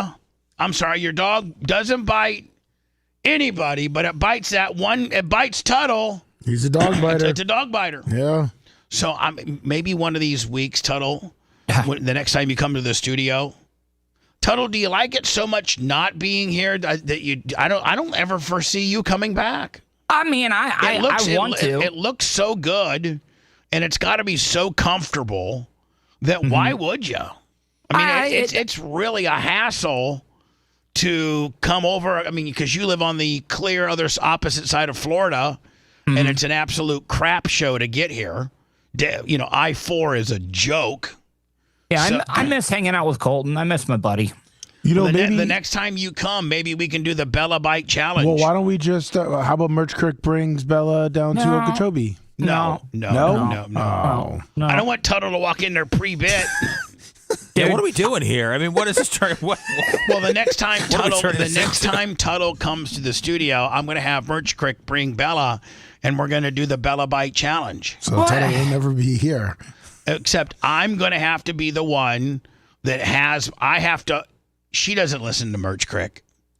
What does she do if she does bite me, though? Are we gonna she won't bite you. We won't hear about it because I can control the dog. Oh, please. Okay, that's the lie. I know that she eats a French fry out of your mouth on the food review videos, Bubba, but you can't. Tuttle, I mean, do you feel safe now that Bubba's guaranteeing that he can control her if she attacks you? Well, I mean, I wish I would have done this when Bubba was rolling just telling pretty you right deep. now, Tuttle. I'll put $100 bill in your mouth. What? And have her gently take that bill without mauling your face. And if she gently takes that bill and doesn't maul your face, you get the 100. Man, I've been bit tons of times by dogs, and it sucks, man, because they never heal properly. Well, I'm just gonna let you know, I have a whole different relationship with Bella than Merch Crick does. You want to know who the only dog that I've ever really felt completely comfortable with? Yeah, Peaches. That was the only dog I've ever felt. Her and Pookie were the best. That dog needs to be on a leash, and she looked at me like, whatever. This is the continuing of the story. I heard this morning, and I thought, it's sad. It's so effing sad. Longtime neighbor Maria Gutierrez, 29, said that she heard screaming and that rattled the building. Someone was screaming this morning. A female's voice, said Gutierrez. Later this morning, I came down, and I saw the ambulance, and I spoke to my neighbors, and I heard that the 1-month-old baby was dead. I have 3 dogs. I have three kids and a dog. Obviously, the first thing is to protect the children. I don't know how this could have happened. So, you know, we need to do more for PTSD for first responders and stuff, because can you imagine how that's going to be ingrained into your brain for the rest of your life? Can you half-eaten baby face? Can you imagine you're the first officer on the scene of eaten baby face? Oh, there's probably somebody active on staff that they I would assume. But like the first cop that gets there on 911. Oh no, I know. I'm just saying. I think you go back to the station and get the. I don't know if there's like a station psychiatrist or something, but be like, I got to talk to somebody. Yeah. What I just saw wasn't anything I can handle. And to end the show, Lummy, this is in Miami. Well, we have another break too. Oh, we do? Yeah. Oh my God, am I late? Oh, Jesus. Want to listen to the show on demand and on the go? Enlist today at BubbaArmyHQ.com. Sign up and start listening. The Bubba the Love Sponge Show will be back after this.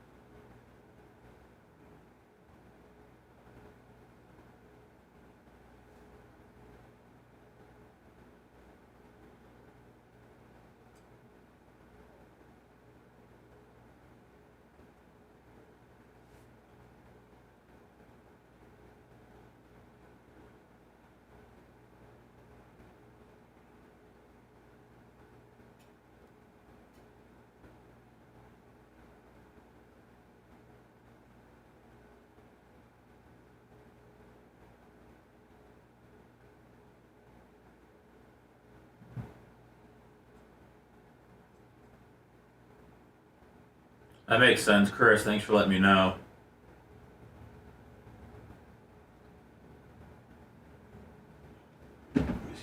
That's just not. That's just not.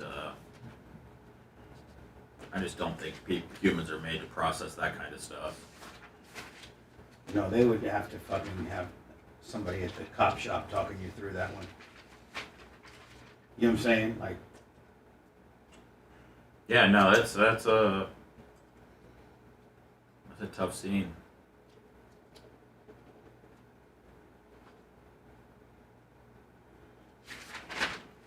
What up, Hawkeye? What's up, David? Thank you.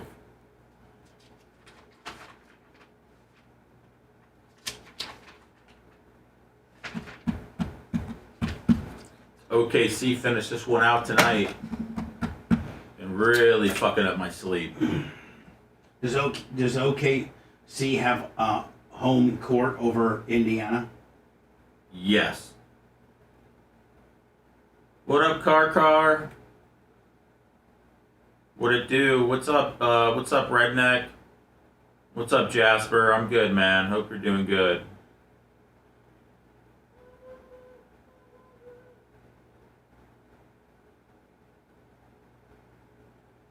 Happy birthday, Longwood.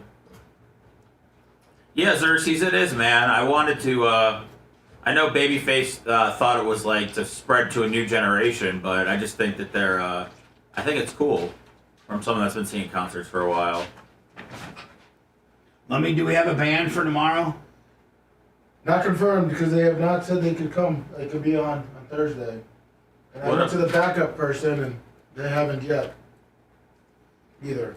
What's up, Dirt Merchant? What's up, This Bubba one Fan? band's really starting to piss me the fuck off. Oh, I'm all good, Car, I think. Who's pissing you off? This band. Oh.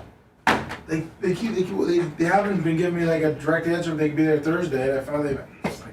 What up, Liz? Get it, girl. They pissing you the fuck off? They're pissing me the fuck off. I'm not telling them to go fuck themselves to this other backup. Tell them to go band. fuck themselves. I've seen that white iced tea. I have seen that. Have you guys seen that? What's up, John? What's up, Dan? Have you seen that with you saying to go fuck yourself? Have you seen that parrot and its dad gets mad about something and the parrot, all it can say is just fuck. It just gets so hold on. It's all good, Longwood. Charlie doesn't bother me. Just calls do, not the contents of his calls. What up, Robert L?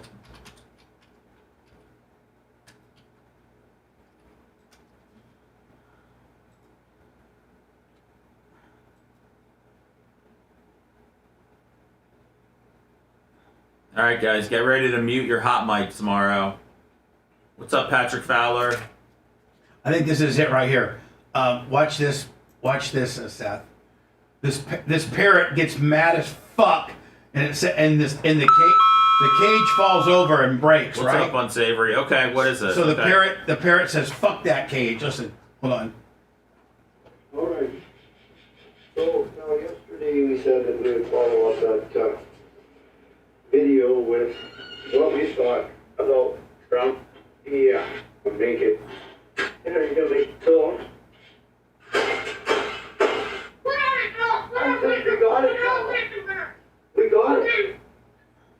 That's the best thing that's ever happened.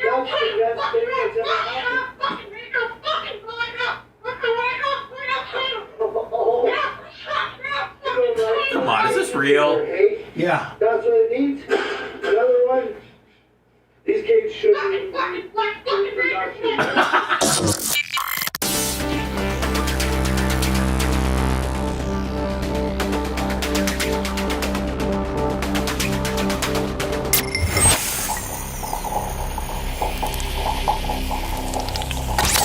Broadcasting live from the Aquabito studios, aquabito.com/Bubba. It's the Bubba the Love Sponge Show. Did you see that? Love me that? Yeah. I like how the head movement. Oh on my it, too. God! What's that? That little head movement of the bird. Oh yeah, and he gets his feathers all flipped out. Yeah. That we were watching this on YouTube.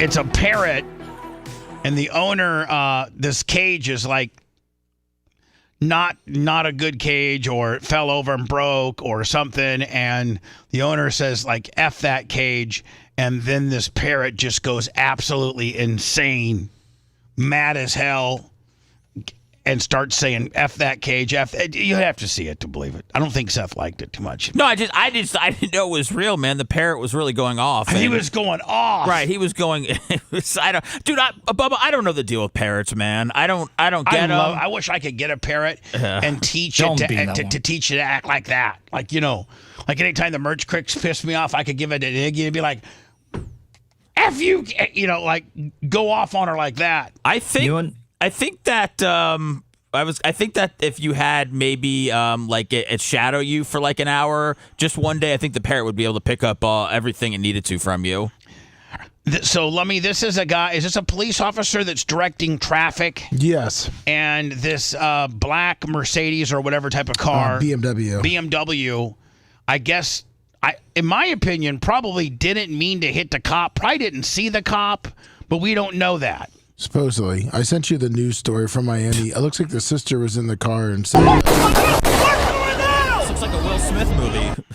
All right, so the hood. You sent me the news story? Yes, and the sister was in the car. And so this would have been right here? Yes. Okay, so here we go. Hold on here. Video showing what led up to a camera near Bayfront Park. New cell phone video showing what led up to an officer-involved shooting. And you can see the officer on the hood of a car firing shots at the driver. Local 10's Annalise Garcia is live now with the latest on the investigation. Annalise. So we did hear from the sister of that driver who was also in the car. Definitely scary moments. The video... Damn, Annalise. Fire! Certainly dramatic. Except, Lummy, man, they need to give us a cleave. Yeah. They got the words and the closed caption deal right where the cleave is. You can see video after the fact, after those shots were fired, where police detain that driver. Chaos on Biscayne Boulevard Sunday evening. A Miami police officer opens fire while on the hood of a BMW driving past Bayfront Park. Video shows the driver quickly get out of the car. He said that he felt like he was gonna die. This next video shows that man lucky he didn't. On the ground. Officers asking him to roll over before they cuff him. It happened really, really fast. Local 10 heard from the sister. Damn, girl, what's up? Sister of that man shot, Cheryl Ann Clark. She was inside the car along with her brother Menelik Clark. Now, to me, it looked like... While video does not capture what happens before the shots were fired. Did he get shot? It looks like he got shot 3 Clark times. says they were looking for parking. We were all stopped. We were in the middle lane. He told everyone else to go with his hand signaling that we can go. And then he stood in front of my brother's car and shot him. While police have not confirmed that information, nor have they released... Doesn't look like he's standing right in front of the car and looks shooting like you hit him. Any details. Clark says her brother wasn't armed. We don't know exactly what happened. We do know that there was physical contact between the officer and the vehicle. And I feel like he was wrongfully shot multiple times. Is there fling, Bubba? Don't you have to let him go? I don't know. I thought it was like if they're running away, you can't. Is it maybe that's running? I don't. Yeah, I think if they're but a car's a weapon, if they're considering the car kind of a weapon, trying to run over and kill the cop, then the cop at that point's in fear of his life. So that's probably what they used. Did Johnny Hood Jumper? Do you think he got a little aggressive, or do you think he was just doing his job? I think he got a little aggressive. Okay. Yeah. No weapon. I mean, like if the guy revved it up, boom, boom, but if he just was rolling around, it was kind of a miscommunication amongst, the cop didn't give the guy the signal to go, so he wasn't anticipating the guy to hit him. Obviously, it was under very low speed conditions because he was directing traffic, and the guy, was going very slow as well. I think it was a miscommunication, and, I don't know that the driver should be in that. I mean, I don't know if he should. I don't know. This was in Miami? Yeah. Oh, boy. This all happening during a Caribbean music concert called Best of the Best. Oh, yeah, it's Caribbean music. Where thousands of music lovers gathered in downtown Miami. Video capturing pure panic in Bayfront Park. Those concert goers running for cover after hearing. I think this could be a tinge of cop overreaction, along with miscommunication on the driver of not knowing where to go. Because obviously he's making a left on an area where I don't think you're supposed to make a left Well, at. yeah, I mean, it looks like all streets are kind of closed because of the event, but Right. I mean, it's tough driving in those areas if you're not familiar with them. Right, and if maybe he told you to hold it, he's in front of your car, and he told you to hold it, and he had the other two lanes, move. Maybe I could see where a guy could get confused that maybe he thought you were supposed to move too, and you hit the police officer at a very slow pace. Would it be wrong to shoot at his tires or something like that, or is that just getting too minuscule of a shot? Here's the deal, man. If the cops pull it out, they're going to try to kill you. In my opinion. Don't they say shoot to kill? Yeah. Gunshots. So that concert happening right here in Bayfront Park. This incident She is hot. happening right here on Biscayne Boulevard. The driver is still in the hospital recovering. As for any further details, the Florida Department of Law Enforcement is investigating. They say that they are not planning to release much more because the investigation is still active. We got enough on the video, okay? We don't need them to release anything. Yeah, we're good. I think that we're good. Yeah, if he was taking a left or whatever, Macho said too, is that, look, he doesn't know if he's trying to drive into the crowd of people. True. Operation Pigmentation today at, did you say 11:30? Oh, no, baby, it's 11. 11. Right around the corner. Fantastic. Big Papa Kush has things to do after today. Big Papa Kush. That's me. Tuttle, thank you. Thank you. Thank you to everybody else. Go to Bubba Army HQ and peruse around. Become a sergeant or a lieutenant. Download or stream thousands upon thousands of shows. From the Sirius XM days to the Cox days to the Beasley days to current days.